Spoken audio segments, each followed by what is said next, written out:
In this video, we'll explore the cases of the first 100 people executed by the U.S. government after the reinstatement of the death penalty in 1976. We'll take a look at their crimes, their last meals, and their final words. Gary Gilmore, State, Utah. On the night of July 19, 1976, Gary Gilmore robbed and murdered Max Jensen, a gas station attendant in Orem, Utah. The following night, he killed Benny Bushnell, a motel manager in Provo. Both victims followed his orders, yet were still executed with a shot to the head. Gilmore was quickly captured after accidentally shooting himself in the hand while disposing of the weapon. His cousin, Brenda Nicole, reported him shortly after he called her asking for bandages and painkillers for the wound. Utah State Police arrested him as he was trying to leave Provo by car. He did not resist arrest. Although he was charged with both murders, the case involving Max Jensen never went to trial due to an apparent lack of eyewitnesses. During the trial for Bushnell's murder, Gilmore gained notoriety for demanding his own execution.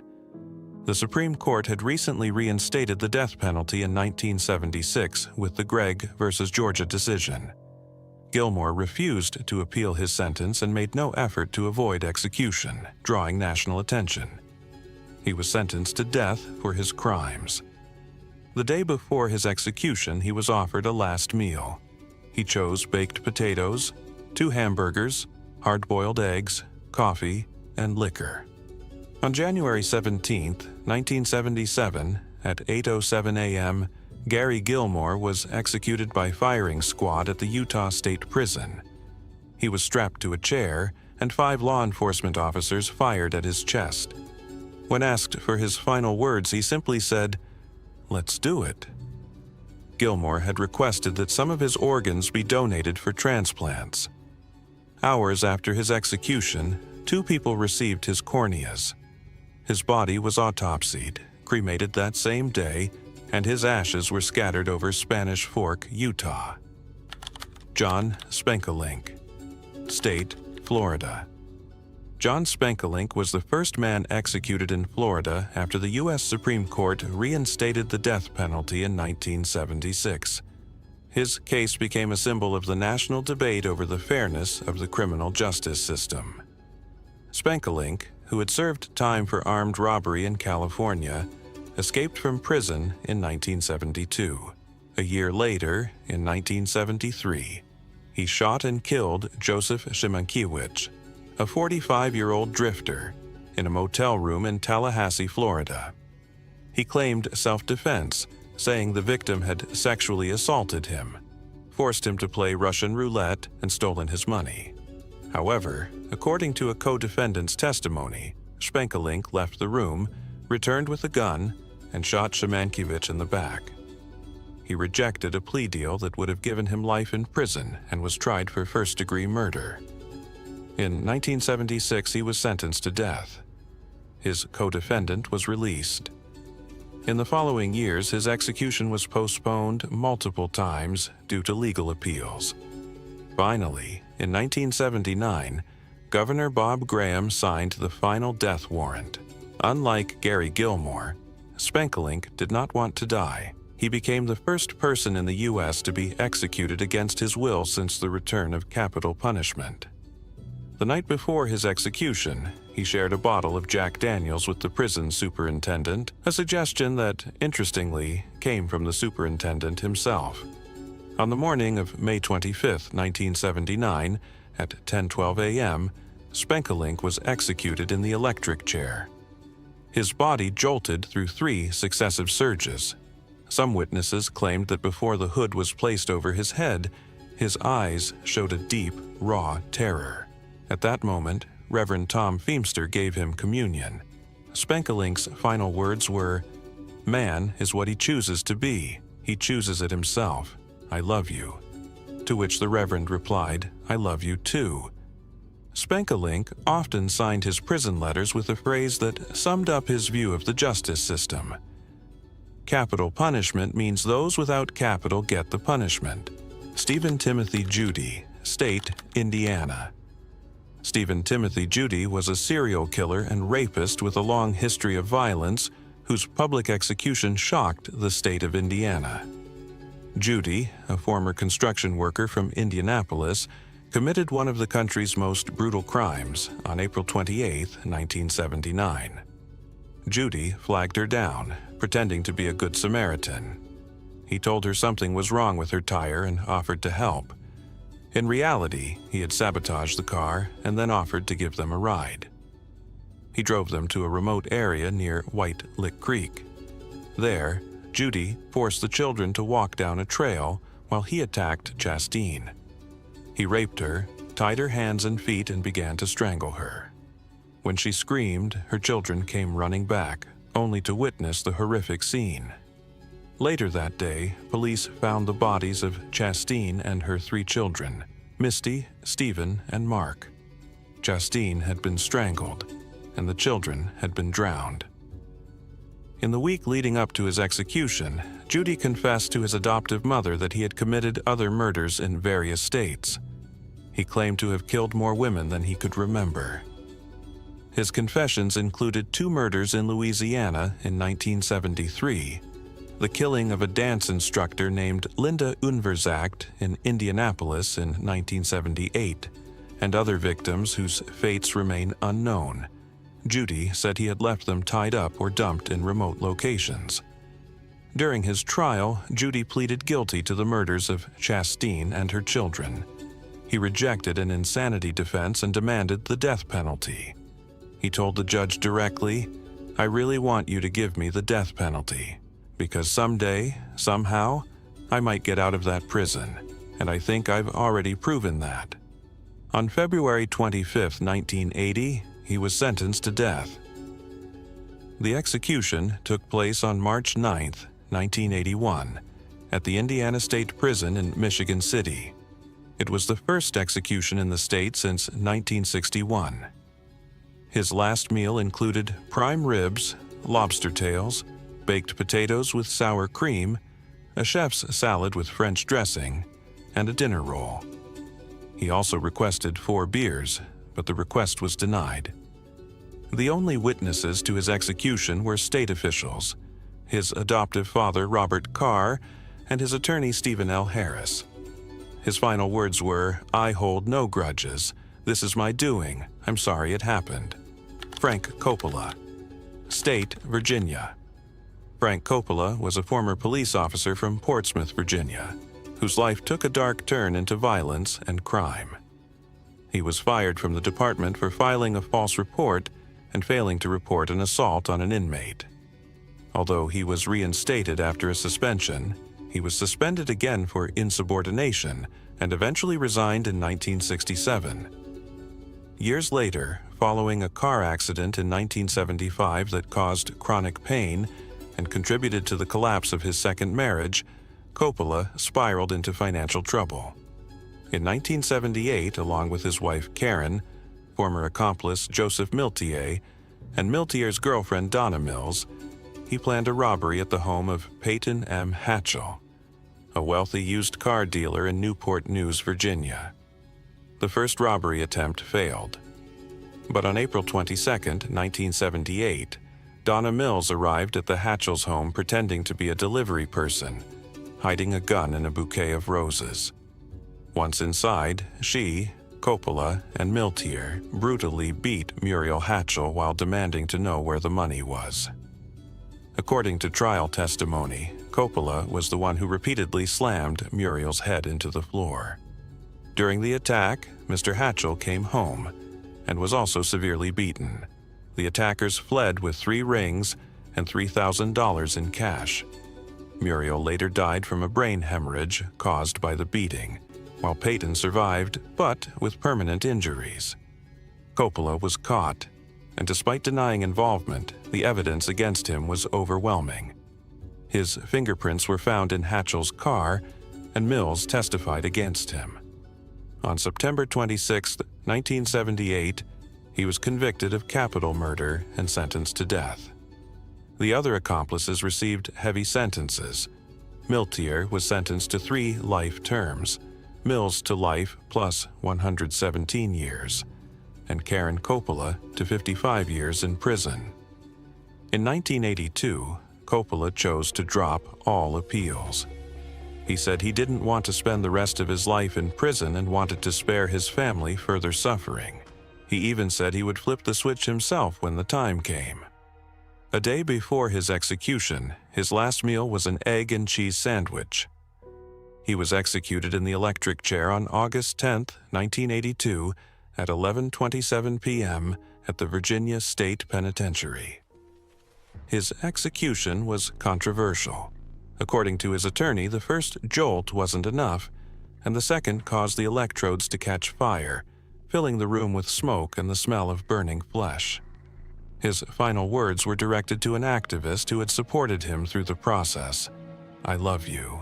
Please take care of my family, my children." Charles Brooks, State, Texas. Charles Brooks had already served time for illegal possession of firearms when, on December 14, 1976, he committed the crime that would land him on death row. That day, he visited a used car lot and asked to test drive one of the vehicles. The mechanic on duty, David Gregory, accompanied him. After picking up his accomplice, Woody Ludres, the two men kidnapped Gregory, forced him into the trunk of the car, and drove him to a motel. There, they tied him to a chair, taped his mouth shut, and shot him in the head. It was never definitively established who pulled the trigger. Neither Brooks nor Ludres admitted to firing the gun. However, Ludres testified against Brooks in exchange for a 40-year sentence. Charles Brooks was sentenced to death. Despite lingering doubts about his direct role in the murder, even the prosecutor in the case asked for a commutation, the execution was approved. The Board of Pardons and Paroles voted 2-1 to proceed, and the U.S. Supreme Court denied a stay by a vote of 6-3. On December 6, 1982, the day before his execution, Brooks requested his last meal: a T-bone steak, French fries, ketchup, Worcestershire sauce, cookies, peach cobbler, and iced tea. He had originally requested fried shrimp and oysters, but the prison chef informed him that seafood was not allowed. On December 7, 1982, Charles Brooks was executed at the Huntsville unit in Texas.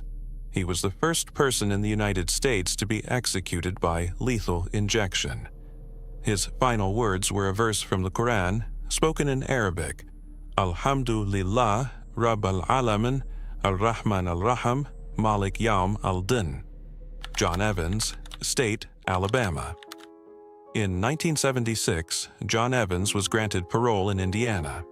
Shortly afterward, along with his partner Wayne Ritter, he launched a violent crime spree that lasted 2 months and spanned 7 states. Evans confessed to committing more than 30 armed robberies, 9 kidnappings, and 2 attempted extortions. On January 5, 1977, the two robbed a pawn shop in Mobile, Alabama, and murdered the owner, Edward Nassar, while his young daughters were in the store. They shot him in the back before fleeing. The FBI captured them on March 7th in Little Rock, Arkansas. They were found in possession of the murder weapon and another stolen handgun. Evans offered a detailed confession, but prosecutors refused to accept it because they wanted a jury conviction and death sentence, as required by Alabama law. During the trial, Evans showed no remorse. He admitted to his crime and even threatened the jury, stating that if they didn't sentence him to death, he would escape and kill them all. The jury deliberated for only 15 minutes before finding him guilty and sentencing him to death. The sentence was reviewed and upheld by higher courts.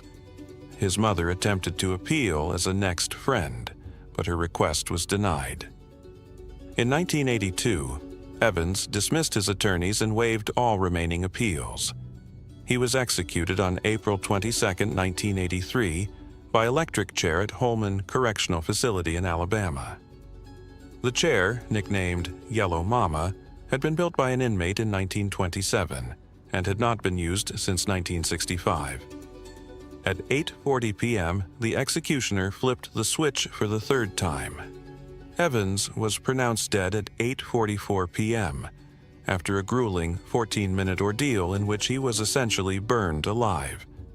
His last meal consisted of steak, shrimp, and French fries. However, one of his final requests was not honored, though the details were never disclosed. Before his death, Evans attempted to say a few words. He said, "I hold no grudges against anyone. I hate no one.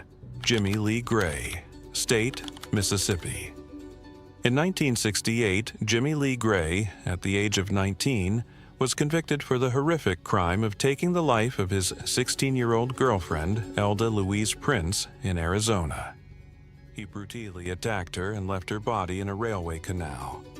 He was sentenced to between 20 years and life imprisonment, but was released in 1975 after serving only 7 years. A year later, in Mississippi, he committed another devastating crime. He was found guilty of taking the life of a 3-year-old girl, Duressa Jean Scales, who used to play with his cats.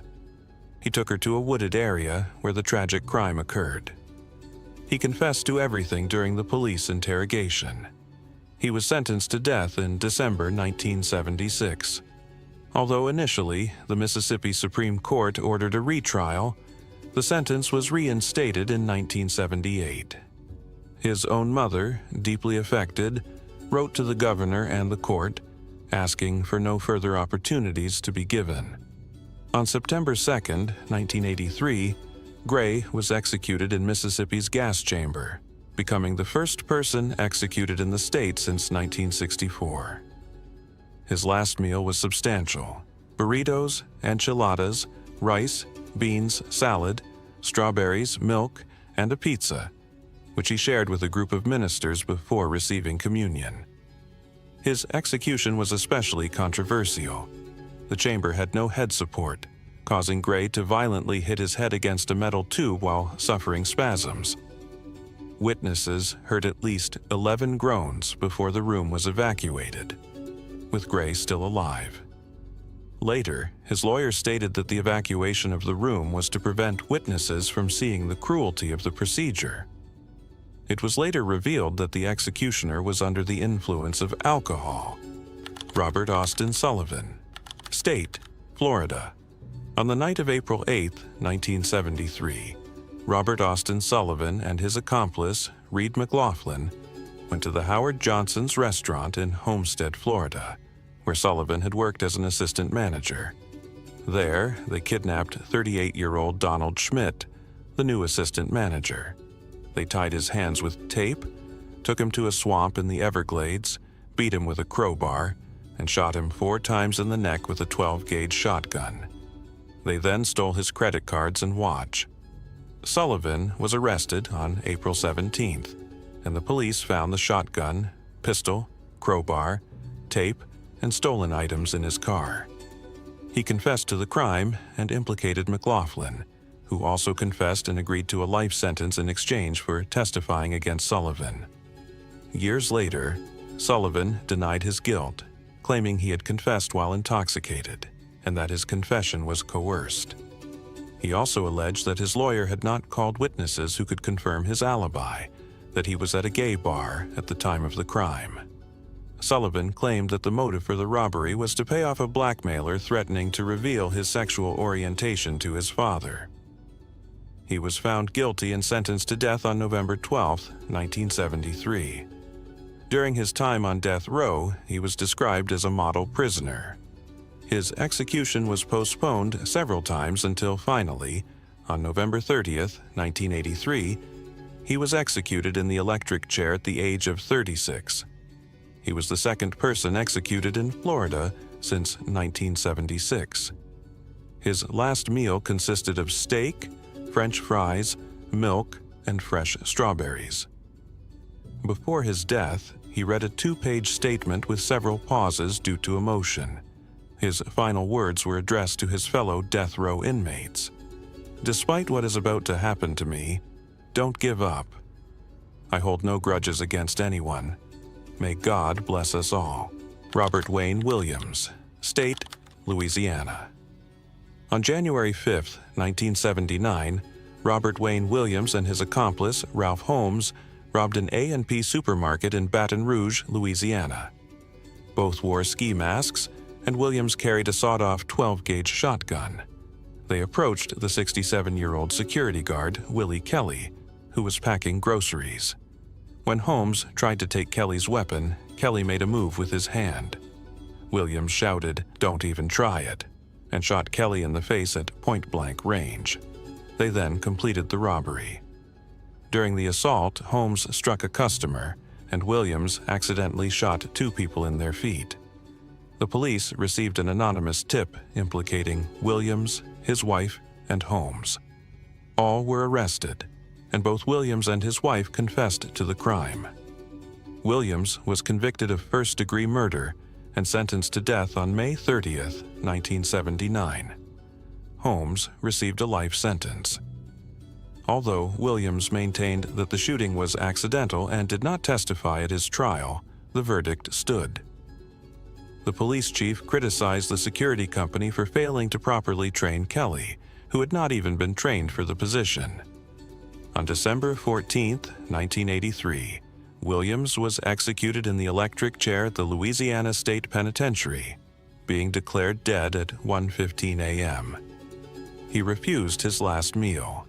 He became the first person executed in Louisiana since 1961, and the first after the reinstatement of the death penalty in 1976.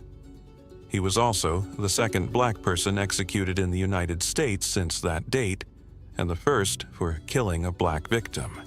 His last words were, "I told the truth about what happened. I'd like this to be remembered in Louisiana and across the country as a warning against the death penalty. Let them see that it doesn't work, and it never has. To those who fight against the death penalty, keep fighting, not just for me, but for everyone." John Eldon Smith, State, Georgia. On August 31, 1974, John Eldon Smith, his wife Rebecca Turpin, and an accomplice named John Marie conspired to murder Ronald Akins and his new wife, Juanita. Rebecca, Ronald's ex-wife, planned to collect a $53,000 life insurance payout after his death. Smith and Marie lured the couple to a construction site in Bibb County, Georgia, under the pretense of installing a television antenna. When Ronald and Juanita arrived, both were ambushed and shot with a shotgun while still in their car. Rebecca was not present at the crime scene as she was in Miami at the time. The bodies were discovered hours later by a pilot flying over the area. After an investigation, all 3 involved were arrested in October 1974.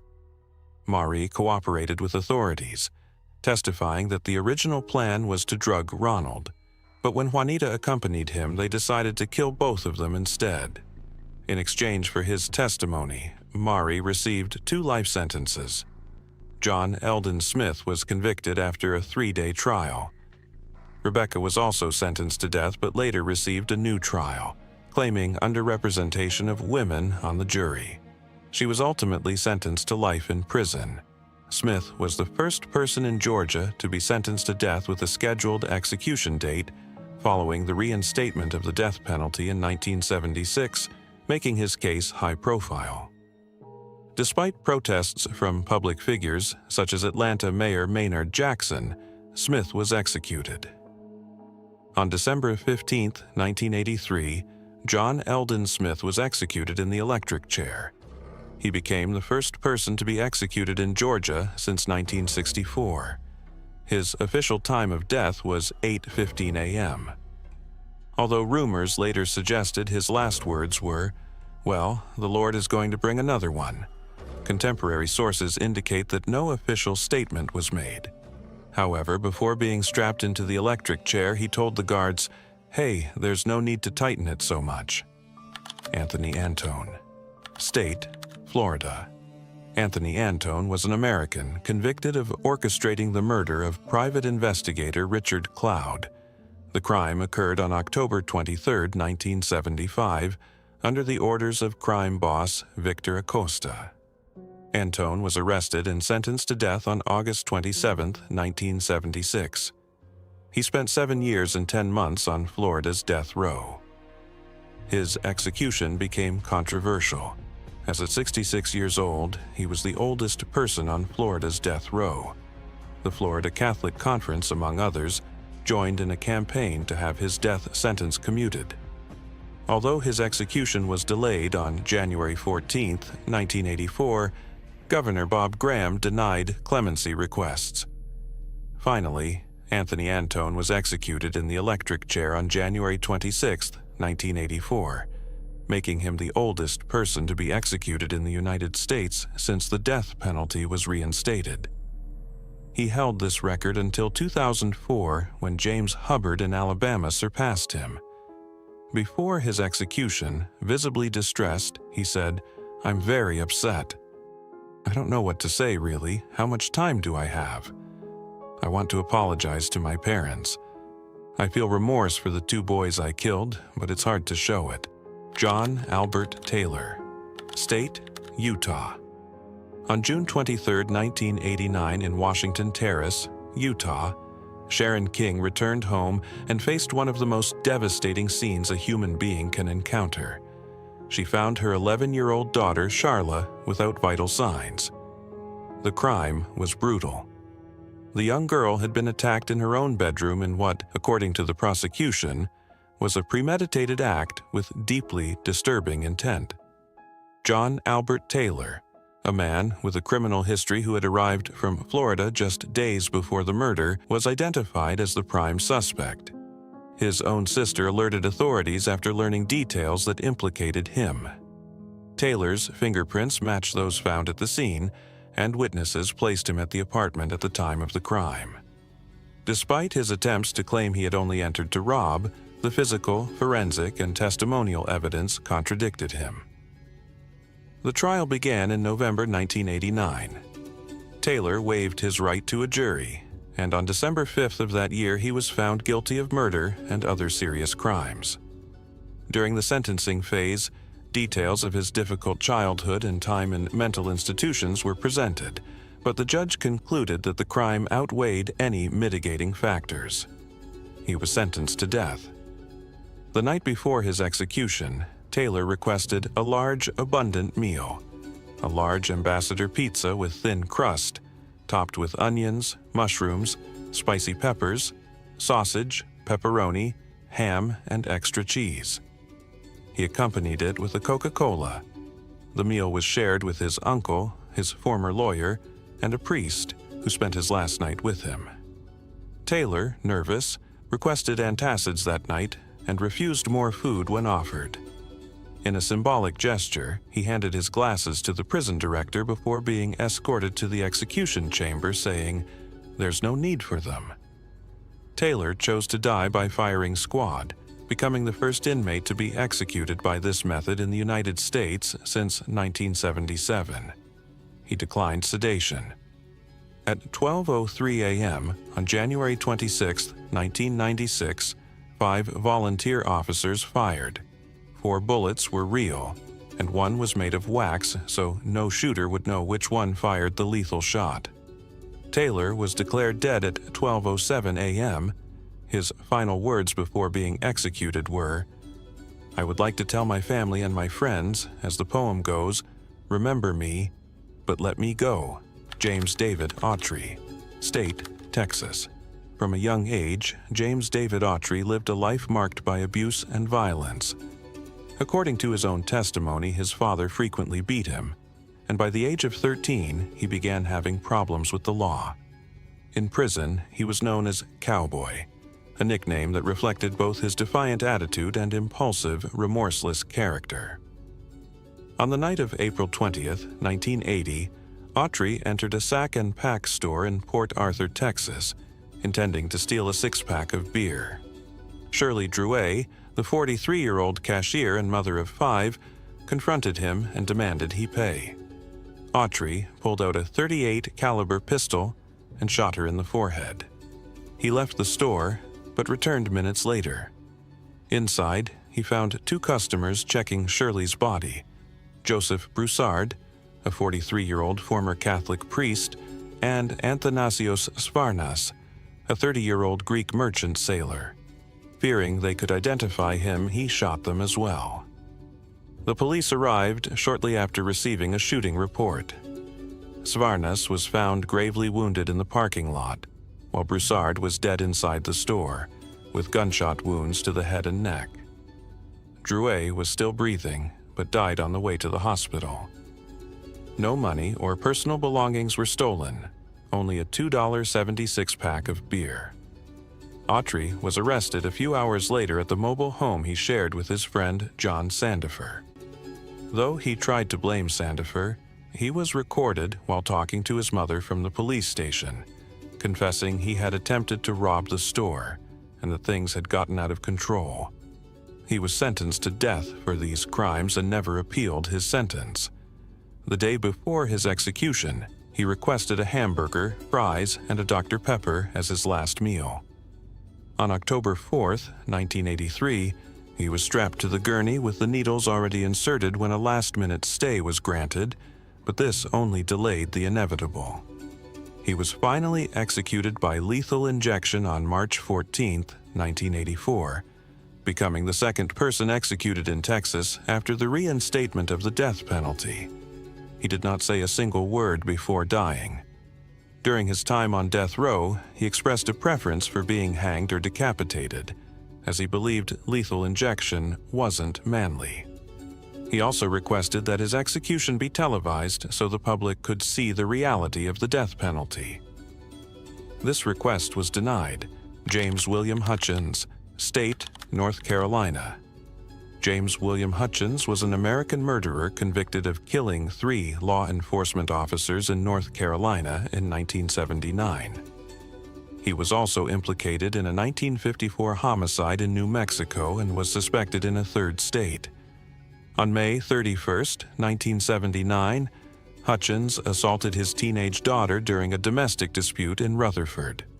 When officers Roy Husky and Owen Messersmith arrived, Hutchins shot and killed them both with a rifle from inside his home.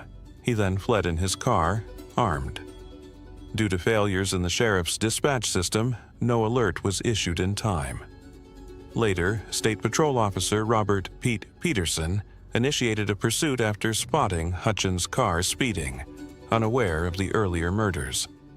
When Peterson stopped him, Hutchins murdered him as well. Hutchins was captured on June 1, 1979, after an intense search involving more than 200 local, state, and federal agents. He was tried and sentenced to death. His execution was delayed by several appeals, including one challenging the exclusion of jurors opposed to the death penalty. The U.S. Supreme Court narrowly rejected his appeal by a 5-4 vote, drawing strong criticism for the speed of the decision. He was eventually executed by lethal injection in North Carolina on March 16, 1984. His last meal was a meat sandwich and a soft drink. He did not make any final statement. The case led to reforms in communication protocols between state law enforcement agencies. Ronald Clark O'Brien, State, Texas. Ronald Clark O'Brien was an American murderer initially known as the Pixie Sticks Killer and later dubbed Candyman. On October 31, 1974, in Pasadena, Texas, O'Brien poisoned his 8-year-old son Timothy with a candy laced with cyanide, a giant tube of pixie sticks, in order to collect a $20,000 life insurance payout. That Halloween, despite the rain, O'Brien took his children out to trick-or-treat. Upon returning home, he allowed Timothy to choose a candy and helped him open it. He even gave him a glass of Kool-Aid to wash it down. Timothy began vomiting and convulsing almost immediately, and he died within an hour. O'Brien also handed out poisoned candy to other children in an attempt to cover up the murder. However, none of the other children ate the candy. Investigators found that O'Brien was in significant financial debt and had purchased several life insurance policies for his children, including one for $31,000 just days before the crime. During the trial, his premeditated plan and his sole motive money from the insurance, became evident. He was convicted and sentenced to death. The day before his execution, his last meal consisted of a medium-rare beef steak, French fries with ketchup, corn on the cob, sweet peas, lettuce and tomato salad with egg and French dressing, iced tea, sweetener, crackers, Boston cream pie, and rolls. On March 31, 1984, O'Brien was executed by lethal injection. His last words were, "What is about to happen in a few moments is wrong." However, we as human beings make mistakes, and this execution is one of those mistakes. But that doesn't mean our entire justice system is wrong. Therefore, I will forgive everyone who has had any part in my death. I will also pray and ask for forgiveness for everyone I've offended in any way during my 39 years of life, just as I will do for anyone who has offended me. I will pray and ask God for mercy and forgiveness for all men. To my loved ones, I extend my immortal love. To my close ones, know in your hearts that I love each and every one of you.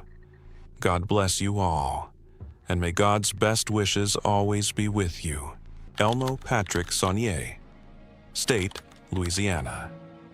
On November 4th of that year, David LeBlanc and Loretta Ann Bourque were at a remote location in St. Martin Parish after a school football game.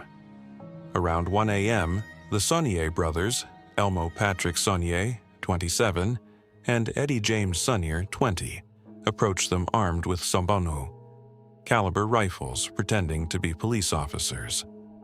With a fake badge, they told the young couple they were being arrested for trespassing.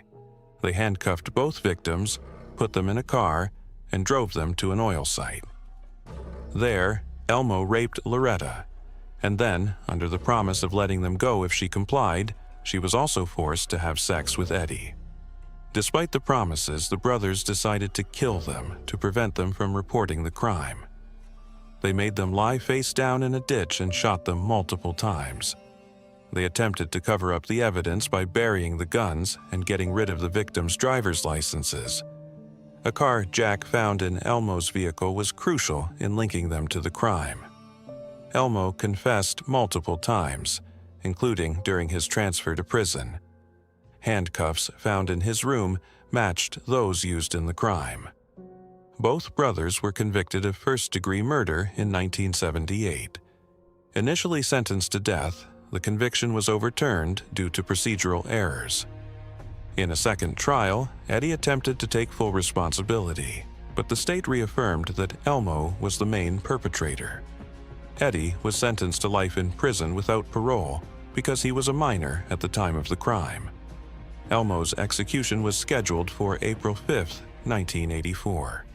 The night before, his lawyer appealed to the Supreme Court based on an alleged confession by Eddie to a former cellmate, but it was rejected. Sister Helen Prejean, who had been his spiritual advisor, was with him in his final hours, as were the parents of the victims.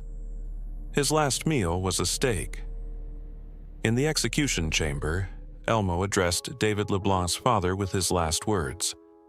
"I understand how you feel. I have no hatred in my heart.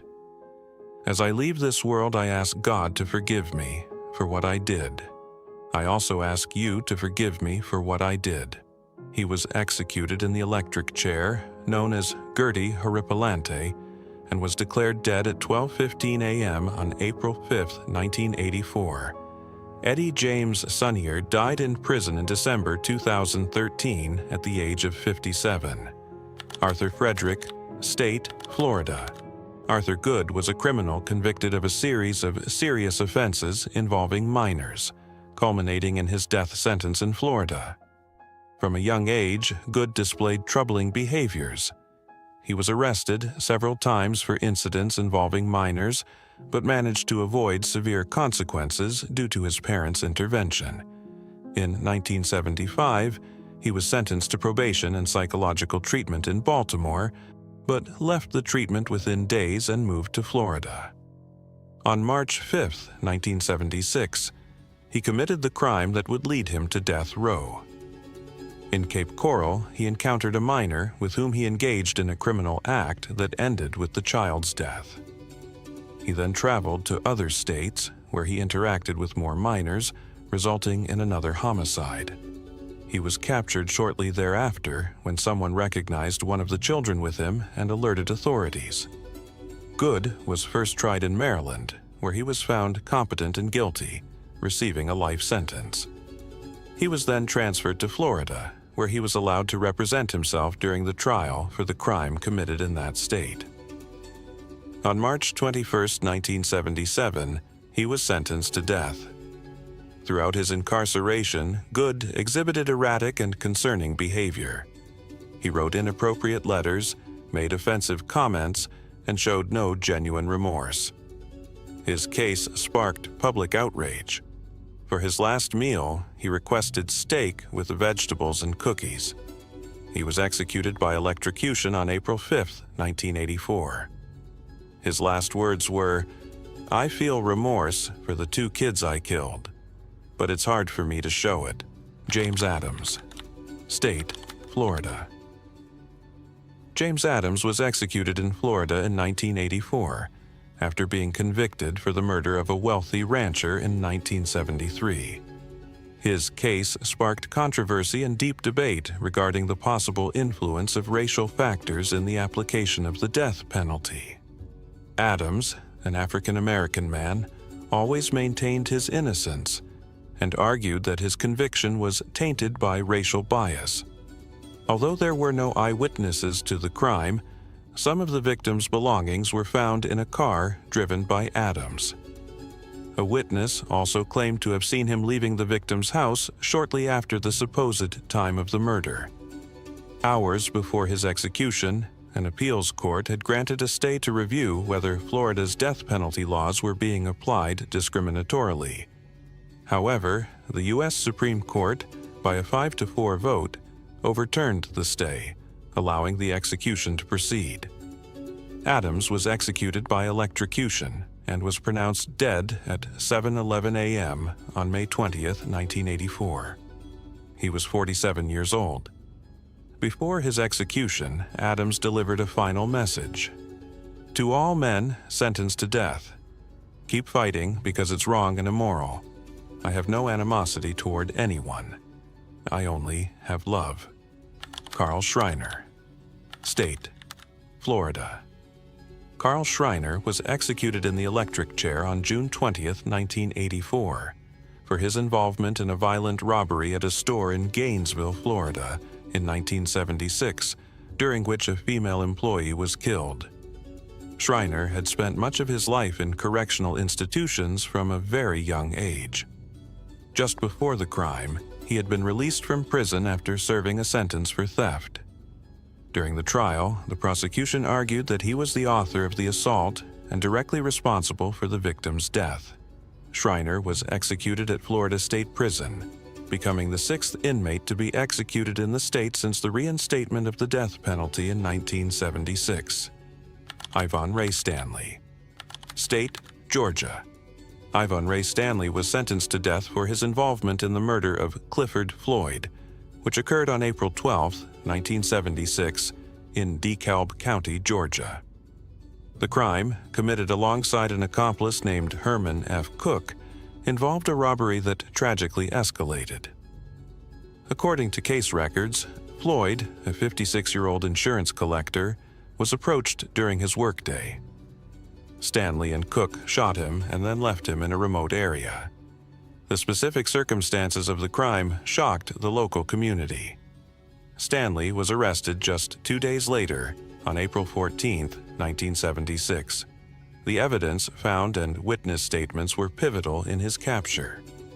His accomplice was also arrested and faced a separate trial.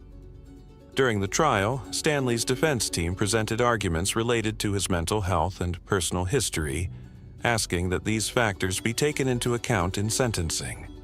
However, the jury found him guilty of aggravated murder, and in 1977 he was sentenced to death. Over the years, Stanley filed multiple appeals, citing procedural errors and questioning the proportionality of his sentence. Despite these efforts, his conviction was upheld in several judicial rulings. On July 12, 1984, Ivan Ray Stanley was executed at the Georgia Diagnostic and Classification Prison. He was 28 years old at the time of his execution. In his final statement, he briefly expressed regret, though his words were received with mixed interpretations. Stanley's case left a mark on Georgia's legal history, not only because of the nature of the crime, but also because it was one of the few executions recorded on audio, which sparked a debate about transparency and ethics in the application of the death penalty. David Leroy Washington, State, Florida. David Leroy Washington was executed for a series of murders committed over a 10-day period in 1976. His crime spree began on September 20th, when he and an accomplice killed Pastor Daniel Pridgeon. While the accomplice distracted the victim, Washington fatally stabbed him.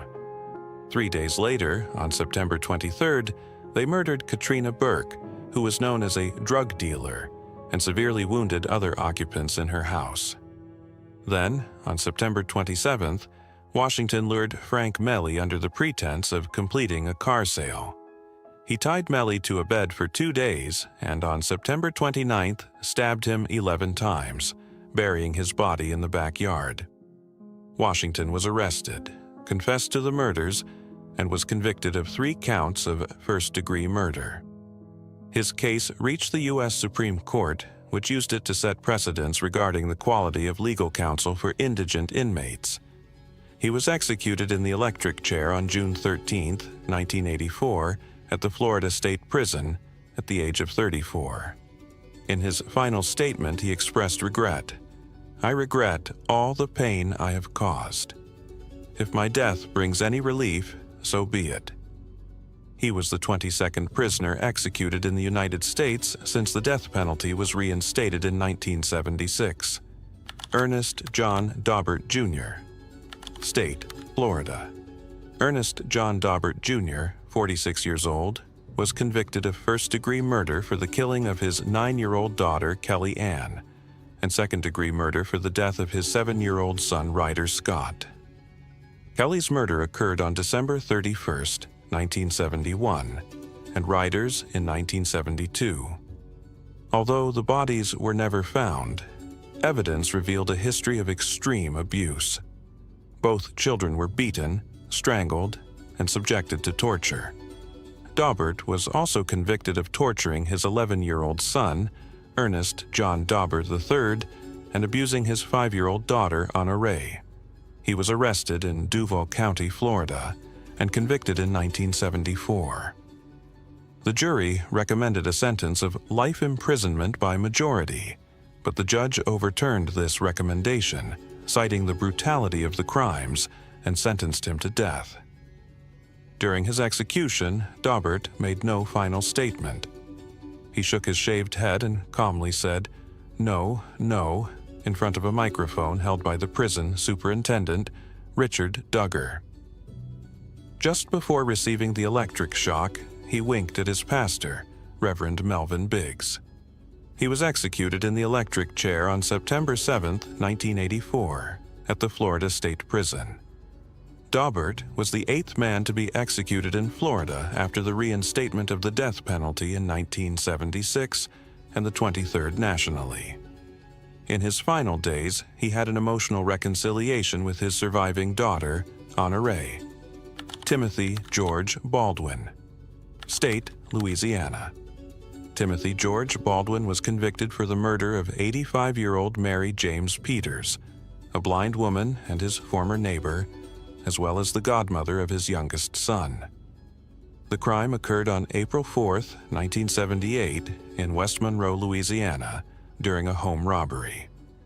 Peters was brutally beaten with a frying pan, a stool, a telephone, and a small television. Baldwin was executed in the electric chair on September 10, 1984. James Dupree Henry, State, Florida. On March 23, 1974, in Orlando, during a robbery, James Dupree Henry broke into the home of Zelly Riley, an 81-year-old civil rights leader. He bound, gagged, and slashed Riley's throat with a knife. He then brutally beat him with his fists and a pistol, stealing several valuables and $64 in cash. The following day, Riley failed to appear at church, prompting his family to alert the authorities. The police discovered his body after conducting a welfare check. Henry's fingerprints found at the crime scene directly linked him to the murder. 5 days later, Detective Ronald E. Ferguson approached Henry for questioning. Henry attacked him, stole his gun, and shot him in the chest and abdomen. Ferguson managed to survive the attack. In June 1974, Henry was convicted of first-degree murder and sentenced to death. His execution was initially scheduled for December 1979, but it was postponed. The execution sparked significant controversy. Civil rights leaders, including Jesse Jackson and Coretta Scott King, called for clemency, arguing that the conviction was racially motivated. William Riley, the victim's son, also opposed the execution, stating that his father loved peace and despised revenge. However, Governor Bob Graham upheld the execution order. On September 20, 1984, James Dupree Henry was executed by electrocution in Florida. His last meal consisted of a dozen oysters with hot sauce and crackers. When asked if he had any last words, he declared, "My last words are, I am innocent." He was declared dead at 7 a.m. His case remains one of the most controversial in the history of the death penalty in Florida. Linwood Earl Briley, State, Virginia. Linwood Earl Briley, along with his brothers James Dyrell, J.B. Briley Jr., and Anthony Ray Briley, formed a trio of serial killers responsible for a violent crime spree in Richmond, Virginia, in 1979. Linwood had already committed a murder in 1971, for which he spent a year in a juvenile detention center. In 1979, the three brothers, with the help of Duncan Eric Meekins, unleashed a massacre that resulted in at least 11 deaths, with 2 people managing to escape. Linwood and J.B. were sentenced to death. During the trial, Meekins agreed to cooperate with authorities and provided details of the crimes in exchange for avoiding the death penalty. He was sentenced to life in prison plus 80 years under an alias in a facility outside the state. Anthony Briley was sentenced to life in prison with the possibility of parole, as his involvement was considered lesser. Linwood was sentenced to death for the kidnapping and murder of Mary Gowan Gallagher. In 1984, Linwood and J.B. led a daring escape from death row at the Mecklenburg Correctional Center, along with 4 other inmates. During the escape, they planned to kill the guards with isopropyl alcohol, but other inmates intervened to prevent it. They also attempted to sexually assault a nurse, but were stopped by another prisoner. After 3 weeks on the run, both were recaptured. Linwood was executed by electrocution on October 12, 1984.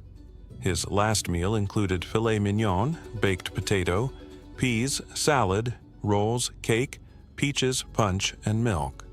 His final words before being executed were, "I am innocent." Ernest Knighton, Jr., State, Louisiana.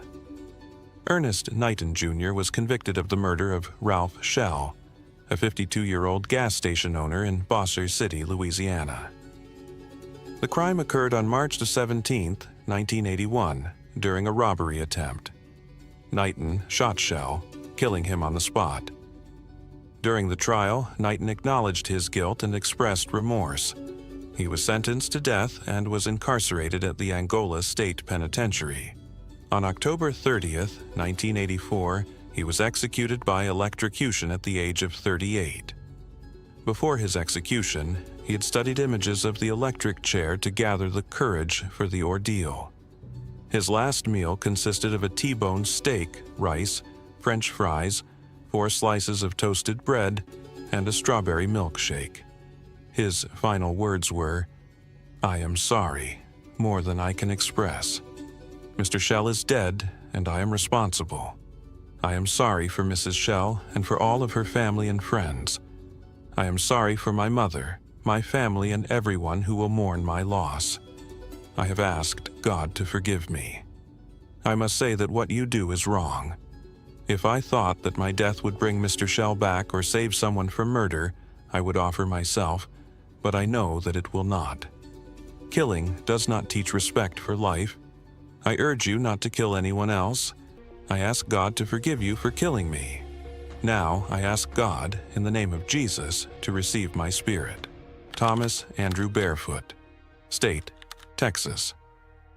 On August 7, 1978, Harker Heights police officer Carl Levin, 31, was shot in the head while attempting to stop a suspect for arson.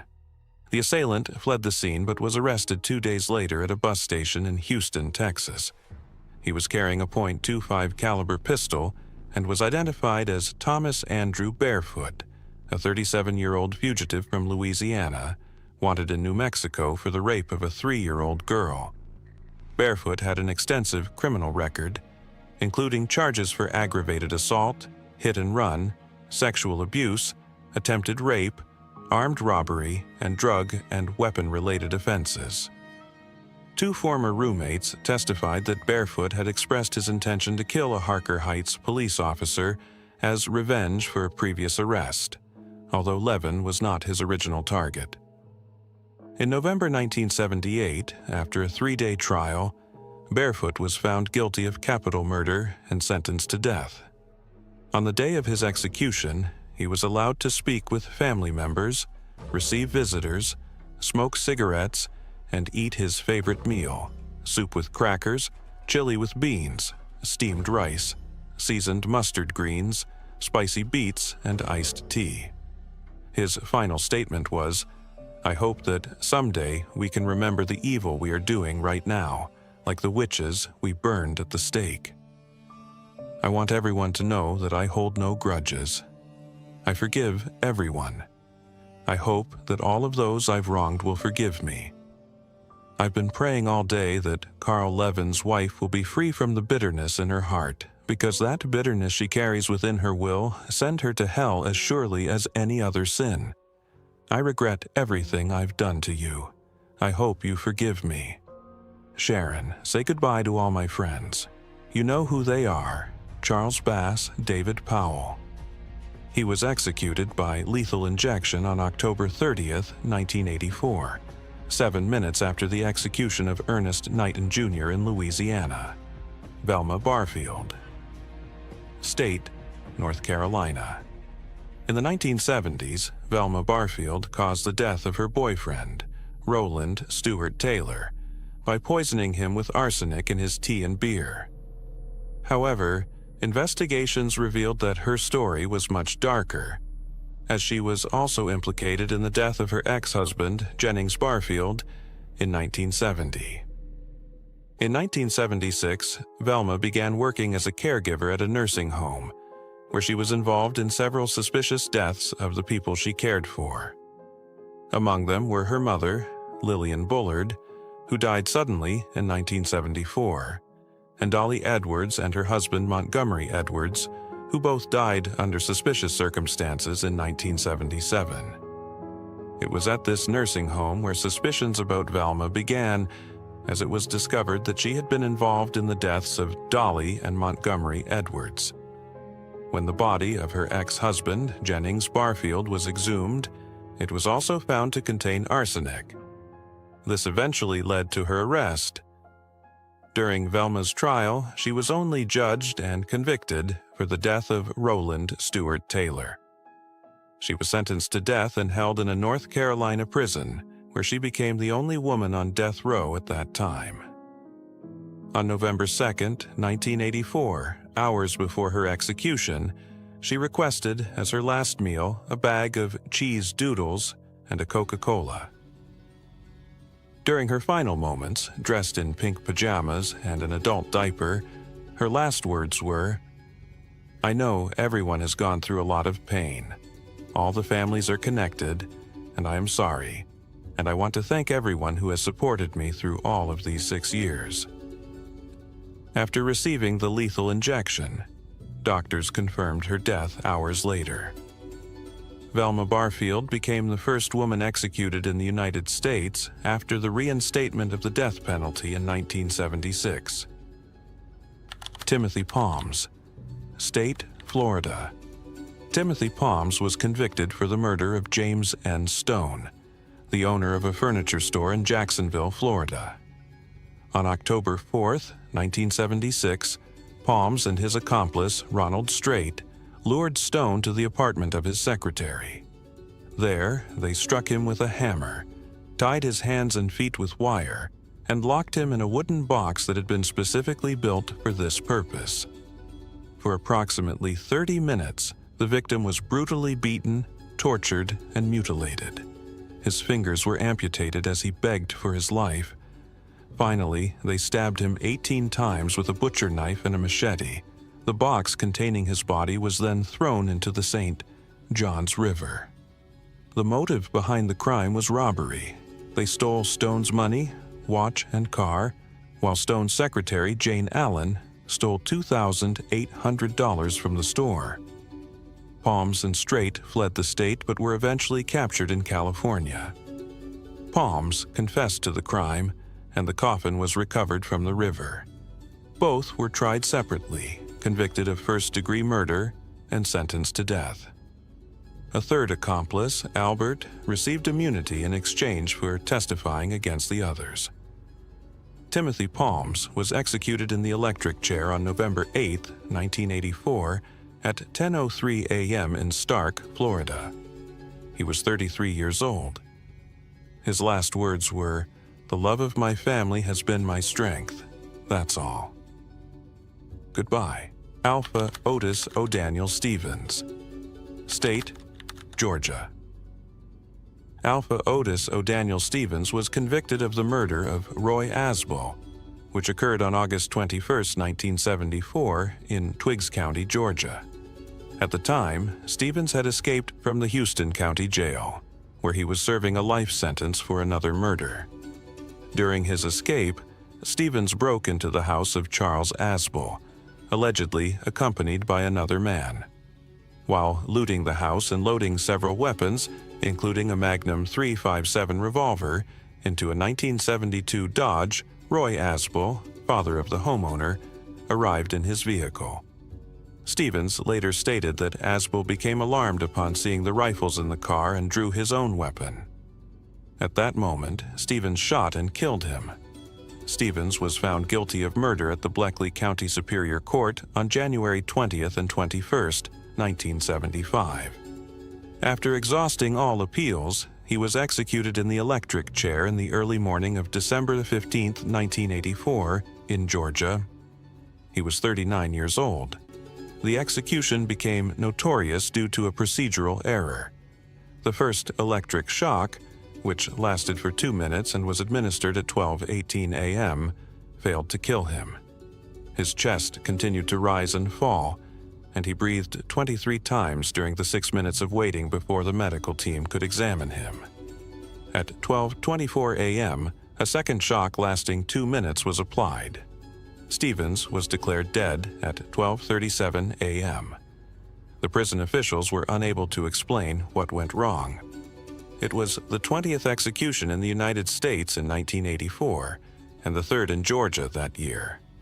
Robert Lee Willie, State, Louisiana. Robert Lee Willie was a serial killer who confessed to 5 murders in Louisiana between 1978 and 1980. He was sentenced to death for the rape and murder of 18-year-old Faith Hathaway, a crime he committed alongside his accomplice Joseph Jesse Vaccaro. They were also involved in the kidnapping and abuse of Debbie Cuevas, as well as the attempted murder of Mark Brewster, who survived but was left with lasting injuries. Willie also had a prior conviction for the murder of Dennis Hemby in 1978.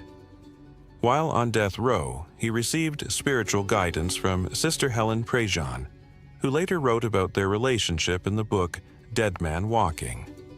Willie was executed on December 28, 1984, 5 days before his 27th birthday. His execution was the 6th in Louisiana within a span of 13 months. For his last meal, he chose fried fish, oysters, shrimp, French fries, and salad. His execution was witnessed by his family, Sister Prejean, and the parents of Faith Hathaway. Before dying, Willie made his final statement: "I hope my death gives you some relief. Killing people is wrong. That's why I've been sentenced to death. It doesn't matter if it's citizens, countries, or governments. Killing is wrong." He then winked and remained silent. Sister Prejean, who was with him until the end, stated that the wink was a gesture of peace. However, others interpreted it as an act of defiance. David Dean Martin, State, Louisiana. On August 14, 1977, 25-year-old David Martin went to a trailer home in Bayou Blue, Louisiana, where Bobby Todd, his wife's lover, was living. When he arrived, he found Todd with 3 other people: Terry Hebert, 27, and Ann Tierney and Sandra Brake, both 19. Martin opened fire inside the home, firing 15 shots. Todd was hit twice in the chest. Hebert was shot 5 times. 2 bullets pierced his heart. Tierney was shot 6 times in the chest, abdomen, and face. Brake was struck in the heart and showed signs of defensive wounds. Martin was arrested the next day and charged with 4 counts of first-degree murder. His trial took place in April 1978 in Lafourche Parish. On April 11th, he was found guilty, and on April 24th, he was sentenced to death following a unanimous jury recommendation. Martin's execution was initially scheduled for February 13, 1981, but was delayed due to a federal appeal. A second date was set for September 18, 1981, but that too was postponed. A third execution order was finally issued for January 4, 1985. One day before the execution, the Louisiana Board of Pardons denied his clemency request, despite his lawyers arguing that emotional instability and substance abuse had contributed to the crime. Martin declined to make a final statement. His last meal was sloppy joes with French fries. He was executed in the electric chair on January 4, 1985, at the Louisiana State Penitentiary. He was 32 years old. Martin became the 33rd person executed in the U.S. after the death penalty was reinstated in 1976, and the 7th executed in Louisiana since 1983. Roosevelt Green, State, Georgia. In December 1976, Roosevelt Green and Carzell Moore took part in the robbery of the Magic Market in Cochran, Georgia, where 18-year-old student Teresa Villancico Allen was working. Allen was abducted, sexually assaulted by both men, and murdered with a high-powered rifle. Her body was found 2 days later, bearing multiple gunshot wounds and signs of violent assault. Her car was later discovered in South Carolina in Green's possession. He had attempted to dispose of both the vehicle and the weapon. Forensic evidence and witness testimony linked both men to the crime. During the trial, Moore changed his story, denying that he had ever confessed and claiming he had been drinking and watching television the night of the murder. Green, on the other hand, consistently maintained his innocence. Although Moore initially implicated Green, he later stated that Green had not pulled the trigger. Despite multiple appeals, the Georgia Board of Pardons and Paroles denied Green's request for clemency. On Tuesday, December 10, 1985, Roosevelt Green was executed in the electric chair shortly after midnight. His mother was present in the execution chamber, becoming one of the few mothers in Georgia to witness the death of her child. Green did not request a last meal. His final words were, "Goodbye, Mother." Joseph Carl Shaw. State, South Carolina. In 1977, Joseph Carl Shaw was involved in a series of brutal crimes in Richland County, South Carolina, along with accomplices James Terry Roach, Brian Mahaffey, and a man named Williams. Following a breakup and under the influence of drugs and alcohol, the group decided to commit violent acts. On October 17th, they abducted, raped, and murdered Betty Swank. Shaw shot her with a .22 caliber pistol. Then, on October 29th, Shaw, Roach, and Mahaffey approached Thomas Taylor and Carlotta Hartness at a stadium. Roach shot Taylor, while Shaw and the others raped Hartness. Afterward, Roach and Shaw shot her in the head, killing her. Later that same night, Shaw returned to the scene to mutilate her body. The three were arrested on November 3, 1977. Shaw pled guilty and was sentenced to death for the murders of Taylor and Hartness and to life in prison for Swank's murder.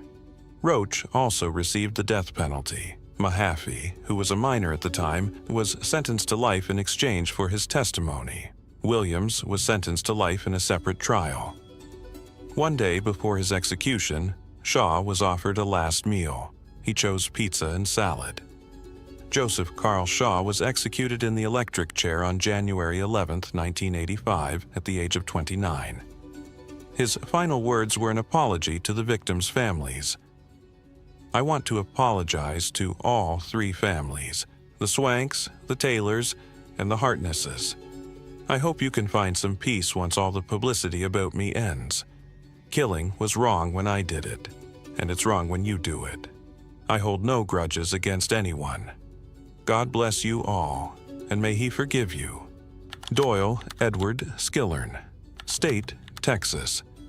In 1974, Doyle Edward Skillern was involved in the murder of state narcotics agent Patrick Randall during an undercover drug operation in Beeville, Texas. Randall, 40, had arranged to purchase Quaaludes from Skillern and his accomplice, Charles Victor Sana, using $850 in state funds. After the supposed transaction, Randall vanished. That same night, both suspects were arrested near the Mexican border. Skillern was found carrying the state's money, Randall's service weapon, and his wedding ring. Hours later, Randall's body was discovered inside his car. He had been shot 6 times in the chest and abdomen. At trial, prosecutors presented strong evidence, surveillance of the drug deal, Randall's personal items found with the suspects, and the murder weapon, which was recovered weeks later. Skillern was sentenced to death, while Sana received life in prison. This was not Skillern's first murder. In 1971, he had killed his own brother and buried the body under a concrete slab. He served only 2 years for that crime before being released in May 1974, just 5 months before Randall's murder. While on death row, Sana tried to take full responsibility for the shooting, but his testimony wasn't considered credible. In 1981, Skillern learned he had a daughter, and the two spoke briefly before his execution. Doyle Edward Skillern was executed by lethal injection on January 16, 1985. When asked for his final words, he said, "I pray that my family rejoices and forgives. Thank you." James David Rollerson, State, Florida. In 1975, James David Rollerson was sentenced to death for the murder of police officer Mike Stewart following a robbery at a Jacksonville, Florida restaurant, where a waitress was also sexually assaulted. During the getaway, Rollerson and his cousin, Jerry Tant, exchanged gunfire with police. Officer Stewart was shot in the head and killed during the confrontation, and Tant was also killed.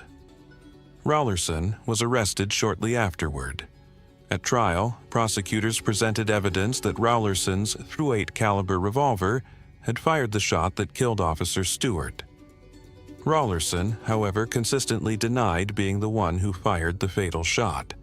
In his final statement, he claimed that Stewart's partner, Officer James English, had accidentally shot Stewart and then used Stewart's weapon to kill Tant.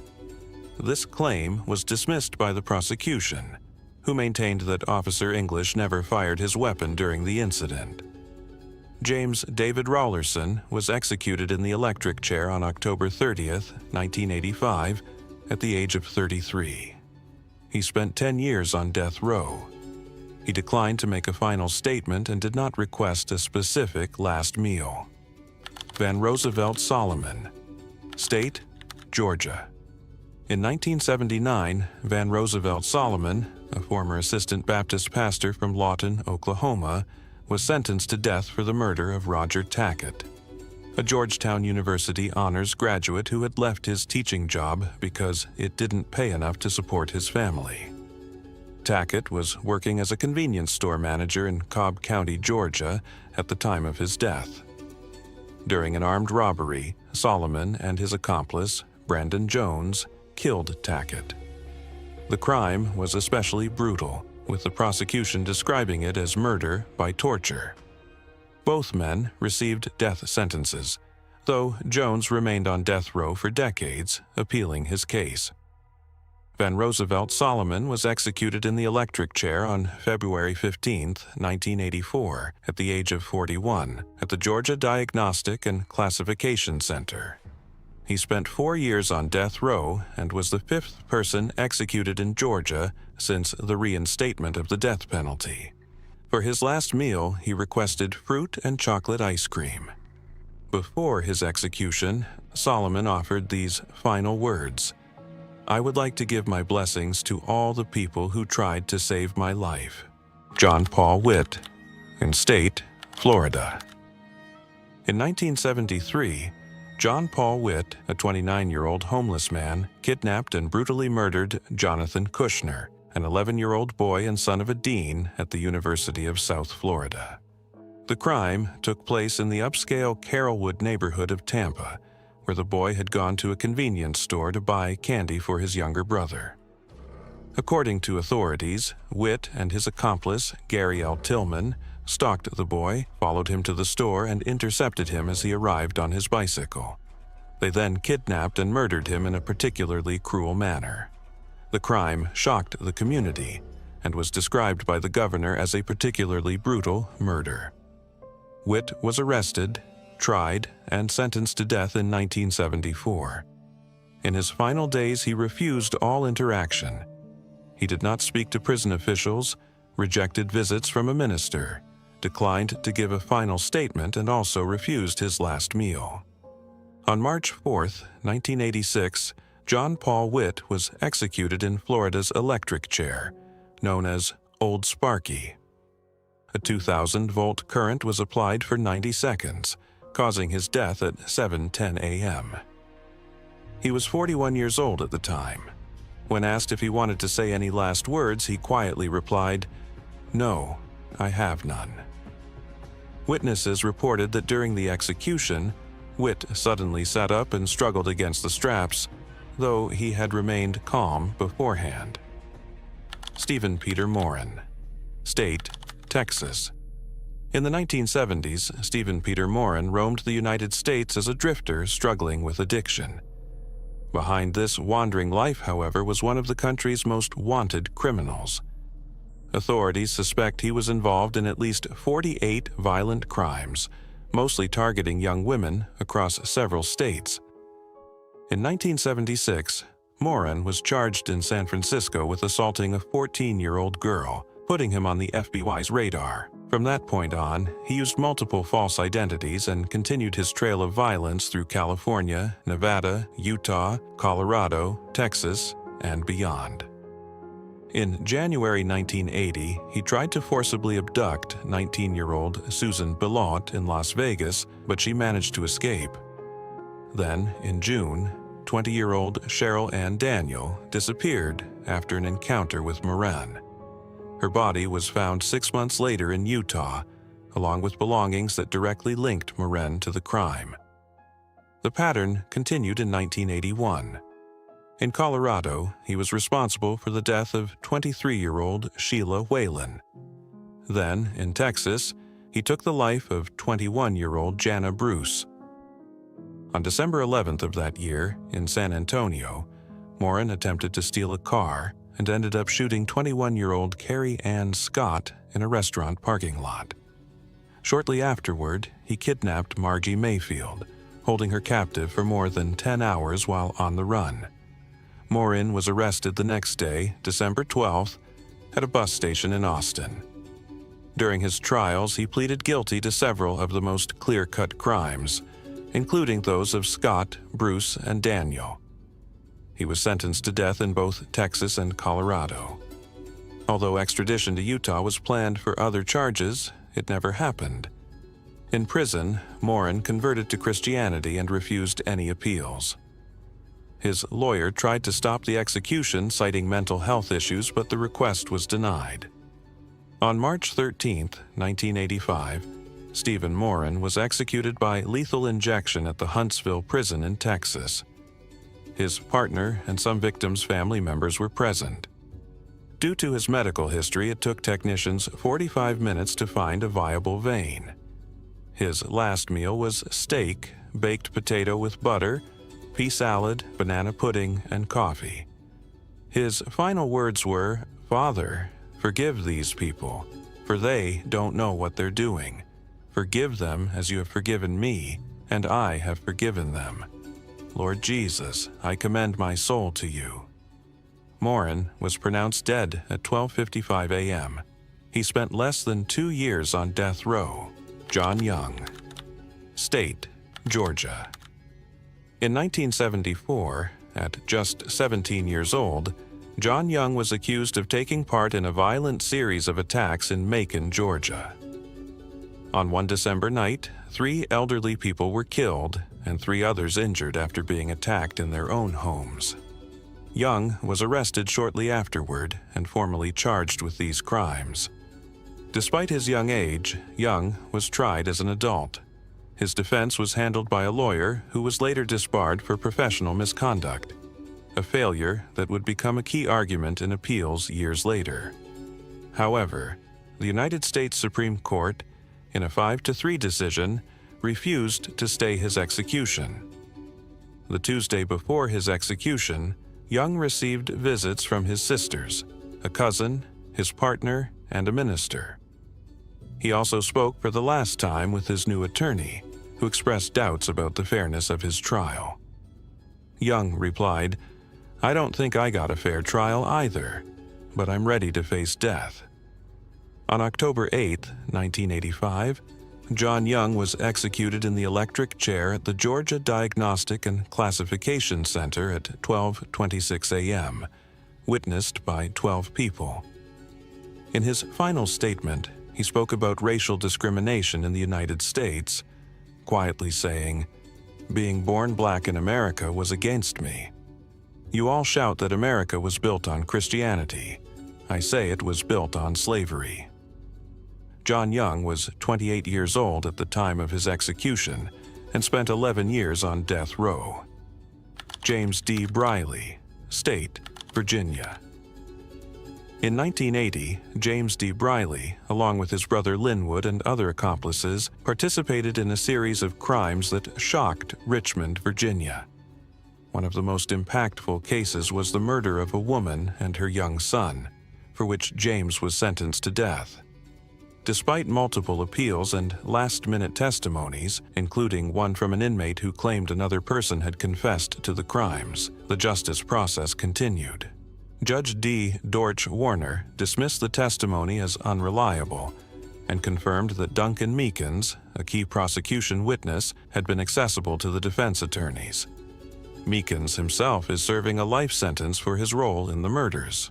On December 12, 1984, James D. Briley was executed in the electric chair at the Virginia State Penitentiary, the same chair in which his brother Linwood had been executed 2 months earlier.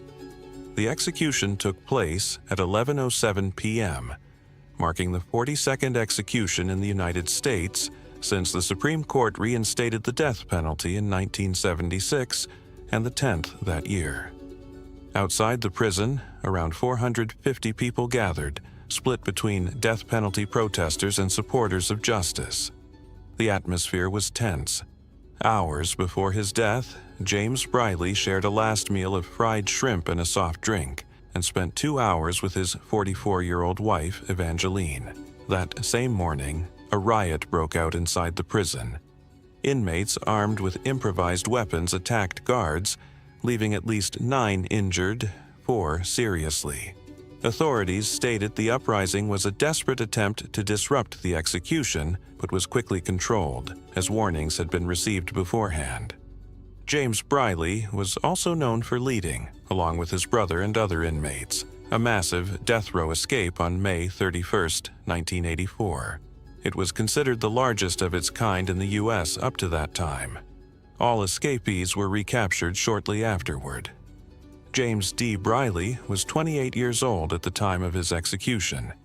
He did not make a final statement. He spent 4 years on death row. Jesse De La Rosa, State, Texas. In 1979, Jesse De La Rosa, only 18 years old, was accused in the tragic death of Masoud Ghazali, a young worker at a 7-Eleven store in San Antonio, Texas. According to the police report, Ghazali was found dead in the early hours of August 22nd inside the refrigerated section of the store. Deliveryman Rudy Martinez, who arrived at 4:10 a.m., discovered him lying on the floor, seriously injured.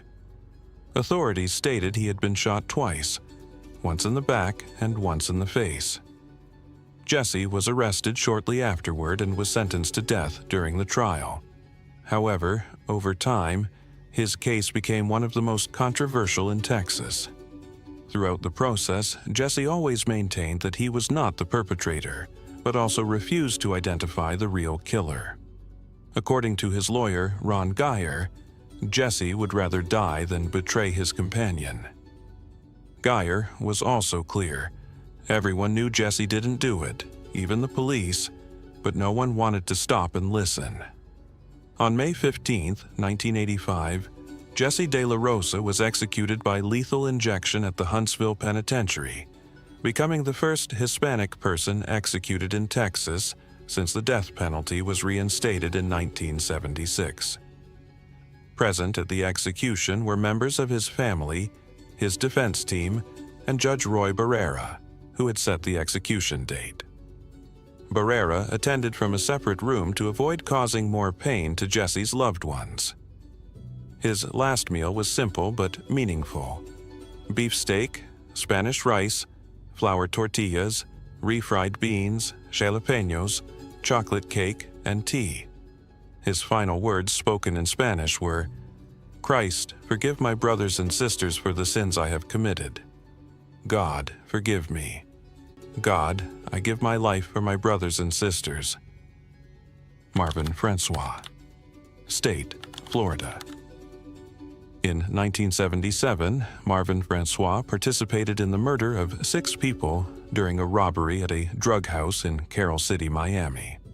Alongside John Ferguson and Beaufort White, they entered the house pretending to be electrical workers, tied up those present and demanded money, jewelry, and drugs. When more people arrived at the house, they were forced to lie face down. After one of the attackers' disguises was revealed, they decided to execute everyone to leave no witnesses. Francois was the one who shot all 6 victims in the head, while Ferguson attempted to kill 2 others, who survived and later testified. A 4th accomplice, Adolphus Archie, testified that the crime was a contract killing disguised as a robbery. After the crime, the killers gathered at a motel to divide the loot. Francois was sentenced to death. His execution was upheld by the Supreme Court in a 7-2 vote. He was executed in the electric chair on May 29, 1985, at the age of 39. His last meal was large. He requested shrimp, lobster tail, grilled ribs, chicken breast, French fries, sliced tomatoes, watermelon, and strawberries. Marvin Francois spent 8 years on death row before his execution. He left no final words. Charles Milton, State, Texas. In 1977, Charles Milton entered the L&M liquor store in Fort Worth, Texas, armed. He threatened the owners, Leonard and Menery Denton, to steal the store's money and belongings. During the struggle, Menery smashed bottles over Milton's head, while Leonard tried to wrestle the gun away. In the chaos, both were shot. Menery died from a gunshot wound to the heart, and Leonard survived. Milton fled but was identified by Leonard, and the weapon was traced back to him. He was convicted of capital murder and sentenced to death. His defense argued the shooting was accidental, but the courts upheld the conviction. During his time in prison, Milton converted to Islam. After exhausting all appeals, he was executed by lethal injection on May 25, 1985, at the age of 34. He was the fourth person executed in Texas that year, and the eighth since the state resumed executions in 1982. His last meal was not recorded or made public. He spent 8 years on death row before his execution. His last words were, "There is no God but Allah, and to Him I belong and to Him I return. I want to tell my brothers and sisters to be strong." Morris Odell Mason, State, Virginia. Mason called himself the East Coast Killer and was convicted of the murder of Margaret K. Hand, although he also committed other violent crimes days before, including robberies and sexual assaults. His case was highly controversial because he suffered from schizophrenia and developmental disabilities, raising serious doubts about his mental capacity to understand his execution. Fellow inmates on death row described Mason as having childish and restless behavior, unable to be alone, and struggling to comprehend the situation. During his final hours, he shared a large last meal with 2 guards, but was unable to finish everything and showed signs of confusion about what awaited him. His last meal consisted of 4 Big Macs, 2 large orders of fries, 2 sundae ice creams, 2 apple pies, and 2 large grape sodas. Marie Deans, an anti-death penalty activist who spent time with Mason before his execution, said that Mason behaved like a small child, and that executing him was like killing an 8-year-old. Mason did not give formal last words but requested to be escorted to the execution chamber. He was executed by electrocution on June 25, 1985. He spent approximately 7 years on death row. Henry Martinez Porter, State, Texas. In November 1975, a series of armed robberies in Fort Worth led to the identification of a vehicle used by the suspect. On November 29th, Officer Henry Paul Malou stopped a car driven by Henry Martinez Porter. During the encounter, a struggle occurred. Porter was shot in the abdomen but managed to fatally shoot the officer. Porter then fled to San Antonio, where he was captured 3 days later while recovering in an apartment bathroom. Porter, 33 years old at the time, was a heroin addict with a long criminal and psychiatric history dating back to age 15, including charges of robbery, assault, and forgery. He was diagnosed with personality disorders and signs of paranoid schizophrenia. During his 1976 trial, the defense argued that the shooting was accidental, but the jury did not accept this. He was found guilty of capital murder and sentenced to death. His appeals between 1979 and 1984 were denied. In July 1985, Porter asked his lawyer not to delay the execution. On July 9, 1985, at age 43, Porter was executed by lethal injection. His last meal consisted of steak, refried beans, flour tortillas, salad, ice cream, and chocolate cake. He spent 9 years on death row. In his last words, Porter thanked his spiritual guide and friends, but also harshly criticized the justice system, highlighting racial injustice. "The only thing that condemned me was that I am Mexican and he was a cop. This is the equal justice of the United States. The life of a Mexican is worth nothing. I call you and your society cold-blooded murderers. I'm not saying this with bitterness or anger. I'm saying it with sincerity. I hope God forgives me all my sins. I'm ready, Warden." Charles Rumbaugh, State, Texas. On April 4, 1975, Charles Rumbaugh, at 17 years old, shot and killed the owner of a jewelry store in Amarillo, Michael Fiorillo, 1958 during a robbery. A few days before the jewelry store robbery, Rumbaugh had already used 2 guns to rob a motel in San Angelo, taking $350. From an early age, Rumbaugh had a history of criminal behavior. Rumbaugh was arrested and charged with capital murder. After a trial in April 1976, the jury recommended the death penalty. During his time in prison, Rumbaugh escaped from the Potter County Jail with 2 other inmates in December 1975, but he was recaptured shortly after. On September 11, 1985, Charles Rumbaugh was executed by lethal injection in Texas.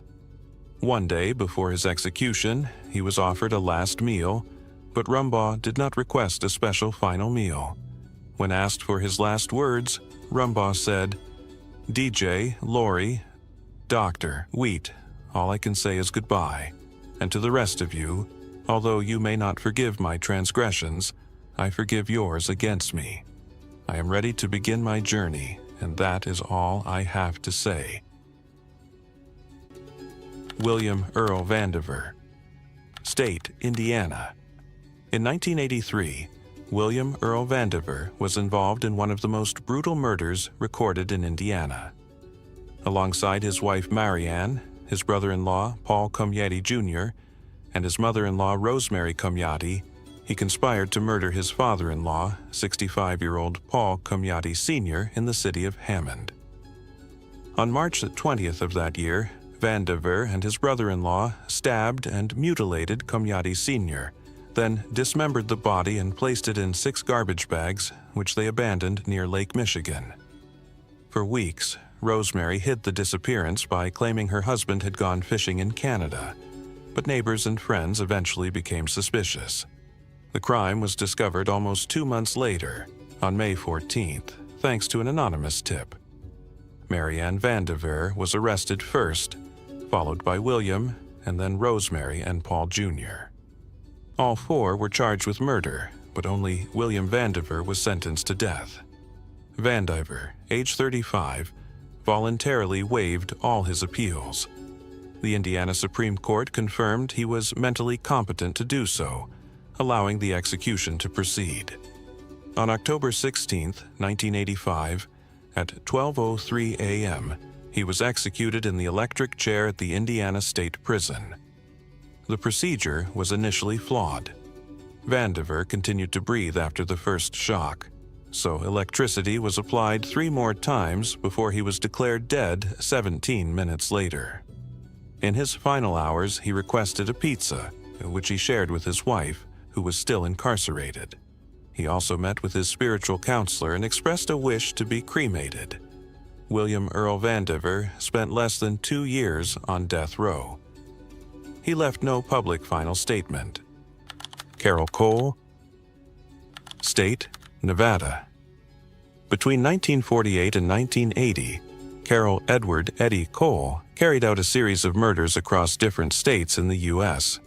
He was confirmed to be responsible for the deaths of at least 15 people, although he claimed to have killed more than 30.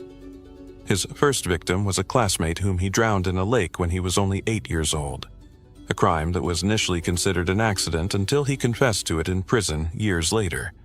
Cole selected his victims in bars and taverns, typically women who reminded him of his mother, whom he hated for her infidelity.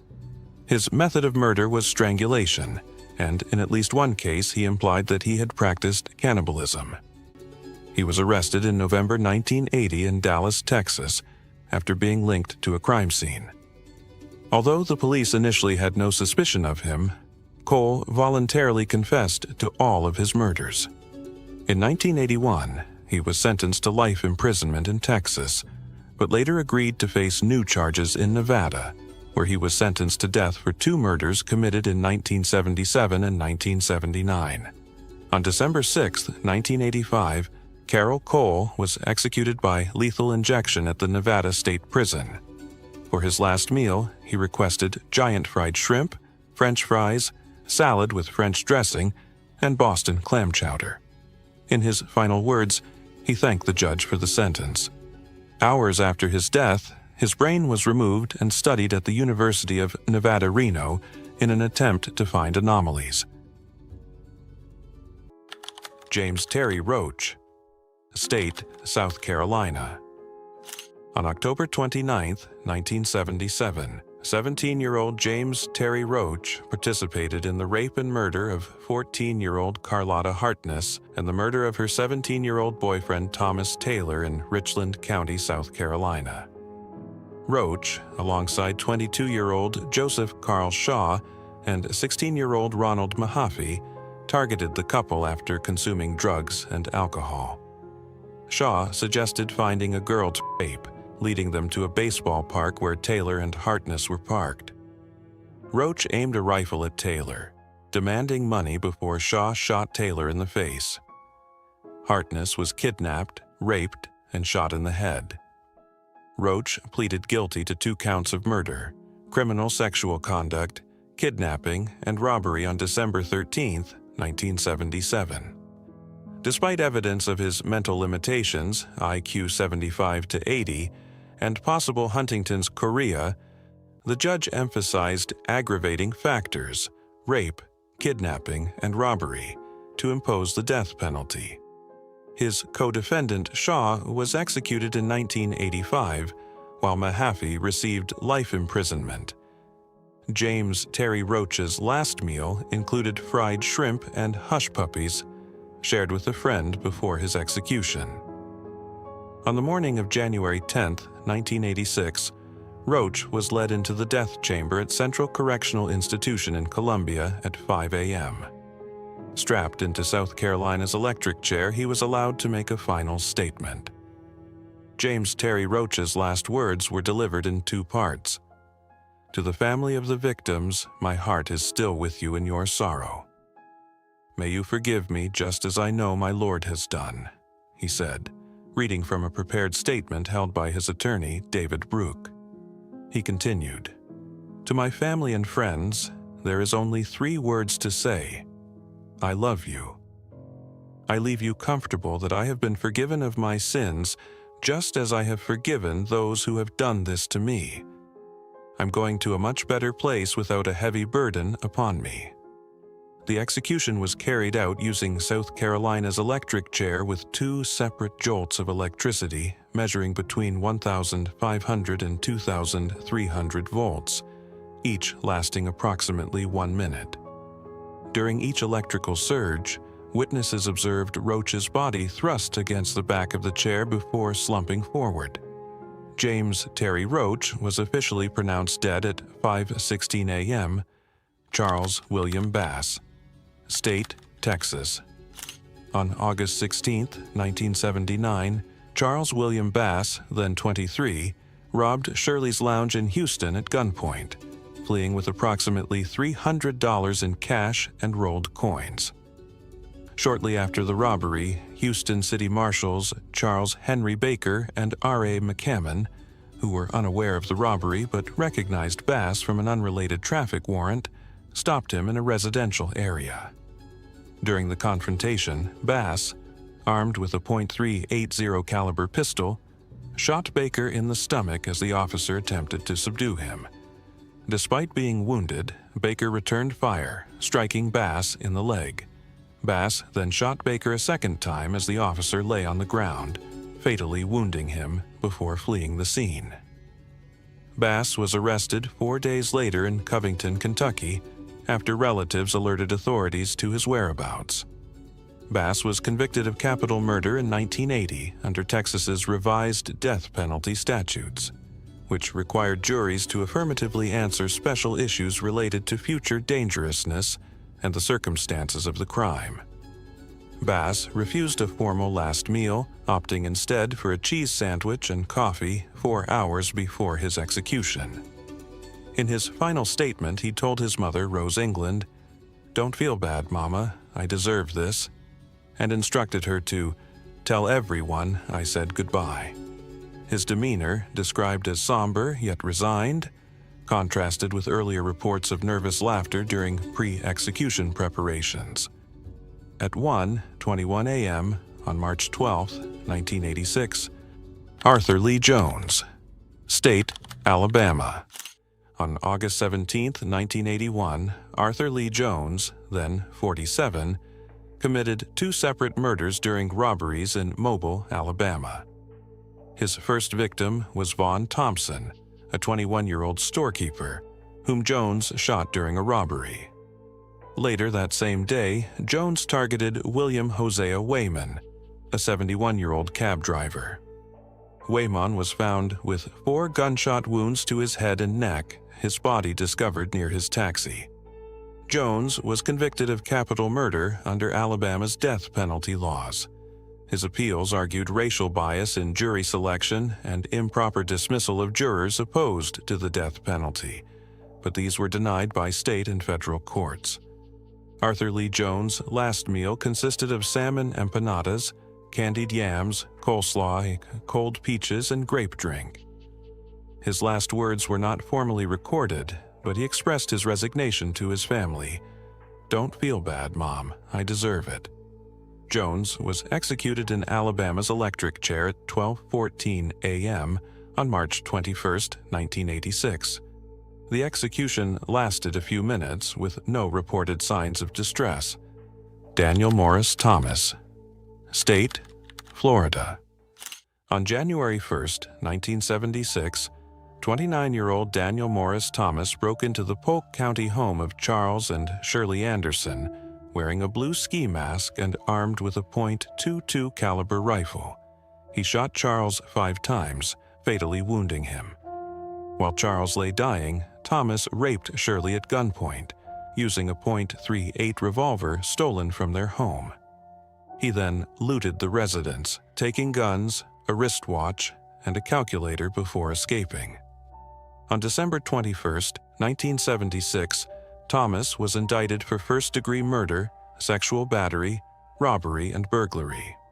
During his 1977 trial, prosecutors presented ballistic evidence and eyewitness testimony. The jury found him guilty on all counts.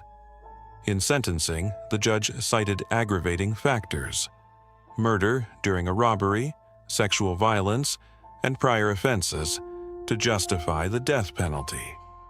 For his last meal before execution, Thomas refused the offered menu, which included lobster, steak, barbecued chicken, pecan pie, a donut, and grape juice.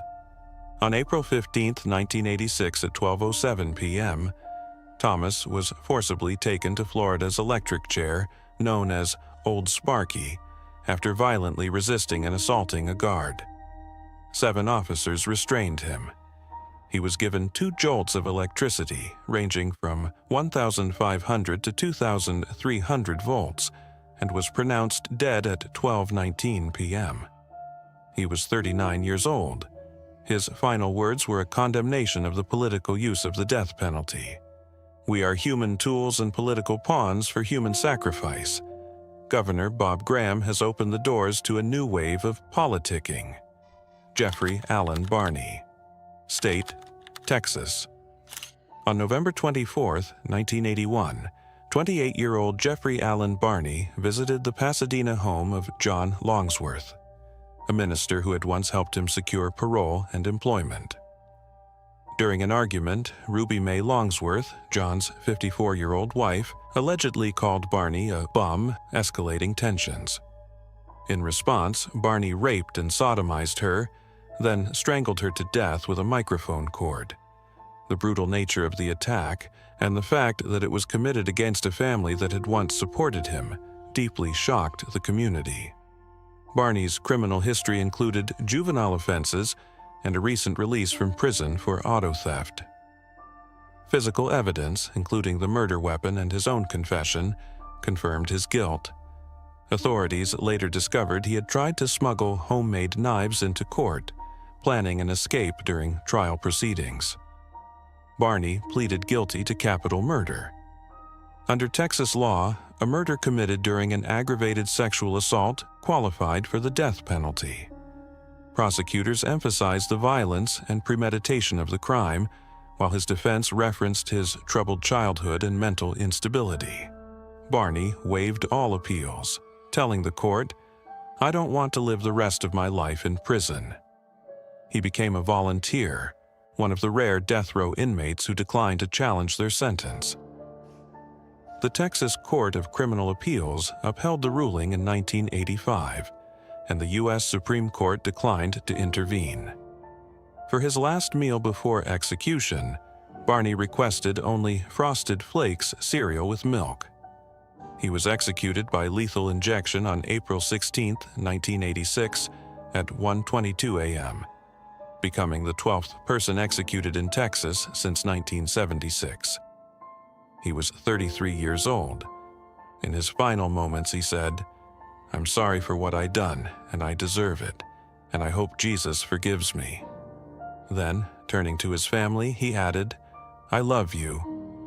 He thanked the prison chaplain, Freddie Weir, for his guidance. Witnesses described him as calm and accepting. David Livingston Funchess. State, Florida.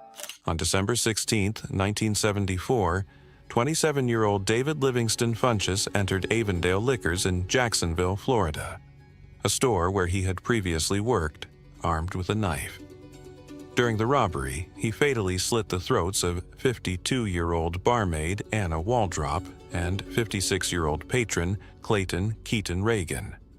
A third victim, 62-year-old Bertha McLeod, initially survived but died in 1977 due to complications from her injuries. Funchess escaped with $365 but was arrested days later after multiple witnesses identified him. Funchess had served in Vietnam as a U.S. Marine, sustaining serious leg injuries from a landmine in 1967. He received a Purple Heart and 5 commendations. After his discharge, he struggled with heroin addiction and showed signs of psychological instability. In 1982, he was diagnosed with severe post-traumatic stress disorder, though the disorder had not been officially recognized at the time of his trial. In 1975, Funchess was convicted of 2 counts of first-degree murder. Prosecutors highlighted the calculated nature of the killings. He had surveilled the store, disguised himself, and targeted the victims' throats to eliminate witnesses. Years later, his defense team argued that severe PTSD had impaired his mental state at the time of the crime.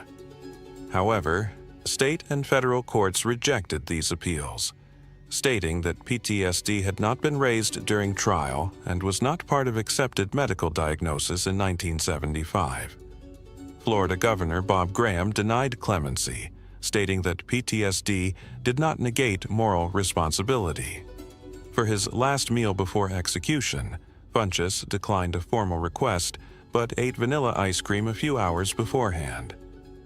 On April 22, 1986 at 5:11 p.m., Funchess was executed in Florida's electric chair, Old Sparky. A 2,000-volt jolt caused visible smoke from his leg electrode. He was pronounced dead within minutes. He was 39 years old. He made no final verbal statement but mouthed the words, "I love you," to his attorney, Susan Carey. J. Kelly Pinkerton. State, Texas. In 1979, J. Kelly Pinkerton, 17 years old, broke into the home of Sarah Dawn Lawrence in Amarillo, Texas, with the intent to rob her.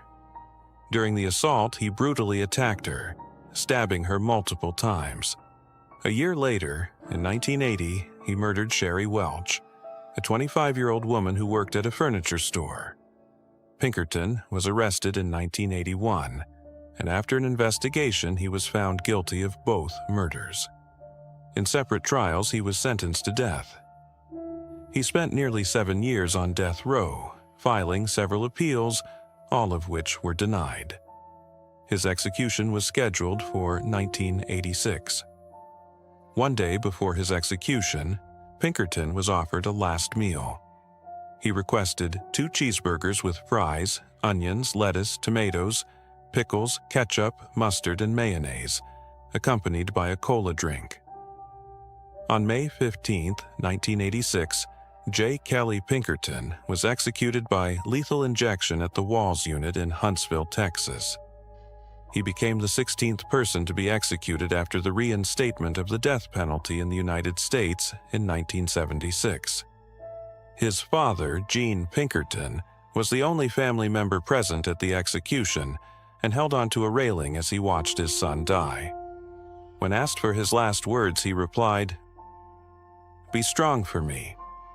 I want you to know that I'm at peace with myself and with my God. I talked to everyone on the phone. I got to talk to Mom, tell Mom goodbye, keep your spirits up for me." He then sang, "I bear witness to Allah. I ask for your forgiveness." Before dying, his final words were, "I feel dizzy.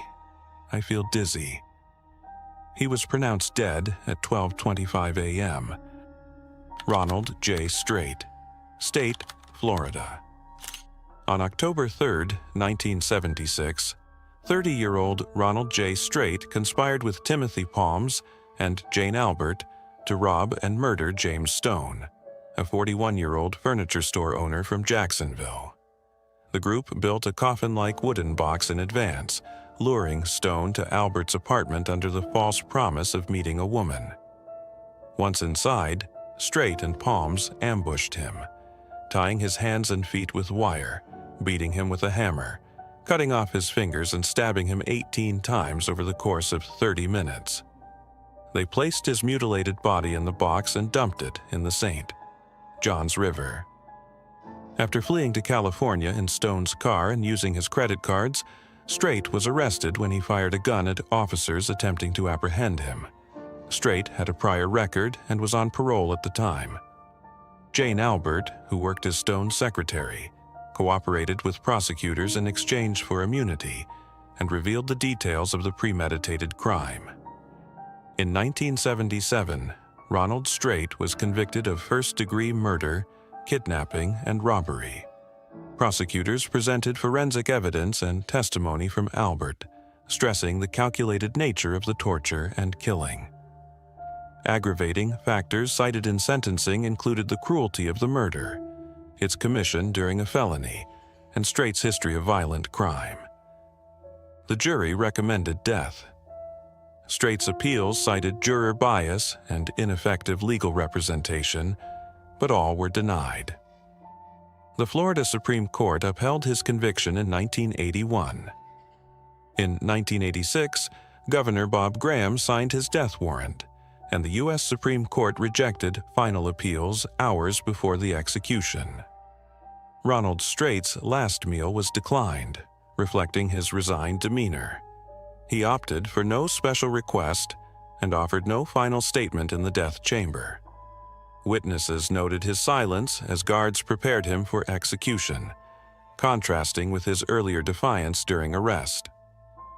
On May 20, 1986 at 5:12 p.m., Ronald J. Straight was executed in Florida's electric chair, known as Old Sparky. A 2,000-volt jolt was administered, and he was declared dead within minutes. He was 39 years old. He offered no final words. Rudy Ramos Esquivel, State, Texas. On June 8, 1978, 28-year-old Rudy Ramos Esquivel shot and killed Houston police officer Timothy Hearn during an undercover narcotics operation. Officer Hearn and his partner, Murray Jordan, were attempting to search Esquivel for heroin when Esquivel drew a .380 caliber pistol. He shot Jordan in the chest, then fired fatal shots at Hearn, who was already wounded and clearly identified as law enforcement. Hearn died at the scene while Jordan survived. Esquivel fled but was arrested a few days later. At trial, he claimed self-defense, accusing the officers of trying to plant drugs on him. The jury rejected his claim after hearing eyewitness accounts and reviewing ballistic evidence. On August 14, 1978, Esquivel's trial began in Harris County. The prosecution presented the shooting as deliberate and targeted, especially since Hearn had already been shot when Esquivel fired again. The jury sentenced him to death on October 30th, citing the murder of a peace officer and Esquivel's potential future danger. Rudy Esquivel's last meal consisted of fried chicken breast, corn on the cob, French fries, jalapeno pepper, and pecan pie. In the death chamber, he displayed remarkable composure, telling his 4 witnesses, "Be cool. Thank you for being my friends. Give my love to everybody." As Barbara Longoria read a passage from 2 Timothy, Esquivel smiled before the lethal injection commenced. On June 9, 1986 at 12:21 a.m., Rudy Ramos Esquivel was executed by lethal injection at the Huntsville unit in Texas. He was 36 years old. Kenneth Albert Brock. State, Texas. On May 21, 1974, 26-year-old Kenneth Albert Brock walked into a 7-Eleven in Houston, Texas, armed with a .380 caliber pistol. During the robbery, he took the store manager, 31-year-old Michael Sedita, hostage.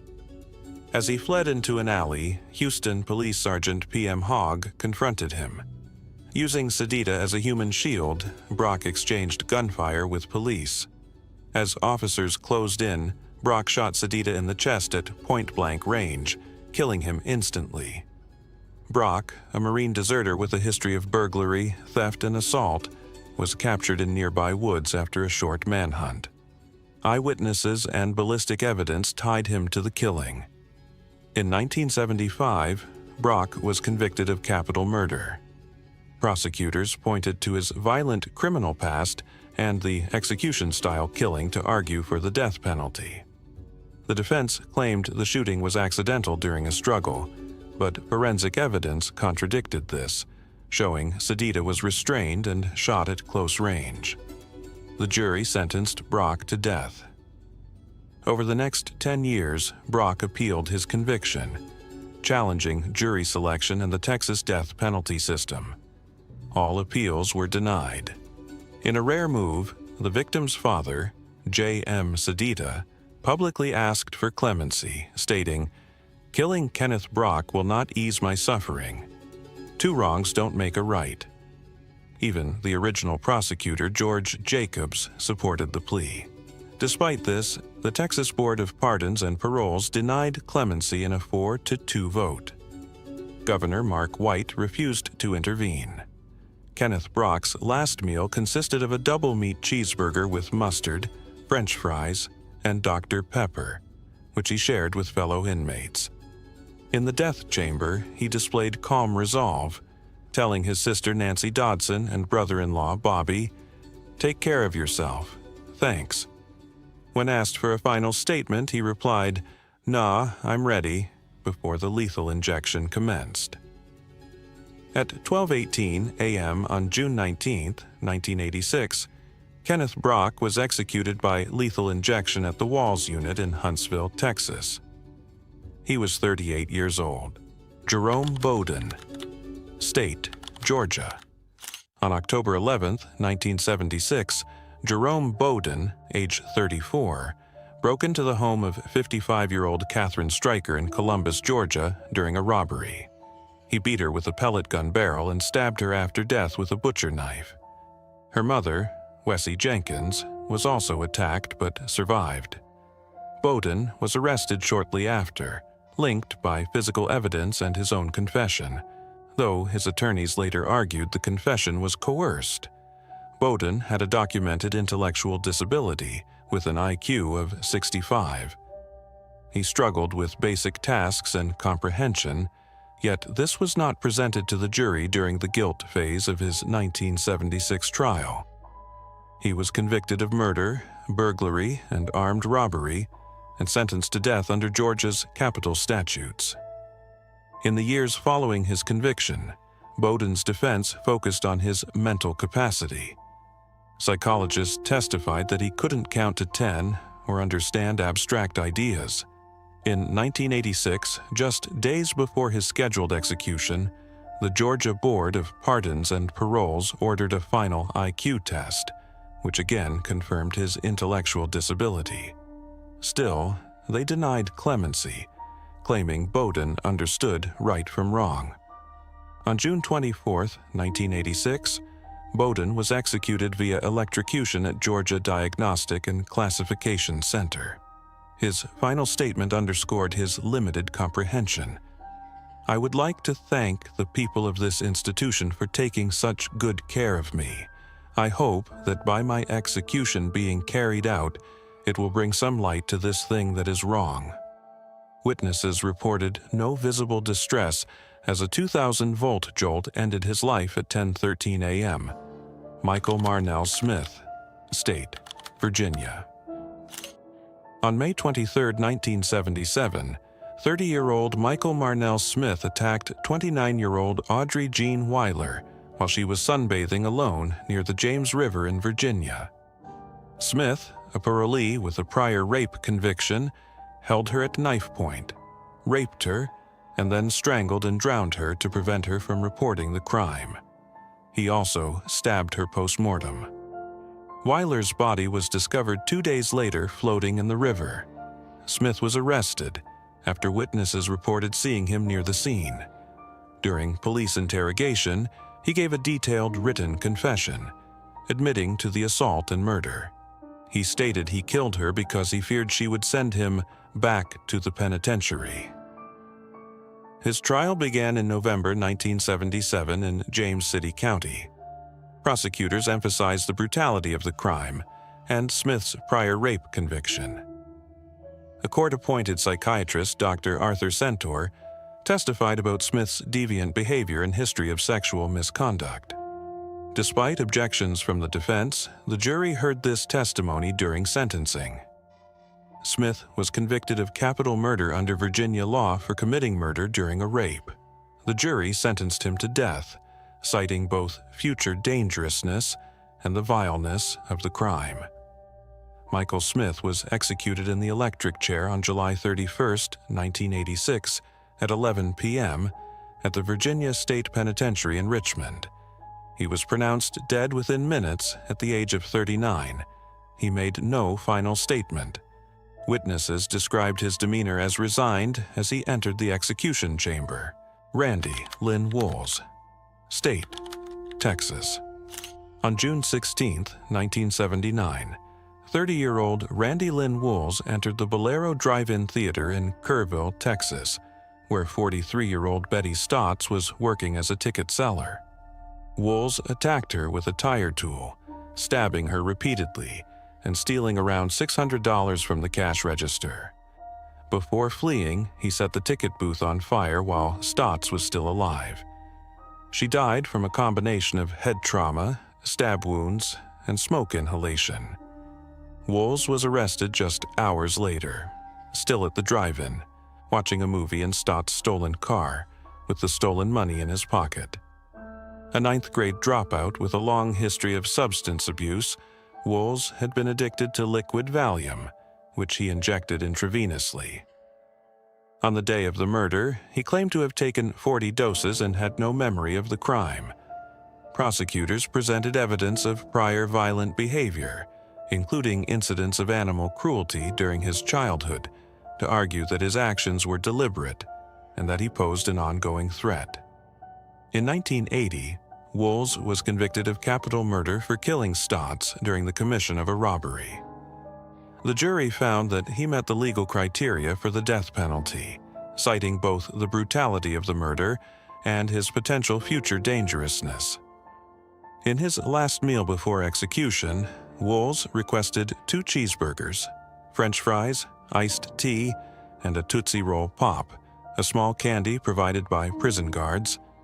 He was executed by lethal injection at 12:23 a.m. on August 20, 1986, at the Walls Unit in Huntsville. Due to his damaged veins from years of drug use, Wools helped officials find a usable injection site on his tattooed arm. He was pronounced dead shortly after. Before dying, he gave a brief statement. "I want to say, I am sorry to the victim and her family. I wish there was some way I could make it all right. I love all of you." Larry Smith, State, Texas.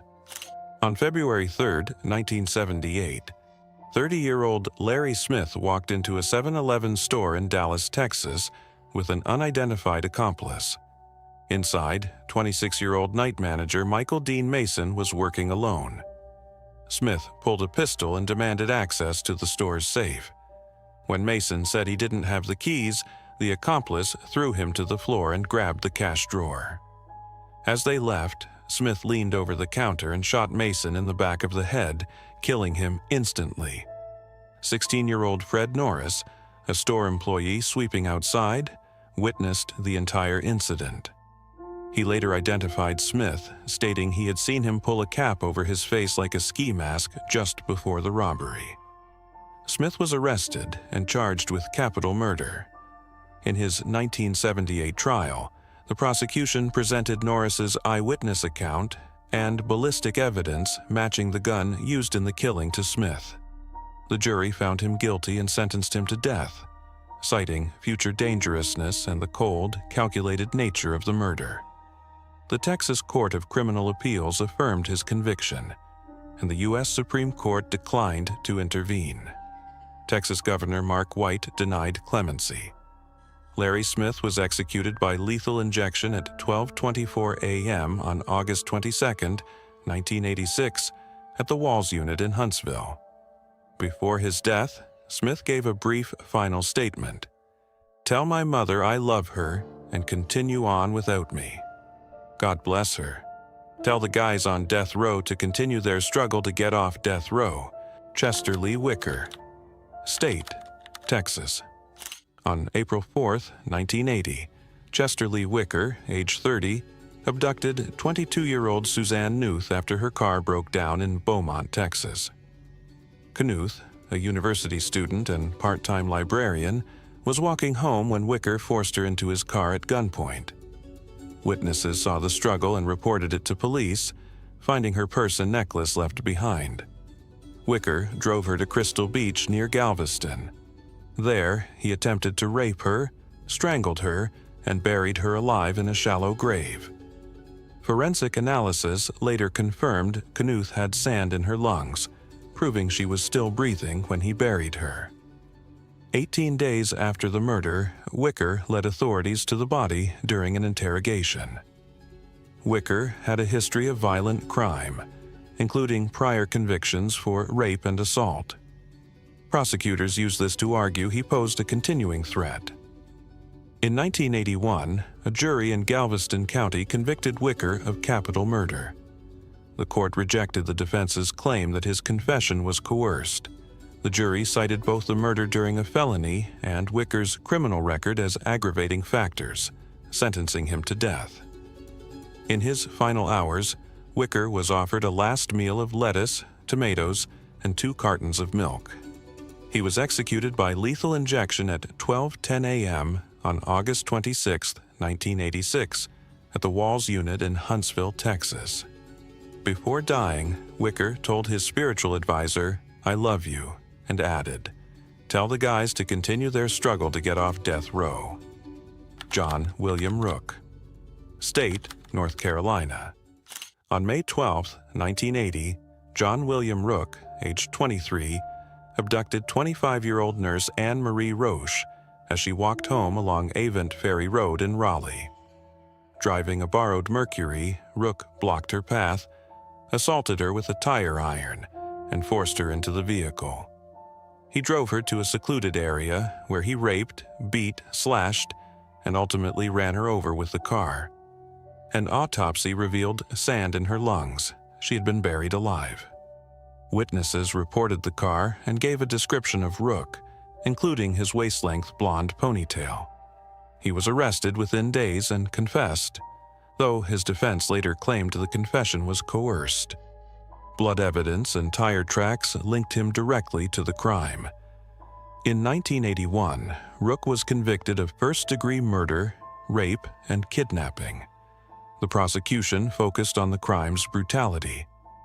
The defense presented evidence of Rook's abusive childhood and drug use, but the jury found aggravating factors, felony murder and cruelty, and sentenced him to death. Despite appeals from mental health advocates, North Carolina Governor Jim Martin denied clemency. The state's Board of Pardons and Paroles upheld the sentence. In his last meal before execution, Rook requested 12 chili and cheese hot dogs but ate only 3. He entered the death chamber at Central Prison wearing a Harley-Davidson t-shirt, jeans, and dingo boots. At 2:11 a.m. on September 19, 1986, John William Rook was executed by lethal injection.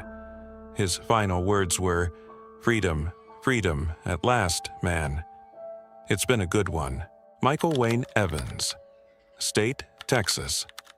On June 26, 1977, Michael Wayne Evans, age 20, and accomplice Stanley Earl Smith targeted Elvira Guerrero, a 36-year-old church pianist, and her fiancé Mario Alvarado Garza, 28.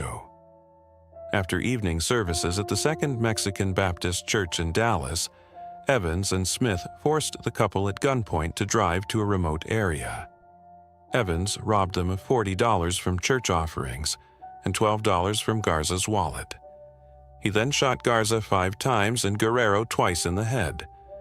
Guerrero, still conscious, prayed aloud, "God forgive him," which led Evans to slash her face with a carpet knife from chin to forehead.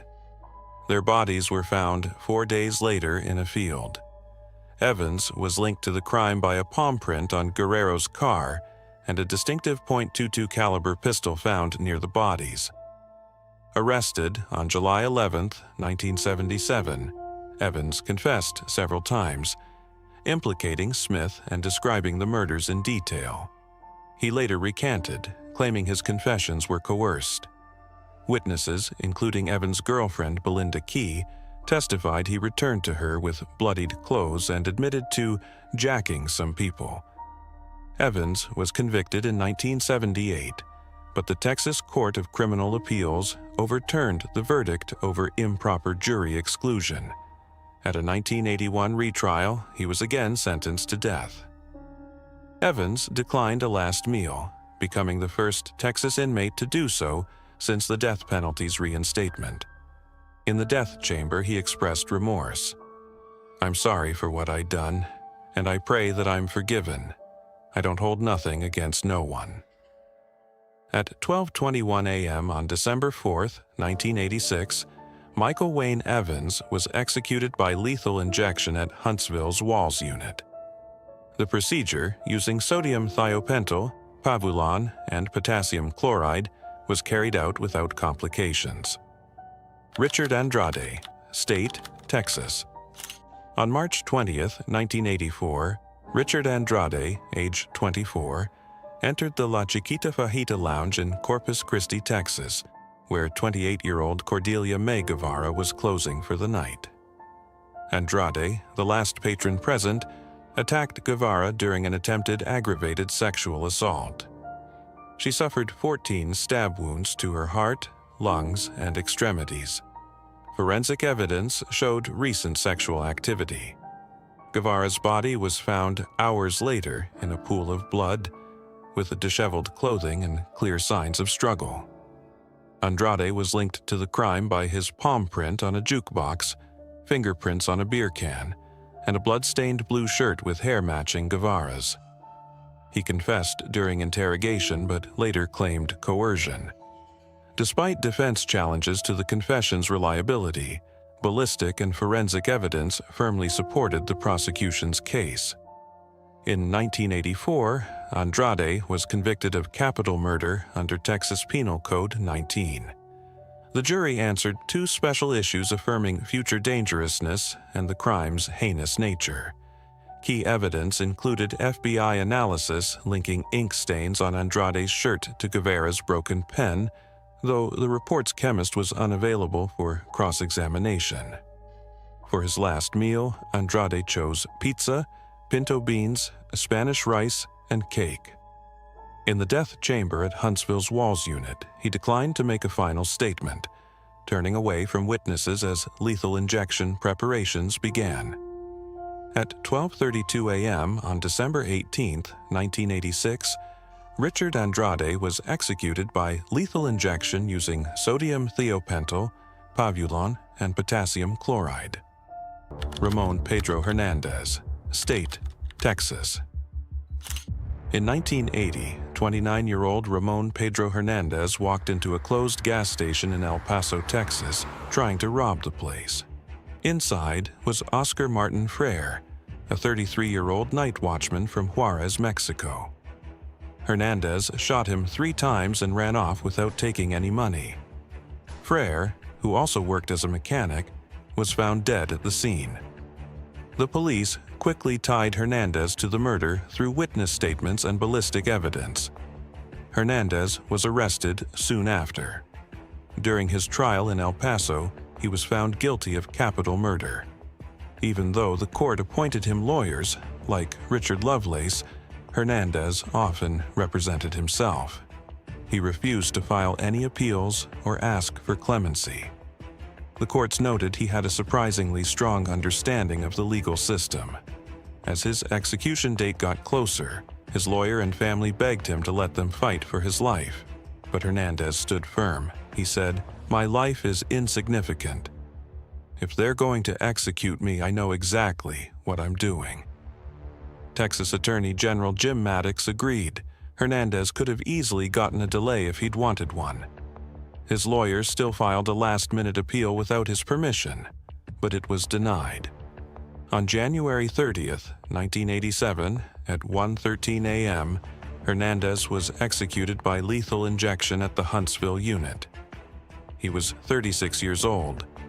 Witnesses said he was calm, though a bit nervous when the staff had trouble finding a vein for the IV. For his last meal, he asked for beef tacos, a beef enchilada, a jalapeno pepper, hot sauce, and a cup of coffee. His final words were to his common-law wife, Velma Hernandez. He looked at her and said, "I'll always love you. You know that. That's all." Eliseo Hernandez Moreno. State, Texas. On October 11, 1983, 24-year-old Eliseo Hernandez Moreno began a 5-hour killing spree that would leave 6 people dead and shock the entire state of Texas. Armed with a stainless steel .357 Magnum revolver, he set out from College Station in search of his estranged wife, Esther Garza. What started as a domestic dispute quickly escalated into one of the most violent rampages in Texas history, spanning over 130 miles. His first victims were his wife and brother-in-law, Esther and Juan Garza. Moreno shot and killed them both at point-blank range. Soon after, he encountered Texas Highway Patrol Officer Russell Lynn Boyd north of Hempstead. Boyd had pulled him over for a traffic violation. Moreno responded by shooting the officer 6 times. Although Boyd's bulletproof vest deflected 2 shots, the others struck his torso and head. As the officer lay wounded on the roadside, Moreno executed him with a final shot to the head. Now heavily armed.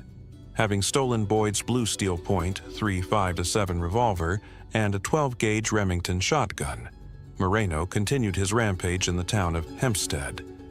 There, he murdered 3 elderly residents: 70-year-old retired nurse Ann Bennett, her 79-year-old sister Allie Wilkins, and 62-year-old James Bennett, their brother-in-law. Moreno was tried and convicted of capital murder for the killing of Officer Boyd. In 1985, he received additional prison sentences for the other 5 murders. He pleaded guilty to all charges and refused to appeal any part of his sentence. He told his lawyers in the court that he believed he deserved to die for what he had done. During his time on death row, Moreno experienced a religious conversion. He became a Bible study teacher, expressed remorse for his crimes, and wrote letters to the victims' families seeking forgiveness. According to his father, Moreno accepted full responsibility and believed his execution was just. For his last meal, he requested 4 cheese enchiladas, 2 fish fillets, French fries with ketchup, milk, and lemon pie. He was executed by lethal injection on March 4, 1987, at 12:12 a.m. at the Huntsville unit in Texas. He was 27 years old. Texas Attorney General Jim Maddox witnessed the execution and later said that Moreno entered the death chamber smiling, even joking. "I'm ready for the rocket to take off so I can go home. Moreno's final words were, "I would like to say that I am here because I am guilty. I hold no grudges against anyone. The Word of God tells me that the wages of sin is death. I'm willing to pay according to the laws of Texas because I know I am guilty." He was pronounced dead at 12:19 a.m., just 7 minutes after the injection began. Joseph Holcomb Mulligan, State, Georgia. On April 13, 1974, 24-year-old Joseph Holcomb Mulligan traveled from South Carolina to Columbus, Georgia, with his accomplice, Timothy Helms. Their goal was to kill Patrick A. Doe, Mulligan's brother-in-law, as part of a bitter family dispute involving divorce and a life insurance policy. After an argument while washing Doe's car in the parking lot of Marion Jones Miller's home, Doe's girlfriend, Mulligan fatally shot Doe with a .38 caliber revolver. To prevent her testimony, Mulligan then killed Miller as well. Mulligan acted as the mastermind behind the plan. He recruited Helms by paying him and used false identities to hide their presence in Columbus. Prosecutors argued the murders were intended to allow Mulligan's sister to collect Doe's life insurance before the divorce finalized. In 1976, Mulligan was convicted and sentenced to death for both murders. However, the Georgia Supreme Court later overturned the death sentence for Doe's murder, leaving only the sentence for Miller's murder intact. During his legal process, Mulligan showed substantial knowledge of the law and even represented himself in critical moments. Though he initially appealed his sentence, by 1985 he dismissed his lawyers and refused any further appeals. He declared, "My life is insignificant. If I'm going to be executed, I know exactly what I'm doing." Because Georgia law did not require automatic review of death sentences when the defendant waived rights, this accelerated his path to execution. On May 15, 1987, after the U.S. Supreme Court denied a last-minute stay by a 7-2 vote, Mulligan was executed by electrocution at Jackson State Prison, Georgia. His case was controversial. Groups like the NAACP argued racial bias influenced the process. Still, the state maintained Mulligan consciously chose to forego legal options. Mulligan's last meal is unrecorded, likely because he rejected the usual pre-execution formalities. His final words, heard faintly through the execution chamber glass, reflected both protest and resignation. "I am innocent. You're killing an innocent man. I've tried to tell you over and over. I won't be here to defend myself, but I hope someone else will. And I hope you know Georgia's death penalty law is wrong. It is wrong." Edward Earl Johnson, State, Mississippi. On June 2, 1979, in Walnut Grove, Mississippi, Edward Earl Johnson, an 18-year-old African-American, was accused of breaking into the home of Sally Franklin, a 69-year-old white woman, and sexually assaulting her. While fleeing, he allegedly shot and killed Marshal J.T. Trest, who had responded to the emergency call. Johnson was arrested shortly after. The prosecution's key evidence was a taped confession, which Johnson claimed was forced. According to him, officers took him into the woods, pointed guns at him, and made him sign a statement he didn't understand. The main witness, Sally Franklin, initially failed to identify him. A close friend known as Big Mary testified that Johnson was with her at the time of the crime, but her statement was dismissed by authorities. There were no fingerprints, no DNA evidence, and the murder weapon was never recovered. In 1981, he was sentenced to death. His defense was inadequate. Key witnesses weren't called, and his alibi wasn't properly investigated. Throughout the process, Johnson maintained his innocence. He stated, "They made me confess in the woods, pointing guns at me." As you've probably noticed in other cases over the years, there are usually very few images of the inmates. However, this case is different. Several documentaries were filmed at this prison in Mississippi during that time, so there's a good amount of audiovisual material showing the prisoners. His last meal was a shrimp cocktail, something he had never tried before. While eating, he requested a small music box that played Always by Atlantic Starr, the song his family dedicated to him during their final visit.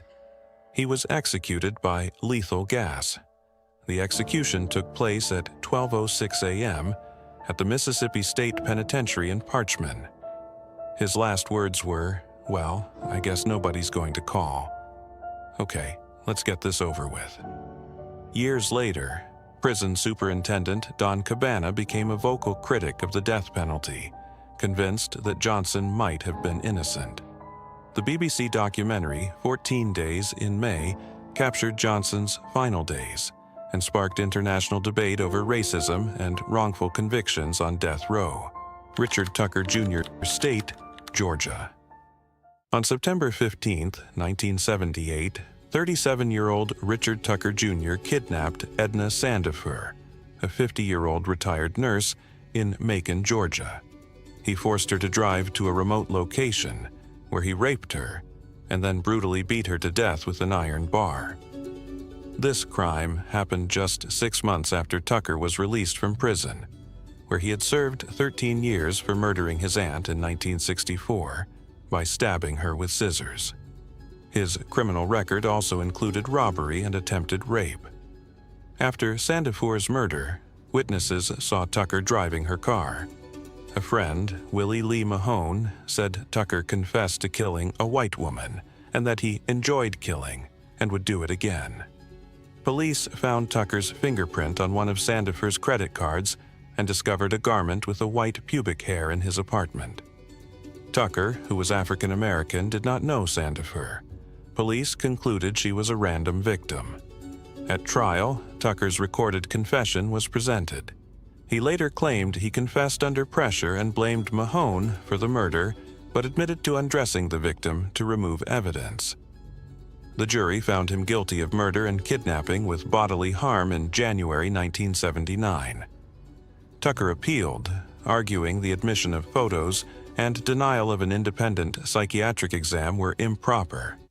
All appeals were denied.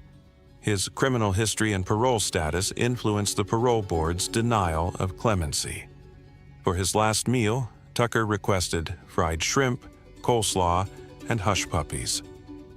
On May 22, 1987, at 7:23 p.m., 44-year-old Richard Tucker Jr. was executed by electrocution at the Georgia Diagnostic and Classification Center in Jackson. He gave no final statement but requested a last prayer, which was offered by Reverend Nolan Lavelle. Witnesses said he appeared calm and thoughtful. Anthony Charles Williams. State, Texas. On the night of June 1, 1978, 13-year-old Vicki Lynn Wright left the parking lot of Big Texas Bowling Alley around 8:45 p.m. to get change from a friend's 1977 El Camino. When she didn't return, her sister and friends searched but found the car was missing.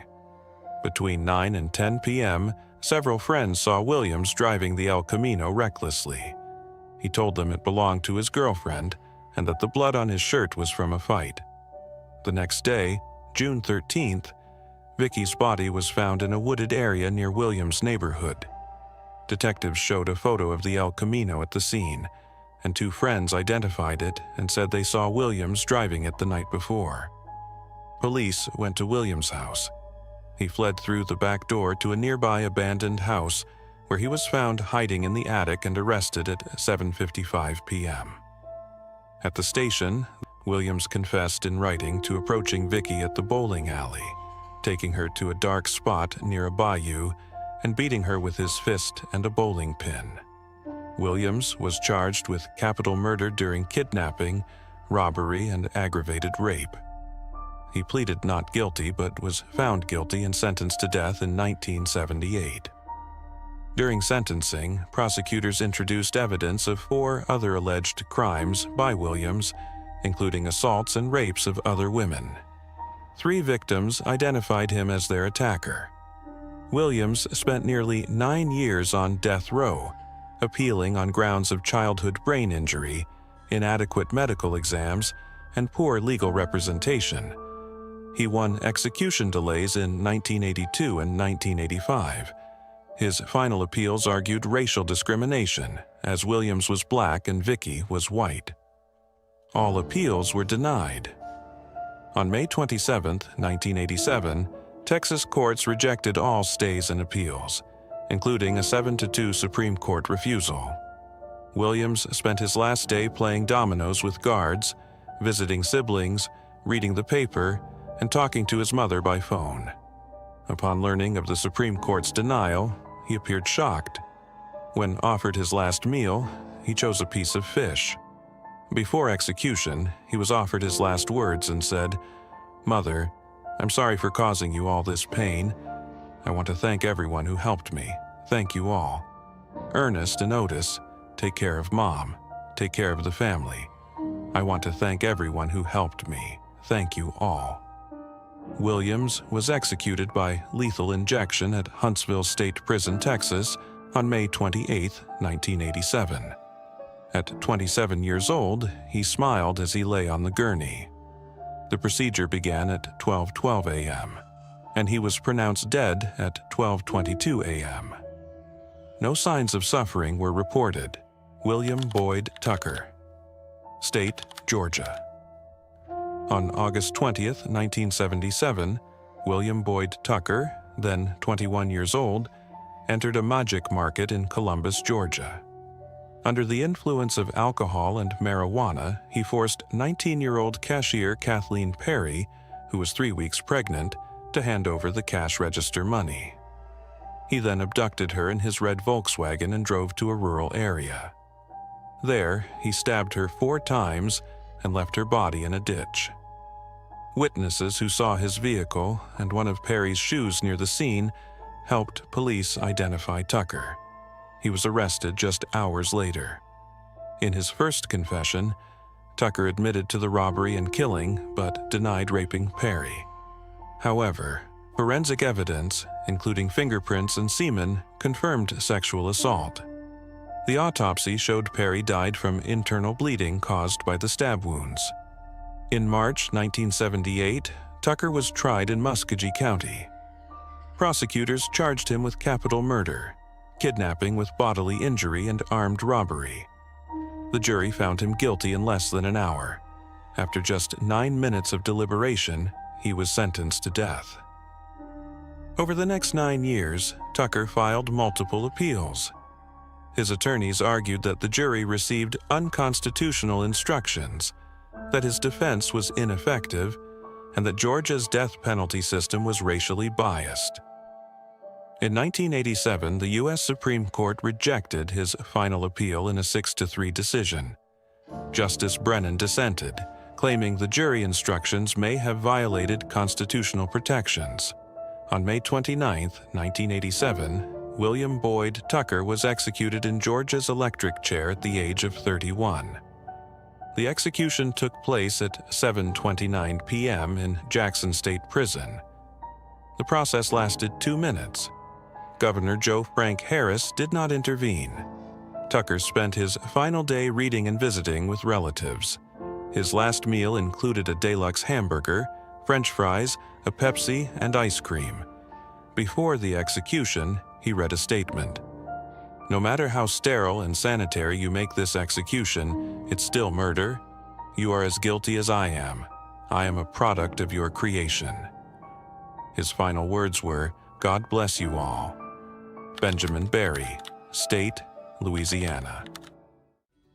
On January 30, 1978, 24-year-old Benjamin Berry and his accomplice David Pennington traveled from Baton Rouge to Jefferson Parish to rob a branch of the Metairie Bank and Trust. Pennington entered first to scout the location and noticed Robert Cochran, a 34-year-old off-duty sheriff's deputy working as an armed security guard. Moments later, Berry entered with a .38 special revolver and demanded money from the tellers. During the robbery, Cochran drew his weapon. In the exchange of gunfire, Berry shot 3 times. 2 bullets struck Cochran, one in the shoulder, the other fatally in the chest. Cochran managed to fire once, wounding Barry in the thigh before dying at the scene. Barry and Pennington fled with $4,373. Barry was arrested later that day at a Baton Rouge hospital while seeking treatment. The evidence was overwhelming. Barry's fingerprints were found at the scene and in the getaway car. The fatal bullet matched his revolver. Multiple witnesses identified him at the bank. In October 1978, Barry was tried for first-degree murder under Louisiana law, which allowed the death penalty for homicides committed during robberies. His attorney argued Barry acted in self-defense, but forensic experts testified that Cochran was shot at close range, likely while incapacitated. Barry later appealed, claiming ineffective assistance of counsel. His lawyer, Fred Blanche III, was accused of using narcotics during the trial period.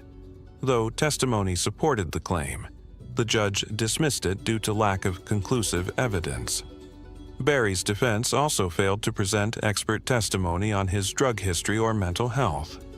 On June 7, 1987, Benjamin Barry was executed in Louisiana's electric chair at Angola State Prison. He was 31 years old.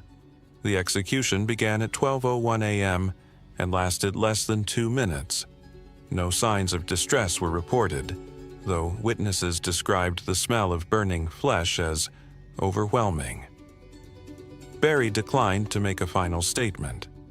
His last meal was tomato and egg sandwiches, French fries, and a chocolate milkshake. Alvin R. Moore, Jr., State, Louisiana. On July 9, 1980, 20-year-old Alvin R. Moore, Jr. was accused of brutally stabbing Joanne Wilson, a 23-year-old mother, inside her home in Bossier City, Louisiana. Wilson, who was stabbed 13 times, managed to call 911 before dying. Her final words were, "Alvin did it." Her 4-month-old baby was found unharmed in a nearby crib. Items like a stereo and a jar of coins had been stolen from the home. Moore, a former neighbor and co-worker of Wilson's husband, was arrested later that day. Blood type O, matching Wilson, was found on his pants. 2 acquaintances, Arthur Stewart and Dennis Sloan, initially testified that Moore entered the house alone, sexually assaulted Wilson, and later said, "I stabbed that bitch 9 times." Their testimony played a key role in Moore's conviction, although they recanted their statements in sworn affidavits in 1986. Moore was tried in 1980 by an all-white jury in a parish with a documented history of racial bias. His court-appointed attorney, Stacey Freeman, provided a minimal defense. He failed to interview critical witnesses, presented no mitigating evidence, and spent only 2 minutes arguing for Moore's life during sentencing. Freeman later admitted he would have felt silly begging for his life. He also ignored medical records indicating Moore may have suffered brain damage from a childhood injury. In 1987, the U.S. Supreme Court rejected his final appeal by a 7-2 vote. Justices Brennan and Marshall dissented, pointing to racial imbalance and lack of due process. On June 9, 1987, at age 27, Alvin R. Moore, Jr. was executed in Louisiana's electric chair at the state penitentiary in Angola. In the hours before his death, Moore met with his spiritual advisor, Reverend Roger Stinson, who read from the Book of John and urged him to ask for forgiveness. Alvin Moore, Jr.'s last words, "You may kill my body, but not my soul." Moore made no public final statement. These words were spoken privately to his attorney. Jimmy L. Glass, State, Louisiana. On December 24, 1982, 20-year-old Jimmy Glass escaped from the Webster Parish Jail alongside his cellmate Jimmy Wingo. That same night, they broke into the home of Newton and Earlene Brown, a couple from Dixie Inn, Louisiana. The Browns were tied up, gagged, and shot point-blank in the head with a .22 caliber pistol. Their bodies were discovered the next day by their son. Glass was arrested days later. During interrogation, he claimed that Wingo had forced him to shoot, but ballistic evidence and witness testimony pointed to Glass as the gunman responsible for the double murder. In April 1983, he was tried in Lafayette. The jury found him guilty of first-degree murder in less than an hour. During the sentencing phase, the prosecution emphasized his violent criminal history and the brutality of the killings. Glass appealed his sentence, arguing that electrocution constituted cruel and unusual punishment. His legal team presented medical evidence detailing the pain and damage caused by the electric chair. In 1985, the U.S. Supreme Court declined to review the case by a narrow 5-4 vote. Justices Thurgood Marshall and William Brennan dissented, calling electrocution torture. During his final 24 hours, Glass appeared calm, even defiant. He joked with guards and ate a last meal of pepperoni pizza, chef salad with blue cheese dressing, peaches with cream, and 2 soft drinks. When asked if he had any final words, he replied, "Yeah, I guess I'd rather be fishin'." The execution took place on June 12, 1987, at the Louisiana State Penitentiary in Angola. Jimmy Glass was 25 years old. He was executed in the electric chair. There was no intervention from the governor. Individuals: Jimmy C. Wingo. State, Louisiana. On the night of December 24, 1982, 32-year-old Jimmy C. Wingo, a former police officer, escaped from the Webster Parish Jail in Minden, Louisiana, alongside his cellmate Jimmy Glass. The guards, distracted by a television program, failed to notice their absence. Wingo and Glass followed the railroad tracks to Dixie Inn, where a robbery turned into a brutal double homicide. Newton Brown, 55, and Early Neely Brown, 51, were found dead in their bedroom with gunshot wounds to the back of the head. Their bodies were bound, gagged, and showed signs of blunt trauma. Ballistics confirmed that the .22 caliber bullets came from Glass's weapon. Glass admitted to pulling the trigger but claimed he did so under Wingo's orders. Wingo, however, insisted he had separated from Glass hours earlier and had no part in the killings. In April 1983, Wingo was tried for first-degree murder in Lafayette. The prosecution relied heavily on circumstantial evidence, including his connection to Glass, possession of stolen items, and the testimony of his ex-girlfriend, Gwen, who claimed Wingo had confessed. The jury, composed entirely of white individuals, deliberated for just 50 minutes before returning a guilty verdict. During sentencing, the prosecutor emphasized Wingo's past as a police officer and labeled him inherently dangerous. In his final days, Wingo remained calm. He received visits from family members and a pastor.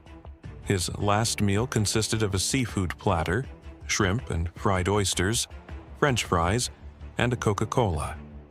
When asked for his final words, Jimmy Wingo said, "I am an innocent man. The state of Louisiana is murdering an innocent man. In the name of Christ, I forgive all those involved in this unjust persecution. I love you. God bless you and goodbye." The execution took place at 12:06 a.m. on June 16, 1987, at the Louisiana State Penitentiary in Angola. Wingo was 35 years old. He was strapped to the electric chair with leather restraints and a saline-soaked hood placed on his head.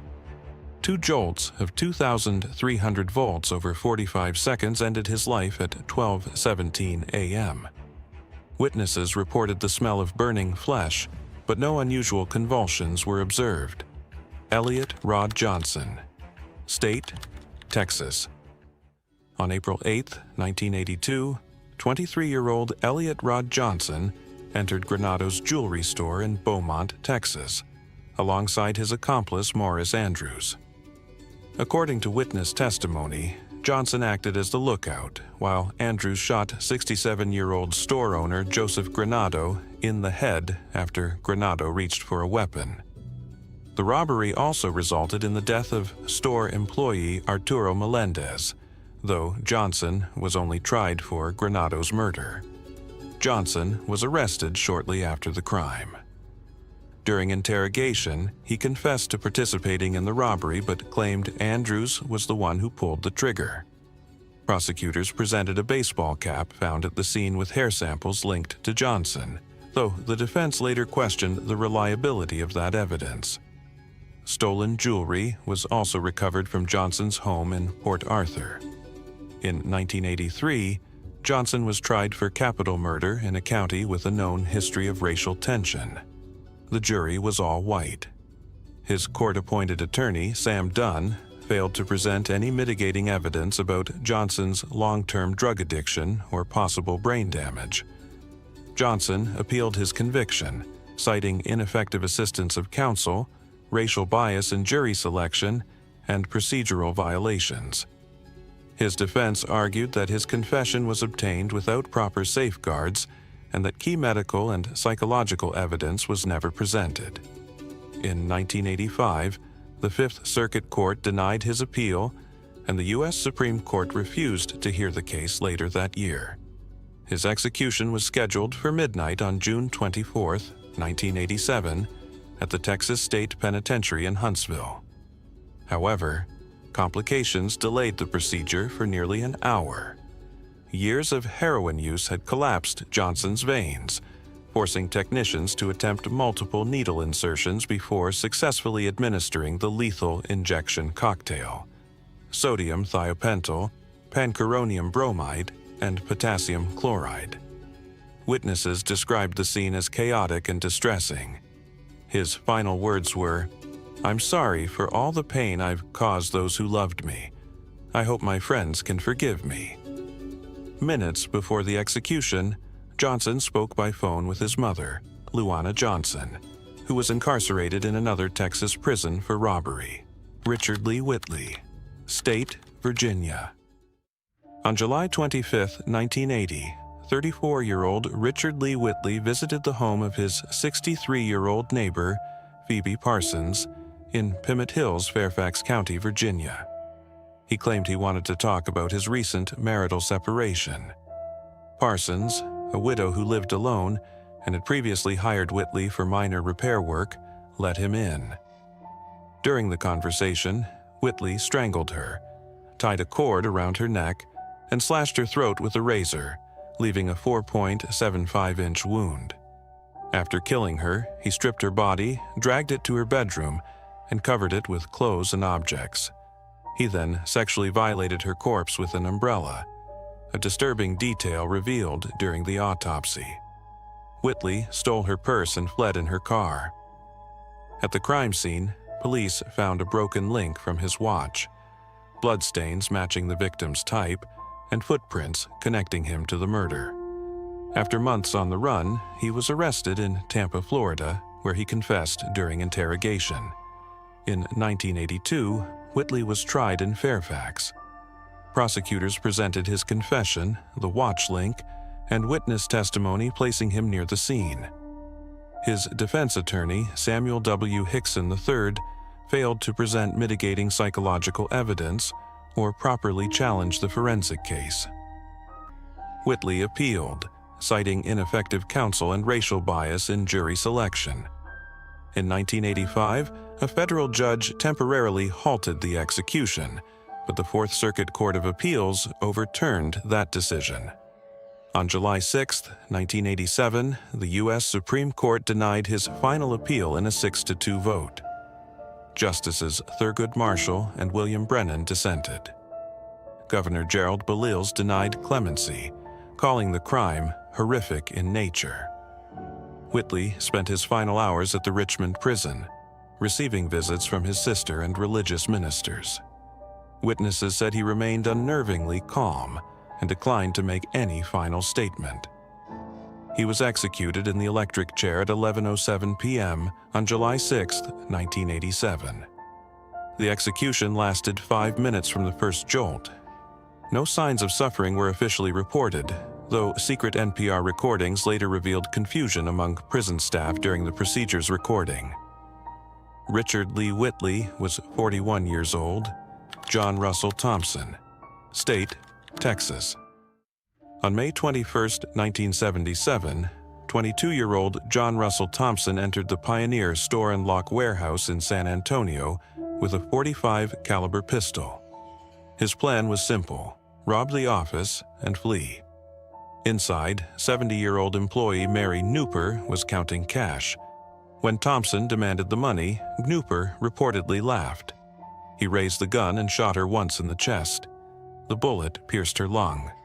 She died minutes later from internal bleeding. Thompson fled the scene with his two accomplices, Fernando Guerrero and Christy Sparks Moore, but they left empty-handed. Investigators quickly identified Thompson's vehicle near the scene, and a traffic citation issued to him just hours before the crime placed him in the area. Ballistics matched the bullet to a pistol borrowed from Moore's stepfather. Thompson was arrested days later. He admitted to the robbery but claimed the shooting was unintentional. In 1978, Thompson was tried for capital murder. Christy Sparks Moore testified that Thompson had planned the robbery and pulled the trigger when Nooper resisted. Prosecutors highlighted his past arrests for drug offenses and violent conduct. His defense argued that the shooting was impulsive, not premeditated. Judge Peter Michael Curry called the sentence justified by the cold-blooded execution of an elderly woman. Over the next 9 years, Thompson's legal team filed appeals citing procedural errors, including emotional testimony from the victim's husband and lack of clear intent to kill. All appeals were rejected. In early 1987, the U.S. Supreme Court denied his final petition. His last meal was simple: fresh squeezed orange juice. Thompson spent his last hours at Huntsville Prison with his family and a chaplain. He declined to speak publicly, telling the chaplain only that he wanted to communicate with God. John Thompson had no last words. Connie Ray Evans, State, Mississippi. On April 8, 1981, Connie Ray Evans, 21 years old, walked into RJ's Food Center in Jackson, Mississippi, with his accomplice Alfonso Artis. Artis pulled a .38 revolver and forced the store clerk, 28-year-old Arun Pawa, to kneel behind the counter. Evans entered moments later, took the gun, and stood watch while Artis tried to open the cash register. When he failed, they made Pawa get up, open the register, then kneel again. Evans shot him in the head at point-blank range. They fled with just $140. Evans was arrested soon after. Artis confessed and identified Evans as the shooter. The revolver, borrowed from Artis's stepfather, matched the bullets found in Pawa's body. Evans also confessed, though he claimed the shooting was accidental. Artis told police that Evans said, "I did it because I'm cold-hearted." In court, Evans pleaded guilty to capital murder, skipping the guilt phase.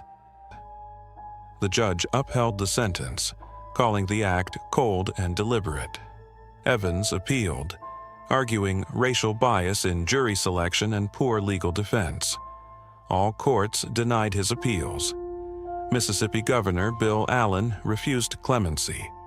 His last meal was a cheese omelet, fried okra, and chocolate cake. On July 8, 1987, Evans was executed in the gas chamber at Mississippi State Penitentiary. He was 27. The execution began at 12:22 a.m., and he was pronounced dead 2 minutes later. No sedatives were given. Witnesses said he inhaled deeply, then lost consciousness. His final words were, "From one Christian to another, I love you. Bet I'll tell the man how good you are." Willie Lawrence Celestine, State, Louisiana. On September 13, 1981, Willie Lawrence Celestine, 24 years old, broke into the home of 81-year-old Marcelianne Richard in Lafayette, Louisiana. Under the influence of amphetamines and alcohol, he entered through a bathroom window, leaving a fingerprint on the sink. Inside, he raped her, then strangled her so violently that he fractured a neck vertebra and 7 ribs. She died from manual strangulation. Her body was found hours later. Celestine was arrested after investigators matched his fingerprint at the scene. In a taped confession, he admitted to the crime but blamed it on intoxication. He said he didn't know the victim and acted impulsively. During sentencing, they found 3 aggravating factors. The murder occurred during aggravated rape. Celestine had prior convictions for sexual assault, and the act was extremely cruel. Celestine appealed, arguing poor legal defense and racial bias in jury selection. His lawyers also cited his IQ of 69 as evidence of intellectual disability. But in 1987, the law did not bar such executions. All appeals failed. The U.S. Supreme Court denied review, and Governor Edwin Edwards denied clemency. His last meal was crawfish étouffée, salad with Italian dressing, and a soft drink. His final words were, "I want to tell the Richard family I'm very sorry. I hope they can find it in their hearts to forgive me. Tell my family I love them. And thank you, Sister Helen, for staying with me." On July 20th, 1987, Celestine was executed in the electric chair at Angola Prison. He was 30 years old. 2 jolts of 2,300 volts ended his life at 12:27 a.m. Witnesses reported no unusual signs of suffering, though many described a strong smell of burning flesh. His last meal was crawfish étouffée, salad with Italian dressing, and a soft drink. Willie Lawrence Watson. State, Louisiana. On April 5, 1981, Willie Lawrence Watson, then 25, abducted 25-year-old Tulane medical student Kathy Newman at gunpoint from her apartment parking lot in New Orleans. Addicted to drugs and desperate for money, he forced her to drive to a remote area in St. Charles Parish. There, he robbed her, raped her, and shot her in the back of the head. Watson later confessed, saying he feared she could identify him. He blamed the crime on his addiction and a troubled upbringing in New Orleans public housing. The investigation linked Watson to the crime through fingerprint evidence and the testimony of accomplices. In a taped confession, he described the entire crime in detail. The bullet retrieved from Newman's skull matched a gun found in Watson's possession. On July 24, 1987, Watson was executed in the electric chair at Angola Prison. He was 31 years old. The execution began at 2:09 a.m. and lasted 11 minutes. No signs of unusual suffering were reported, though witnesses described a smell of burning flesh in the chamber. Watson refused his last meal and declined to make a final statement. When asked if he had anything to say, he simply shook his head. John E. Brogdon. State, Louisiana. On October 7, 1981, 19-year-old John E. Brogdon and his accomplice, Bruce Parrott, 17, approached 11-year-old Barbara Jo Brown outside a convenience store in Luling, Louisiana. They convinced her to get into their car and drove to a secluded area. There, they committed acts of extreme violence that resulted in the child's death. Investigators linked Brogdon to the scene through fingerprints and recovered evidence. He confessed to the crime during questioning, admitting he and Parrott acted under the influence of drugs and alcohol. In 1982, Brogdon was convicted of first-degree murder and aggravated assault. A year later, the Louisiana Supreme Court overturned the sentence due to faulty jury instructions. Brogdon was retried in 1983, and a second jury again recommended the death penalty. The verdict was upheld in 1984. Brogdon appealed his case, arguing that the jury selection process was racially biased and that his defense failed to present key evidence, including his low IQ score of 71 and a troubled upbringing. His legal team also questioned the fairness of executing someone so young and with possible intellectual limitations. The courts rejected all appeals. On July 30, 1987, at the Louisiana State Penitentiary in Angola, John E. Brogdon was executed by electric chair. He was 25 years old. The procedure began at 12:12 a.m. and concluded in under 10 minutes. No unusual complications were reported. His final words were, "God bless you all." Sterling J. Rault, Jr., State, Louisiana. On March 1, 1982, 36-year-old Sterling J. Rault, Jr., Assistant Controller at Louisiana Energy and Development Corp., left work with 21-year-old Secretary Jane Ellen Francione. Witnesses near the University of New Orleans later saw the two in a struggle in a parking lot, where Francione was heard shouting for help. Hours later, Francione's body was discovered in a remote area of eastern New Orleans. Evidence at the scene linked Rault to the crime, including a shell casing that matched a revolver found in his vehicle. The prosecution argued that Rault killed Francione to prevent her from exposing an $84,000 embezzlement scheme he had orchestrated at El Idco. Raoul had opened a fraudulent account and forged company checks under the president's name. At trial, multiple witnesses testified about the parking lot altercation and Raoul's flight from the scene. The defense attempted to introduce evidence obtained under hypnosis, claiming Raoul had repressed memories of trauma and suffered from a dissociative condition, but this was rejected by the court. After brief deliberation, the jury unanimously recommended the death penalty. Raoul appealed, arguing that excluding hypnosis-based testimony harmed his defense and that the use of overlapping factors to justify the death penalty was unconstitutional. In 1987, the U.S. Supreme Court denied his final appeal in a 7-2 decision. Governor Edwin Edwards also declined to intervene. On August 24, 1987, Rault was executed in the electric chair at Angola Prison. He was 36 years old. His final meal included a T-bone steak, fried shrimp, French fries, strawberry cake, and a Pepsi. Before the execution, he told his aunt, Sister Mary Rault, "The public is killing an innocent man. I pray God forgives everyone. I go from death row to the line of eternal life." His final gesture was a thumbs up and the words, "I love you," to his aunt. He was pronounced dead at 12:16 a.m., 6 minutes after the process began. Beaufort James White, State, Florida. On July 27, 1977, Beaufort James White, age 28, accompanied Marvin Francois and John Ferguson to a home in Carroll City, Miami. Under the pretense of being utility workers, the three men entered the residence, where they tied up the occupants and waited for others to arrive. Their goal was related to an unresolved drug dispute. When Livingston Stalker and 5 friends arrived, they were also tied and placed face down. Francois and Ferguson then carried out a coordinated attack. White, according to his own confession, remained by the front door to ensure no one escaped.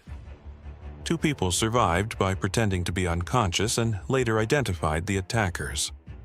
White was arrested soon after and during questioning admitted to being at the scene but denied knowing the full extent of the plan. In 1978, White was convicted of 6 counts of first-degree murder, 2 counts of attempted murder, and 4 counts of robbery. During sentencing, the jury unanimously recommended life in prison, citing that White did not commit the killings himself nor plan them. However, Judge Paul Baker overruled this decision, one of the most controversial practices in Florida at the time, and sentenced him to death. White appealed, referencing the Enmond v. Florida decision, which limits the death penalty to those who actually kill or intend to kill. His appeal was denied, and in 1987, the U.S. Supreme Court upheld his sentence. Governor Bob Graham declined clemency. On August 28, 1987, Beaufort James White was executed by electric chair at Florida State Prison in Stark. He was 38 years old. He declined a special last meal and religious services. When asked if he had any final words, he replied, "No, sir." He was pronounced dead at 7:11 a.m. Wayne Eugene Ritter, State, Alabama. On January 5, 1977, Wayne Eugene Ritter, 22 years old at the time, entered a pawn shop in Mobile, Alabama, with John Lewis Evans III, an ex-cellmate. While Ritter asked the shop owner, Edward Nassar, to see a firearm, Evans pulled a gun and announced a robbery. As Nassar attempted to flee, Evans shot him fatally in front of his 2 young daughters. After the killing, Ritter and Evans went on a multi-state crime spree, committing dozens of armed robberies and several kidnappings across 7 states. They were caught 2 months later in Arkansas. Inside their vehicle, authorities recovered stolen weapons, including the one used to kill Nassar. In 1977, Ritter pleaded guilty to capital murder. However, under Alabama law, a jury trial was required to impose a death sentence. During the proceedings, Ritter testified that he was fully willing to shoot if Evans hadn't been in his line of fire. At one point, he told the jury, "If you give me life, I'll be out in 10 years and I'll come after you." The jury returned a unanimous death recommendation after just 15 minutes. Ritter's appeals challenged the use of the electric chair, arguing it was excessively painful, and questioned the fairness of sentencing someone to death who didn't personally fire the fatal shot. The courts rejected both claims, citing his active role and intent. On August 28, 1987, Wayne Eugene Ritter was executed in Alabama's Holman Correctional Facility. He was 33 years old. He declined to make a final statement. Witnesses said he entered the execution chamber calmly and smiled at the guards. Dale Selby Pierre, State, Utah. On April 22, 1974, Dale Selby Pierre, 21 years old, participated in one of Utah's most brutal crimes, the Hi-Fi murders in Ogden. Alongside William Andrews and Keith Roberts, Pierre entered the Hi-Fi electronics store to commit a robbery. Inside, they took 5 people hostage, 2 employees and 3 customers. The victims were tortured in horrifying ways. Pierre forced them to drink Drano, causing internal chemical burns. He raped 18-year-old Michelle Ansley and shot her, Stanley Walker, 20, and Carol Naisbitt, 52, in the head. Only 2 victims survived, 16-year-old Courtney Naisbitt and 43-year-old Orrin Walker, both left with permanent injuries, including brain damage and severe burns. In 1974, Pierre was convicted of 3 counts of first-degree murder and 2 counts of aggravated robbery. During trial, Pierre admitted to firing the shots, claiming he was in a rage. Over the next decade, Pierre appealed his sentence, citing racial bias. He was black in a predominantly white state, and alleged legal errors. All appeals were denied. In 1987, Utah Governor Norman Bangerter refused to grant clemency. On August 28, 1987, Dale Selby Pierre became the first person in Utah to be executed by lethal injection. He was 34 years old. He received the injection at 1:02 a.m. at the Utah State Prison. The process took 10 minutes. Witnesses, including family members of the victims, reported that Pierre remained calm. He did not offer any final statement. William Mitchell, State, Georgia. On August 11, 1974, William Billy Mitchell, 22 years old, entered the IGA store number 13 in Worth County, Georgia. Inside were 14-year-old Christopher Carr and his mother, Peggy Carr, who both worked there. Armed and aggressive, Mitchell demanded money, forced them into a walk-in freezer, and shot Christopher in the chest and then execution-style in the back of the head. He then shot Peggy multiple times. She survived and later testified against him. The robbery netted just $165. Mitchell was arrested later that same day.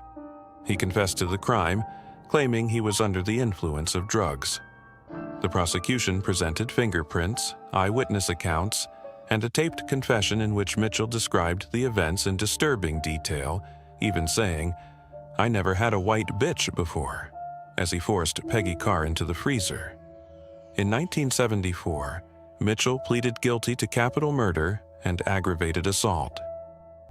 Mitchell also received a life sentence for the robbery. On September 1st, William Mitchell was executed in the electric chair at Georgia Diagnostic and Classification Prison in Jackson. He was 35 years old. He spent his last hours with family and ministers. According to Warden Don Cabana, he remained defiant to the end. His last words were, "A few hours ago, Wayne Snow said I had no redeeming qualities. All I have to say to Wayne Snow is kiss my ass. Goodbye."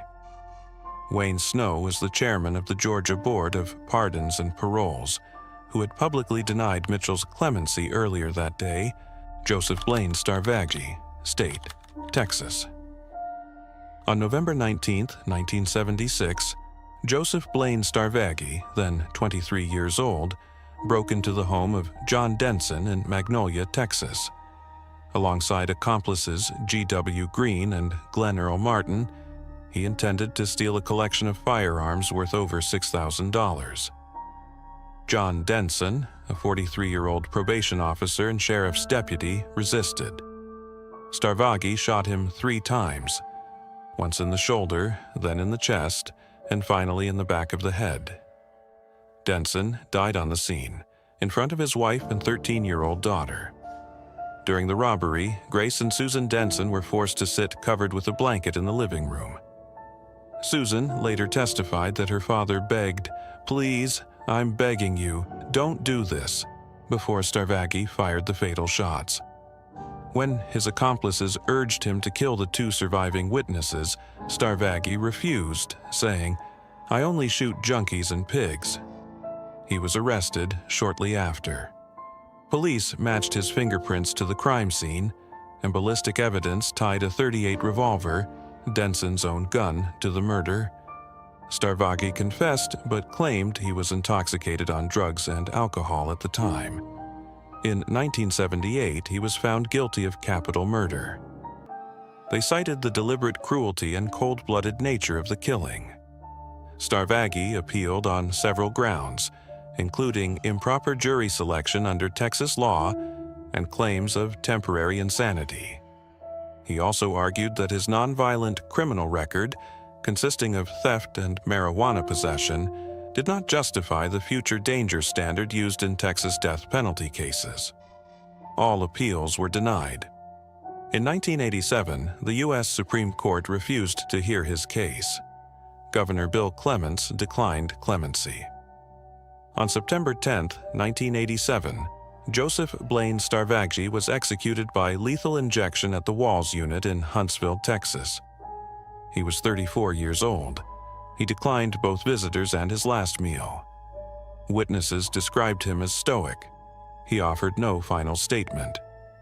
Timothy Wesley McCorquodale, State, Georgia. On January 16, 1974, 22-year-old Timothy Wesley McCorquodale abducted 17-year-old Donna Marie Dixon in Atlanta, Georgia, after falsely accusing her of theft. Along with an unidentified accomplice known only as Leroy, McCorquodale took Donna to his girlfriend's apartment, where she was subjected to severe abuse over several hours. According to testimony, McCorquodale inflicted prolonged physical and psychological harm on the victim before ultimately ending her life by strangulation. He then attempted to hide her body in a trash container. Key witnesses, granted immunity, testified against him. McCorquodale also confessed, though he claimed to have no memory of the crime due to drug use. In 1974, a jury in Fulton County, composed entirely of white jurors, found him guilty of capital murder.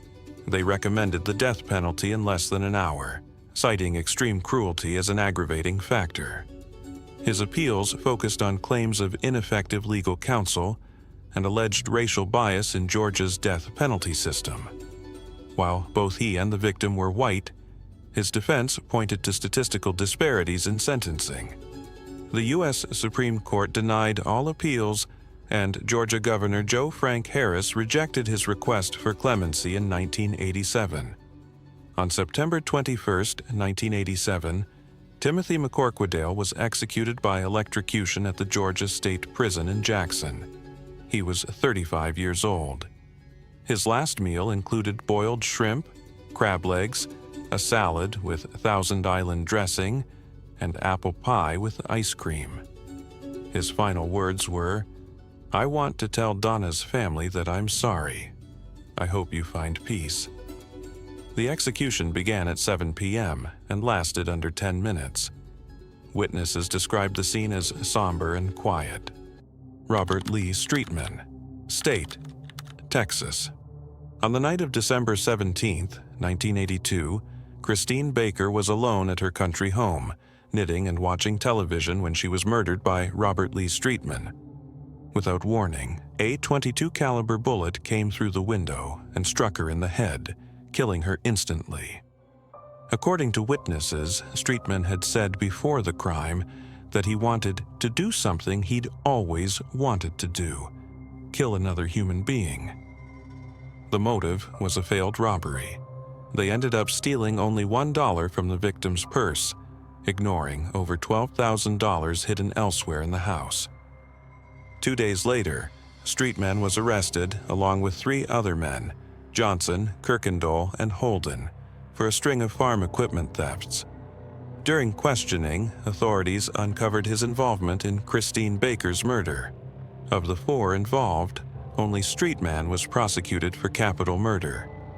Holden was granted parole in exchange for testifying, Kirkendall got 45 years for robbery through a plea deal, and Johnson was given immunity. A jury found Streetman guilty, and he was sentenced to death. During the trial, there was no mention of Streetman's long history of mental health issues, including a serious brain injury, hallucinations, and delusions.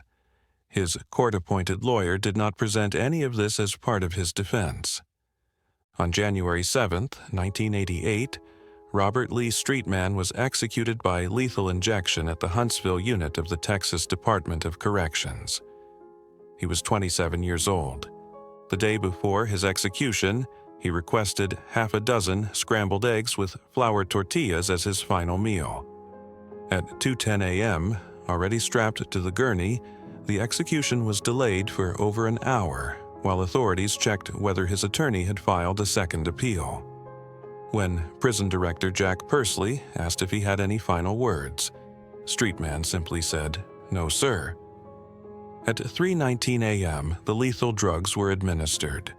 He made violent gurgling sounds, closed his eyes, and was pronounced dead at 3:26. His sister, who witnessed the execution from a nearby room, cried uncontrollably. Willie Jasper Darden, State, Florida. On September 8, 1973, 40-year-old Willie Jasper Darden Jr. murdered Carl Turman during a botched robbery at a furniture store in Lakeland, Florida.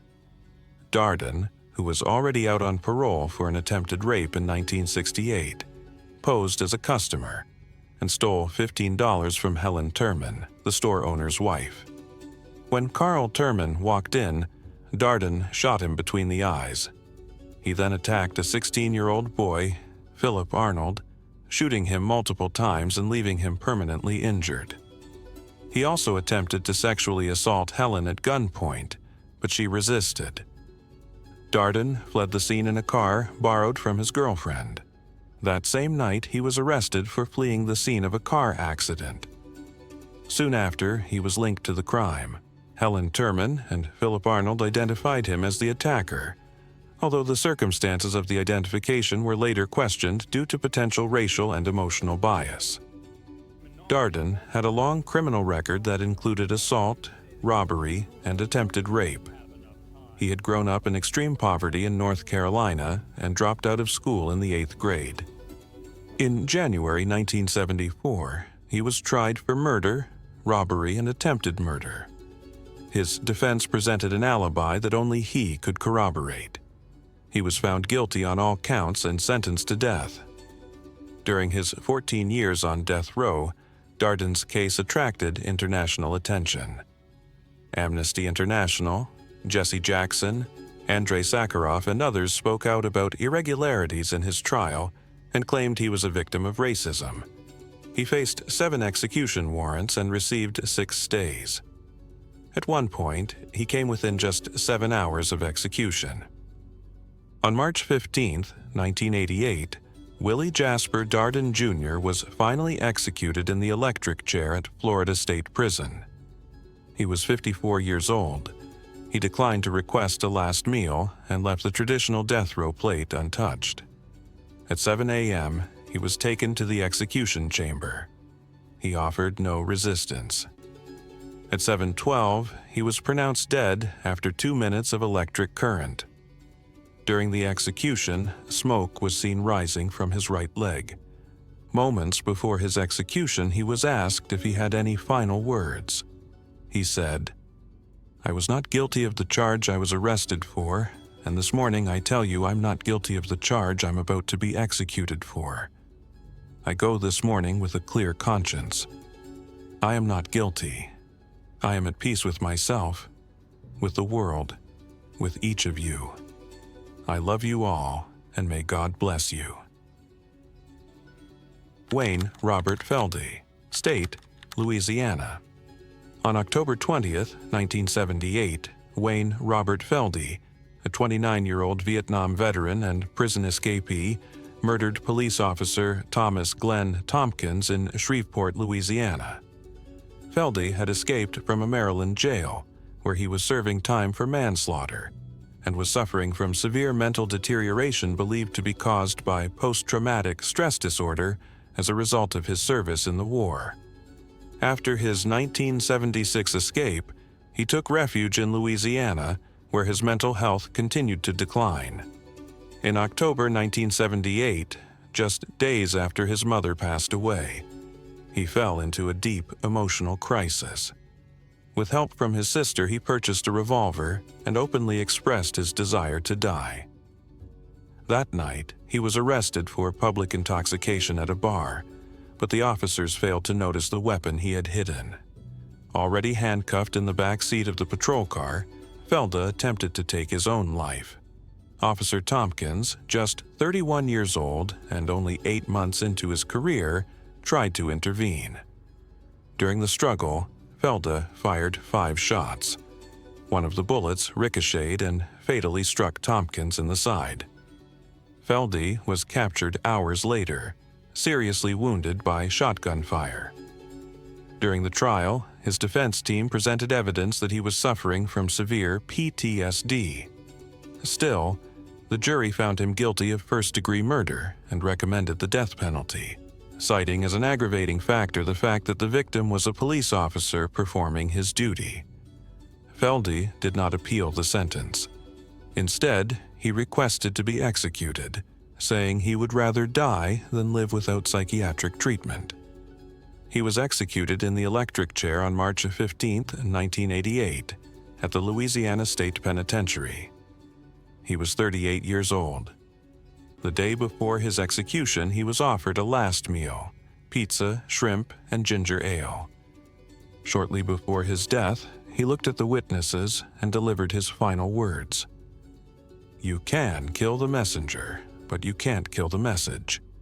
Sooner or later, you'll have to face it for what it means, not for what you want it to mean." His case drew attention from veterans and mental health advocates, who saw him as yet another casualty of a war that continued to claim lives long after it was over. Leslie Lowenfield, State, Louisiana. In August 1982, Leslie Lowenfield, a 33-year-old immigrant from Guyana and a professional welder, committed a quintuple murder in Marrero, Louisiana. He had arrived from Canada in 1981 and was in an unstable relationship with Sheila Thomas, a 27-year-old sheriff's deputy. After several breakups, Sheila moved back in with her mother, and Lowenfield began stalking and threatening her and her family. On August 30th, he bought a high-capacity .22 caliber semi-automatic rifle. That same afternoon, he went to the Griffin family home and hid in a closet. While the family was having dinner, he emerged and opened fire at point-blank range, killing Sheila, her 4-year-old daughter Chantel Osborne, the girl's father Carl Osborne, her mother Myrtle Griffin, and her stepfather Owen Griffin. Although he tried to claim he was traveling to New York, the evidence against him was overwhelming. He was found guilty of 3 counts of first-degree murder and 2 counts of manslaughter and sentenced to death. Lowenfield was executed on April 13, 1988, by electric chair at the Louisiana State Penitentiary. He was 34 years old at the time of his death. His execution was the second in the state that year. His last words, addressed to the victims' families, were, "I hope you feel satisfied." Until the end, he denied committing the murders. He was pronounced dead at 12:25 a.m. Earl Clanton, Jr., State, Virginia. In November 1980, 25-year-old Earl Clanton, Jr. committed a brutal murder in Petersburg, Virginia, killing Wilhelmina Smith, a 38-year-old elementary school librarian. Clanton was on parole for a previous murder conviction in New Jersey and was also a fugitive wanted for a brass knuckles assault. During a robbery, he strangled and stabbed Smith, stealing only $8. Around 12:30 p.m. on November 16th, police responded to reports of suspicious noises at Smith's apartment. Upon entering, they found the victim with multiple cuts on her neck and a belt tightened around her throat. Clanton was discovered hiding under a bed, covered in blood. Authorities found Smith's fingerprints on his bag and blood-stained money in his pocket. At trial, Clanton claimed he had entered the apartment after hearing screams to help, that he was attacked by intruders and found Smith already dead. He said he accidentally got blood on himself while trying to help and hid because he was a fugitive. His girlfriend, who initially gave incriminating statements, later changed her testimony to support him, alleging police pressure. However, the jury did not believe his story and found him guilty of capital murder during a robbery, sentencing him to death. In May 1984, Clanton was involved in the largest death row escape in U.S. history. Along with the Briley brothers and 4 other inmates, he escaped from the Mecklenburg Correctional Center, a prison considered escape-proof. They tricked and overpowered guards, stole riot gear, and used a fake bomb to make their way to an official van. The escape went unnoticed for 40 minutes, but Clanton was recaptured in less than 48 hours, relaxing with wine and cheese at a laundromat in North Carolina. He was ultimately executed on April 14, 1988, at age 33, in the electric chair at the Virginia State Penitentiary. He declined a last meal and did not offer any final words. 10 witnesses watched the execution, reporting that his body convulsed violently, his veins bulged, and his shirt tore before he was pronounced dead at 11:07 p.m. Arthur Gary Bishop, State, Utah. In 1979, at age 27, Arthur Gary Bishop murdered his first victim, a 4-year-old boy named Alonzo Daniels in Salt Lake City. A former Mormon missionary and Eagle Scout, Bishop used the alias Roger Downs to lure and kill 4 more children over the next 4 years, becoming one of Utah's worst serial killers. Between 1979 and 1983, Bishop committed 5 child murders. He lured children with promises of candy and toys, sexually abused them, and then killed them by beating and drowning. He confessed to all the crimes after his arrest in July 1983. Bishop's trial began on February 27, 1984. During the proceedings, a recorded confession was played in which he described the murders in gruesome detail. He was found guilty of 5 counts of first-degree murder, 5 counts of aggravated kidnapping, and 1 count of aggravated sexual abuse of a minor. On March 19, 1984, he was sentenced to death 5 times over. While on death row, Bishop voluntarily waived all appeals, stating that true justice demands my life for the horrible crimes I committed. Arthur Gary Bishop was executed by lethal injection on June 10, 1988, at the Utah State Prison in Draper. He was 35 years old at the time of his death. His execution was the 99th in the United States since the Supreme Court lifted the death penalty moratorium in 1976, and the third in Utah. There was no intervention from the governor. Moments before his execution, Bishop sat up from the gurney and said, "Please give my apologies to the families of the victims." In his written final statement, he expressed, "I realize I allowed myself to be deceived by Satan, and as a result, my life has been marked by evil, perverse, and depraved actions. Jesus, Son of God, have mercy on my soul." Edward R. Byrne. State, Louisiana. In 1984, Edward Robert Byrne, Jr., 27, murdered Roberta Johnson, a gas station manager in Louisiana, after gaining her trust to rob her. He beat her to death, stole $7,000, fled, and was arrested shortly after. He confessed to planning the crime from the beginning. Byrne was sentenced to death and executed in 1988 by electric chair at age 28. He made no final statement and requested a T-bone steak, fried shrimp, coleslaw, and Kool-Aid for his last meal. Unusually, no known photos of him exist online, making his case one of the most mysterious on death row. James Edward Messer, State, Georgia. James Edward Messer, Jr., 27 years old, committed one of the most shocking crimes in Georgia in February 1979. The victim was his niece-in-law, Rhonda Jean Tanner, a girl just 8 years old. On February 13th, Messer showed up at the girl's elementary school, pretending to be her uncle, and claiming that Rhonda's father had been in a work accident. The school staff recognized him and allowed him to take the child. Rhonda, unsuspecting, happily said goodbye to her classmates. Instead of taking her home, Messer drove to a wooded area outside Cedartown. There, he committed a horrific crime. According to his own confession, the girl tried to resist, and he reacted violently. He brutally beat her and ended her life in an extremely violent manner.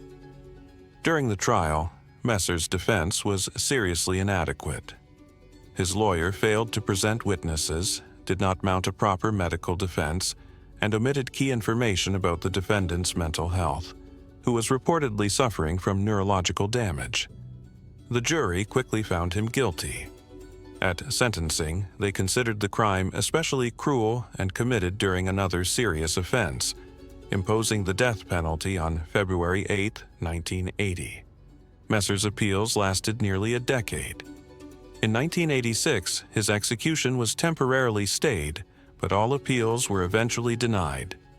His last meal was simple: 2 cheeseburgers and fries from Burger King.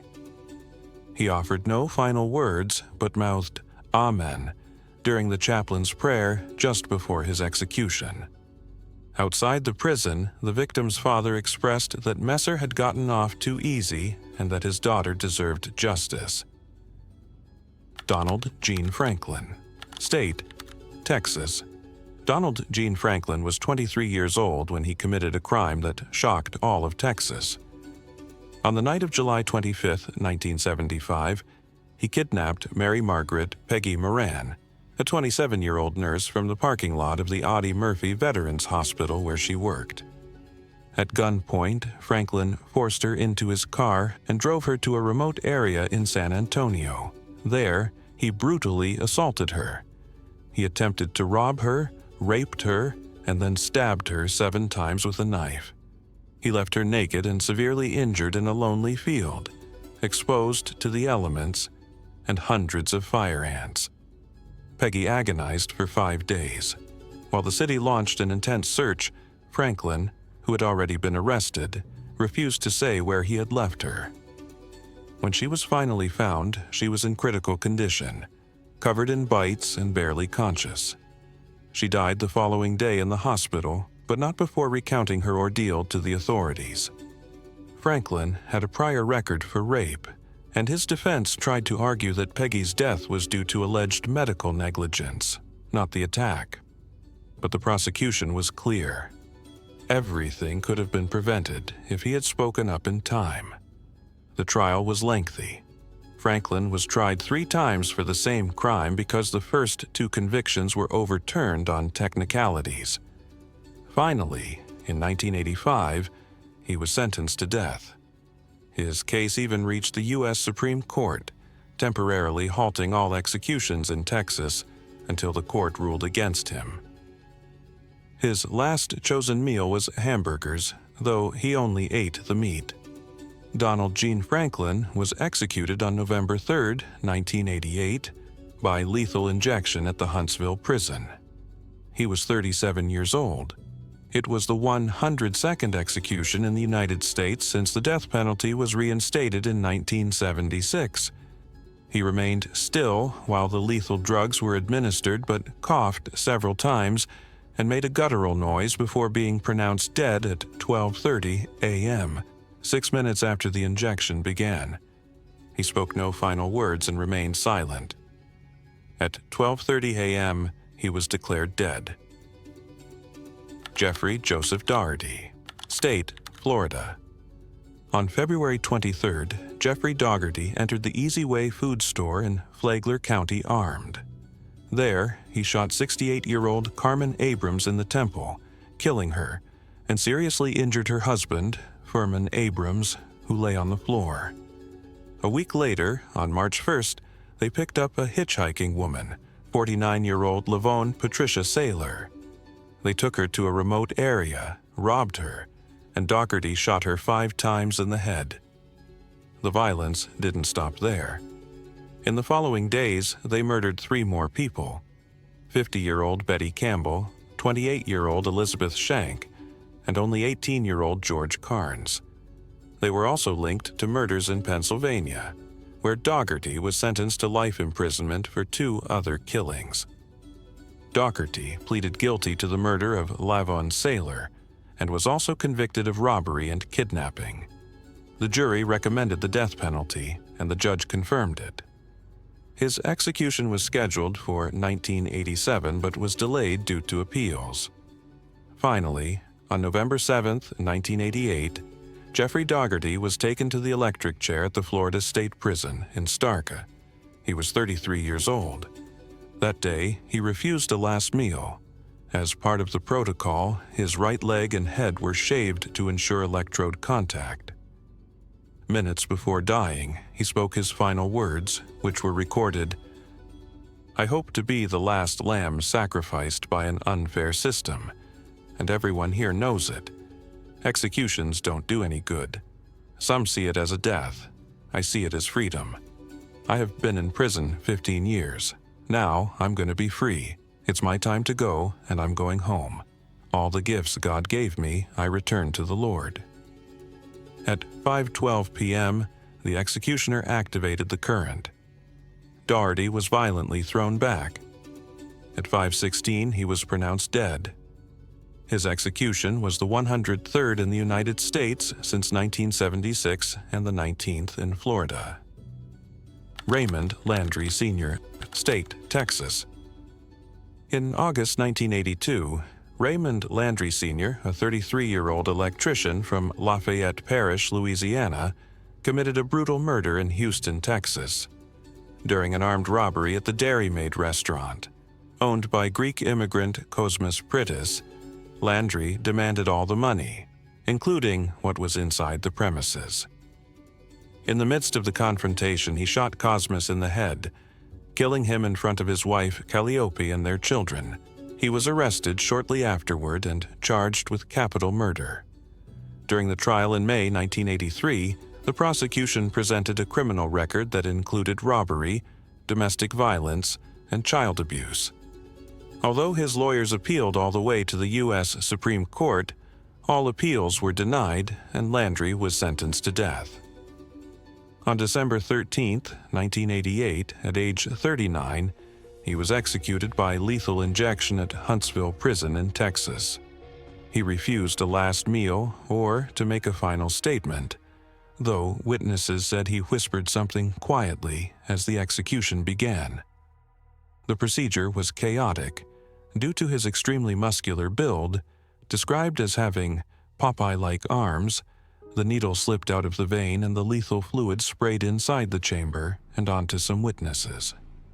The warden ordered the curtain to be closed to shield observers while medical staff reinserted the catheter and restarted the process. A muffled groan was heard, attributed to Landry. He was finally declared dead 24 minutes after the process began at 12:45 a.m. George C. Mercer, State, Missouri. George Mercer was drinking with a group of bikers at a bar in Grandview when he took an interest in Karen Ann Keaton, a 22-year-old waitress. With the help of an acquaintance, they convinced her to come to Mercer's home under false pretenses. Once there, the situation turned violent. Mercer held her against her will and committed acts later described as extremely severe and cruel. After the incident, the young woman died. Her 11-year-old daughter was at the house and heard part of what happened.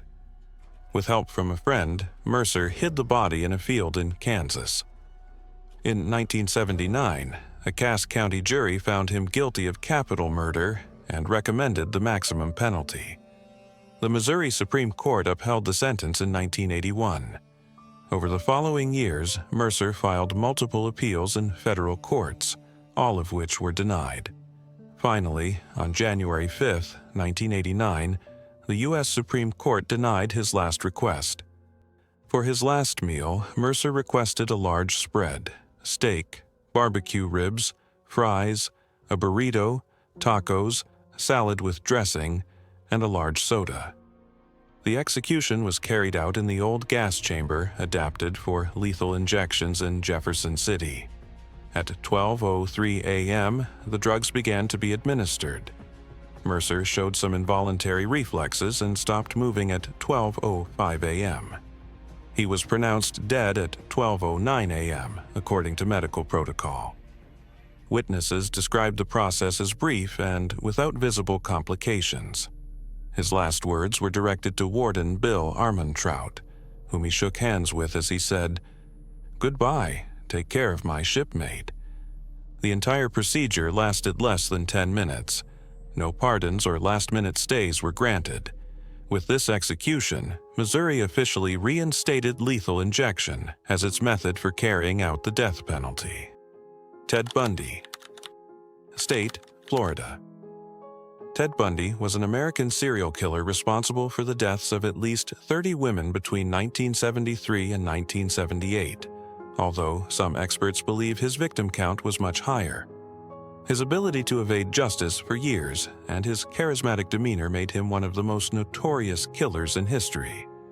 Bundy committed his first crime in 1974 when he kidnapped and assaulted Carol Duranch in Utah, who managed to escape and report him. Days later, he was arrested, and handcuffs were found in his car, linking him to other kidnappings. However, Bundy escaped custody twice, with his second escape taking him to Tallahassee, Florida, where he continued his killing spree. On January 15, 1978, Bundy attacked 4 women at the Chi Omega sorority house at Florida State University. Margaret Bowman and Lisa Levy were murdered, while Kathy Kleiner and Karen Chandler survived, though both were severely injured. He later attacked Cheryl Thomas, another woman, who also survived but was gravely wounded.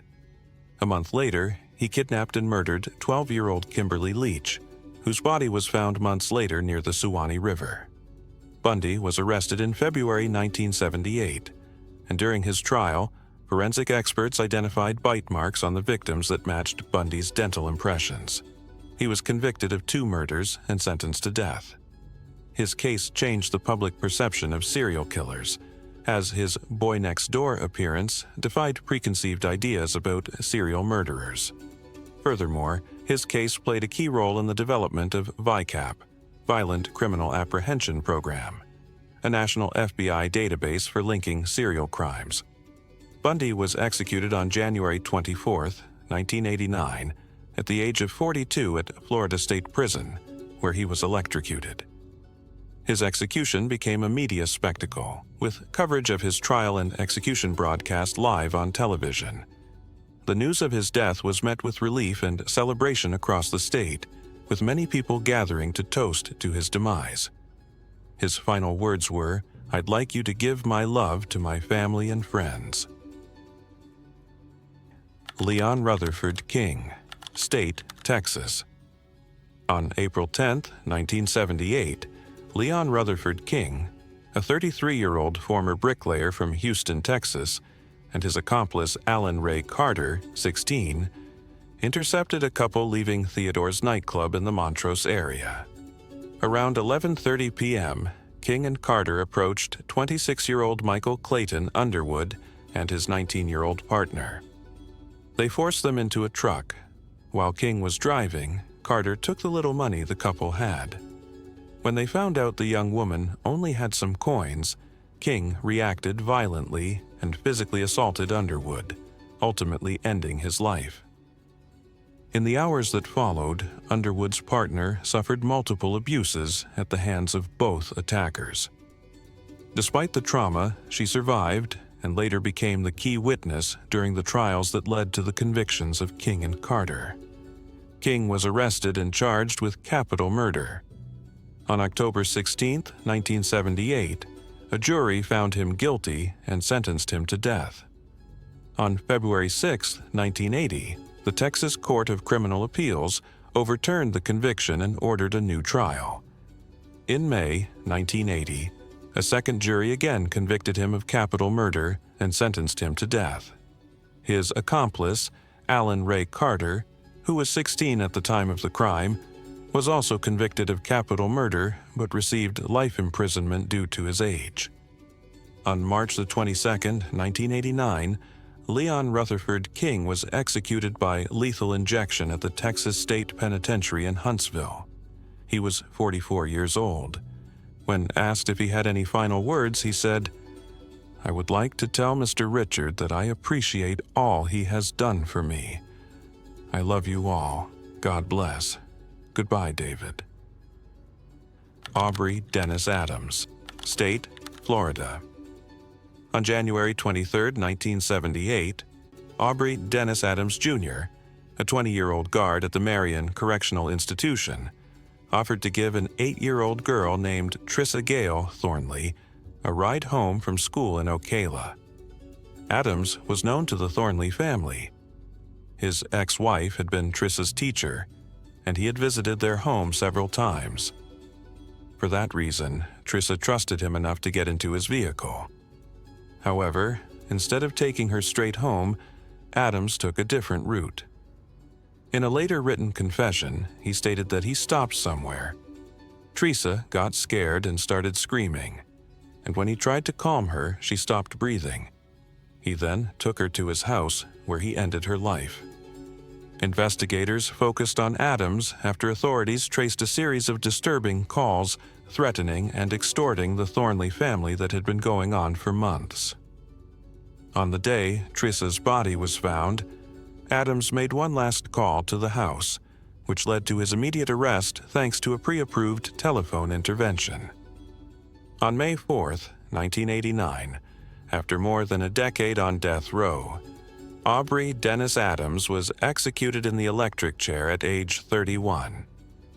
He was the first employee of the Florida Department of Corrections to be executed, an event that shocked many in the prison system. For his last meal, Adams chose fried shrimp, garlic bread, French fries, pecan pie, pecan ice cream, and iced tea. While strapped to the electric chair, he said his last words, "I hope and pray that all new and reopened wounds will heal quickly after my departure. My death is the will of the Lord, and now I am with my Lord and Savior Jesus Christ in heaven." Henry Willis III, State, Georgia. On February 11, 1976, 23-year-old Henry Willis III and his accomplices took part in a convenience store robbery in Adel, Georgia. They arrived in a borrowed vehicle, and one of them was armed. While son Fleming waited in the car, they entered the store, confronted the clerk, took money from the cash register, and fled with a bag and a carton of cigarettes. Shortly after, Ray City's police chief, James Edward Ed Giddens, heard the robbery report over the radio and noticed a suspicious vehicle passing through his jurisdiction. He decided to investigate. When he tried to stop the suspects, they overpowered him and forced him into the car at gunpoint. For the next 25 minutes, they drove through rural roads. Eventually, they took him to a remote area near Banks Lake. When the officer attempted to escape, they ended his life. Willis was tried and found guilty of first-degree murder. His death sentence was upheld through state and federal appeals, including a review by the U.S. Supreme Court, which declined to intervene. On May 18, 1989, at age 36, Henry Willis III was executed in the electric chair at the Georgia Diagnostic and Classification Center in Jackson.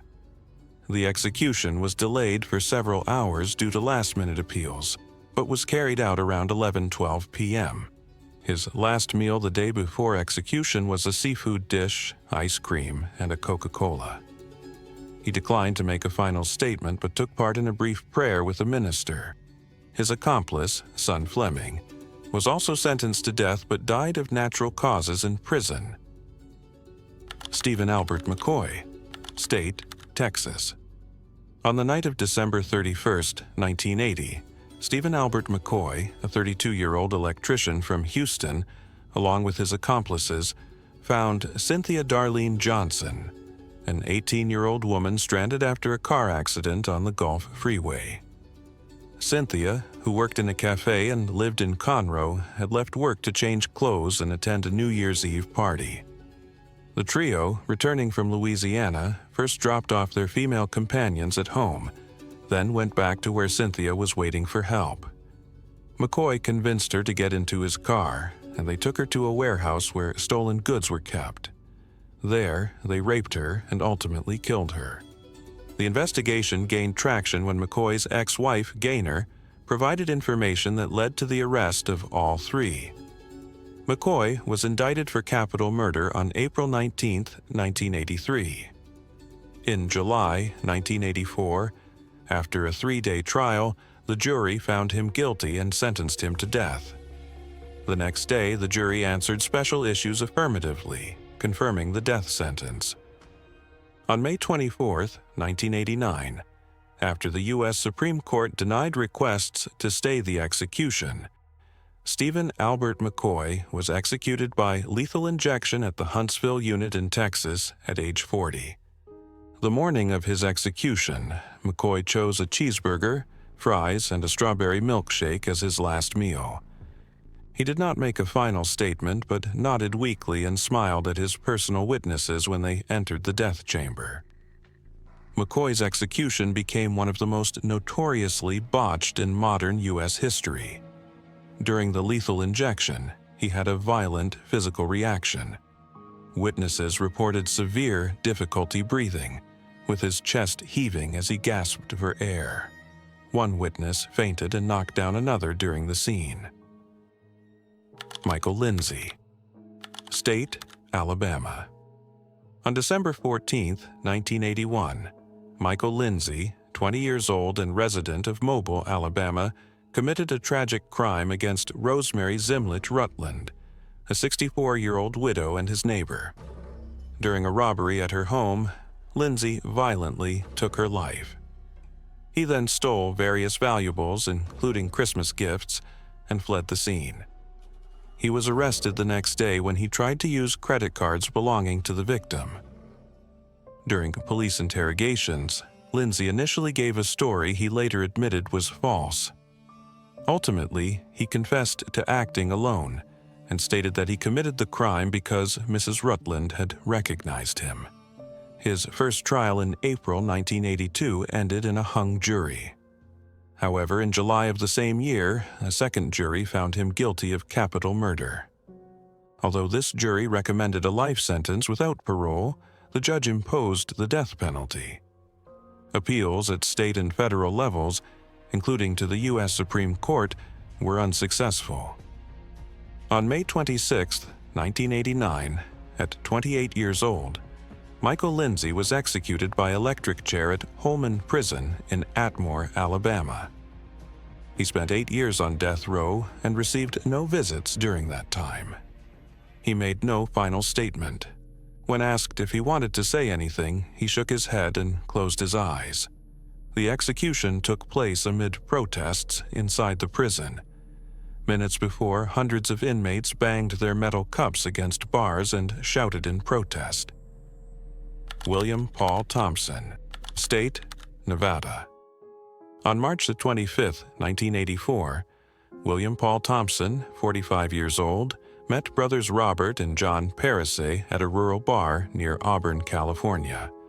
The brothers, who were in the area to fish and search for gold, accepted Thompson's invitation to go to his campsite. However, what seemed like a friendly meeting ended in tragedy. According to court records, Thompson murdered them and kept their belongings.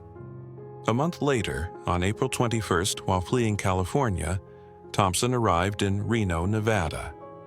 There, he encountered two men camping near railroad tracks. After an argument, he shot one of them, a 28-year-old man, and stole money and other items. That same night, along with another man, he attempted to steal a vehicle in a parking lot, where they encountered two women. When he threatened them with a weapon, one of the women confronted him by throwing a tool, allowing both to escape while Thompson fired shots without hitting them. He was arrested shortly afterward near a casino. Subsequently, he was tried in Washoe County, Nevada, and found guilty of first-degree murder, attempted murder, robbery, and illegal possession of weapons. The jury found aggravating circumstances and sentenced him to death. On June 19, 1989, after voluntarily waiving his appeals, William Paul Thompson was executed by lethal injection at the Nevada State Prison at 51 years of age. His last meal before execution was 4 double bacon cheeseburgers, 2 large orders of French fries, and a large Coca-Cola. The prison warden, Pete Demosthenes, stated that Thompson's last words when the guards closed the death chamber door were, "Thank you for letting me die with dignity." Leo Edwards, Jr., State, Mississippi.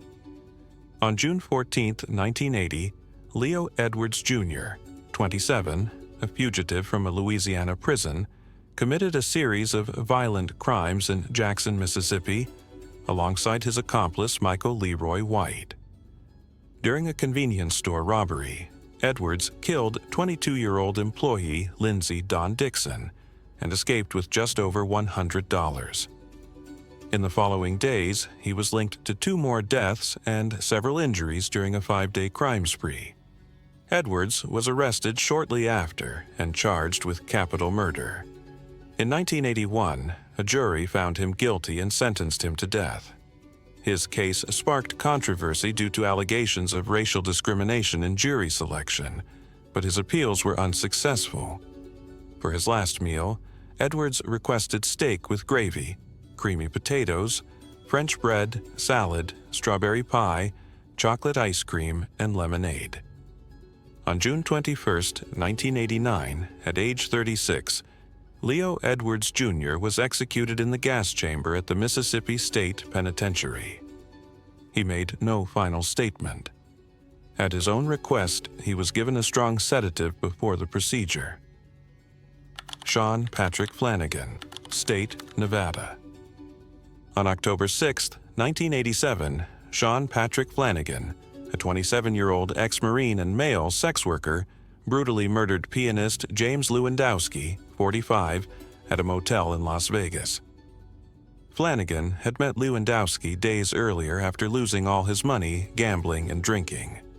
The musician had offered to help him, but Flanagan had already decided to kill him.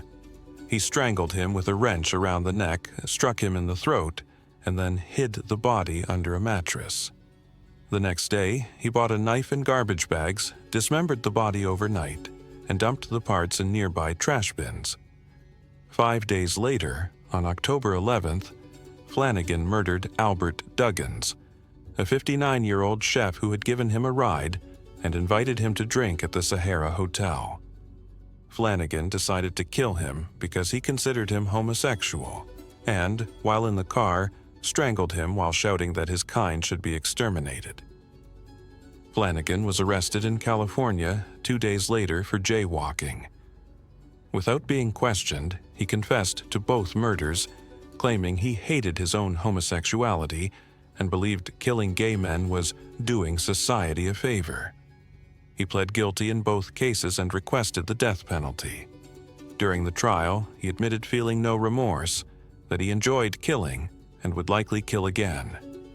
Flanagan acted as his own attorney in Duggan's case. He rejected all appeals and asked to be executed as soon as possible. On June 23, 1989, at age 28, Flanagan was executed by lethal injection at Nevada State Prison. He spent his last hours singing hymns and reading the Bible. His final words were addressed to the prosecutor. "You are a just man. I love you." Horace Franklin Duncan, State, Alabama. On May 26, 1980, 19-year-old Horace Franklin Duncans Jr., along with his accomplice Frank Marie Harris, broke into the home of Lynn Marie McCurry in Warrior, Alabama. Lynn, a 26-year-old mother of 4, was home alone while her husband was at work. She was described as beautiful, kind, and trusting. That night, the attackers repeatedly abused her inside the house while her children, aged between 18 months and 8 years, slept nearby. They ultimately stabbed her 66 times with a kitchen knife. Her husband discovered her body the following day.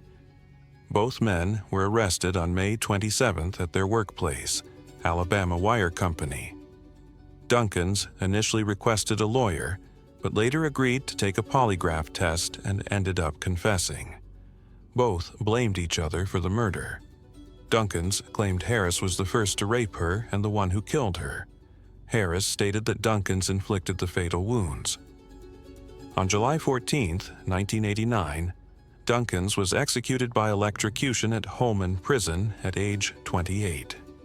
He declined a last meal and made no audible final statement, but was seen mouthing the words, "I love you, Father," and "I love you all," directed to his family. The execution was a technical disaster. When the switch was first activated at 12:08 a.m., nothing happened because the cables had been connected incorrectly, preventing the necessary voltage flow. Duncans remained unconscious but with vital signs for 9 minutes while the cables were reconnected. The prison commissioner called the error human, hoping Duncans was not conscious during the ordeal. Witnesses described the scene as brutal and disturbing. Herbert Lee Richards, State, Alabama. On August 16, 1977, at 31 years old, Herbert Lee Richardson, an African-American Vietnam War veteran and electrician by trade, placed a homemade bomb on the porch of Doris Wims' house in Dothan, Alabama, after she ended their relationship in May of the same year. Richardson had followed Wims, a nurse he met while receiving treatment for war-related psychological trauma at a veterans hospital, when she moved to Alabama from New York.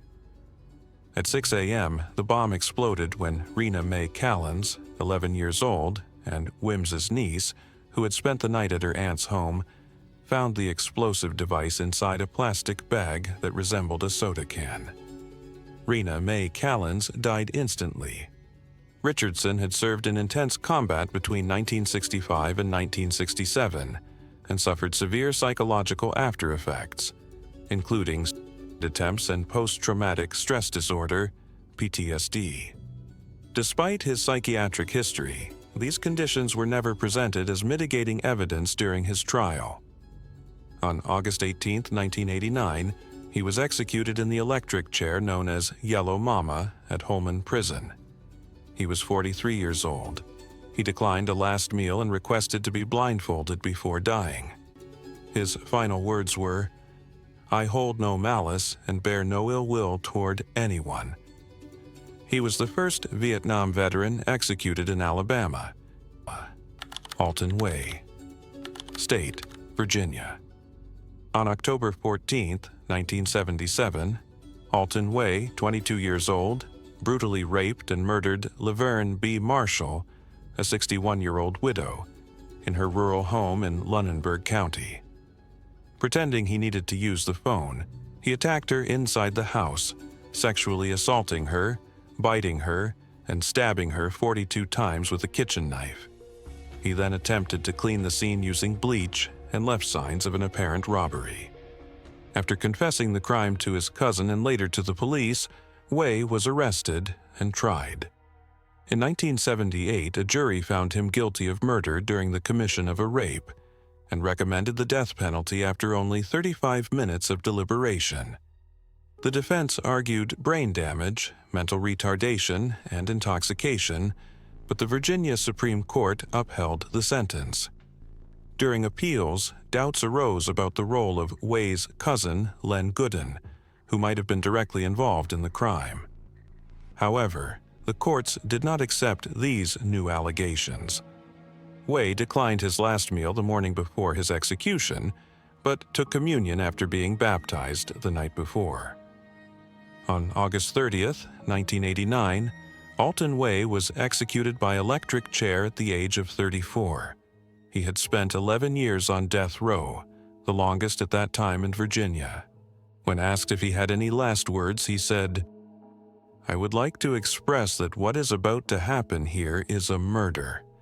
I want everyone to know that I forgive the people involved in this murder, that I hate no one, and that I love you all."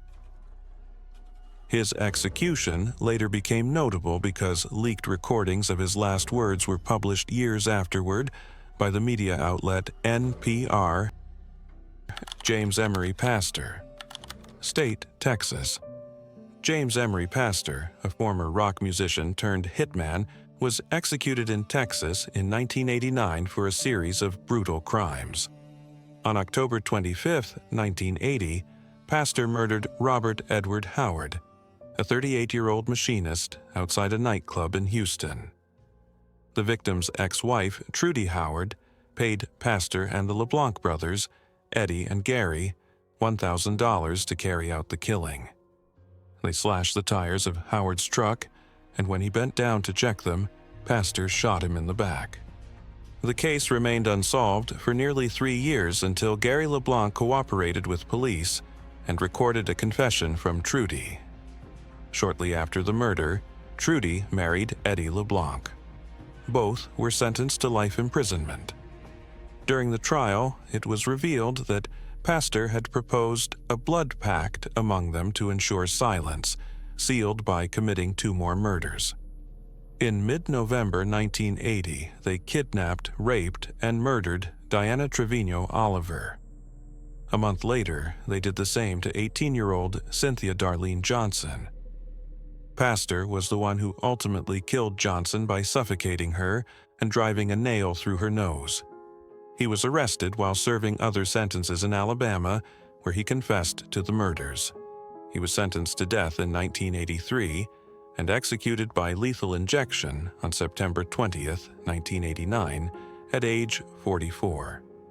His last words were, "I hope Mrs. Howard can find peace in this." Arthur James Julius, State, Alabama. Arthur James Julius, age 31, was serving a life sentence for murder when, during an 8-hour work release in 1978, he brutally raped and murdered his cousin, Susie Bell Sanders, at her home in Montgomery, Alabama. The body was found naked with signs of extreme sexual assault, including the insertion of an object, and the crime scene showed clear evidence of violence. Julius was arrested and sentenced to death under Alabama's capital punishment law, but his sentence was overturned after the law was declared unconstitutional. He was retried in 1982 under a revised statute and sentenced to death again. On November 17, 1989, after final denials by the Supreme Court and no intervention by the governor, Julius was executed by electric chair at Holman Prison at age 42. His final words, addressed to Warden Charlie Jones and the 2 prison lieutenants present, were, "I bear no ill will. I believe in God and know He will not let me suffer." This case is notable for the lack of publicly available photos and limited newspaper coverage at the time. Carlos de Luna, State, Texas. On February 4, 1983, Carlos de Luna, a 20-year-old Hispanic man with an intellectual disability, was accused of murdering Wanda Lopez, a gas station attendant and single mother, during a robbery at the Sigmore Shamrock Station in Corpus Christi. Lopez managed to call 911 while being repeatedly stabbed with an 8-inch knife, pleading for her life. I have a suspect with a knife inside the store. De Luna, who had a prior criminal record, was found shortly afterward near the crime scene with money in his pocket. During the investigation, De Luna was taken back to the gas station where several witnesses identified him under flashlight illumination, a process later criticized for errors and ethnic misidentification. From the moment of his arrest, De Luna maintained his innocence and claimed that the real killer was Carlos Hernandez, a man with a violent past and a history of using knives who bore a physical resemblance to him. Despite the lack of forensic evidence linking him to the crime and police overlooking evidence that could have exonerated him, De Luna was convicted of capital murder in July 1983.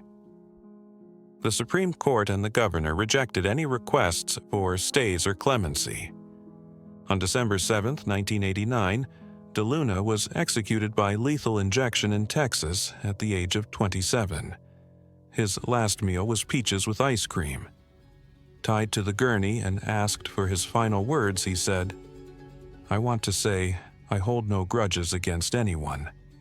I don't hate anybody. I want my family to know I love them.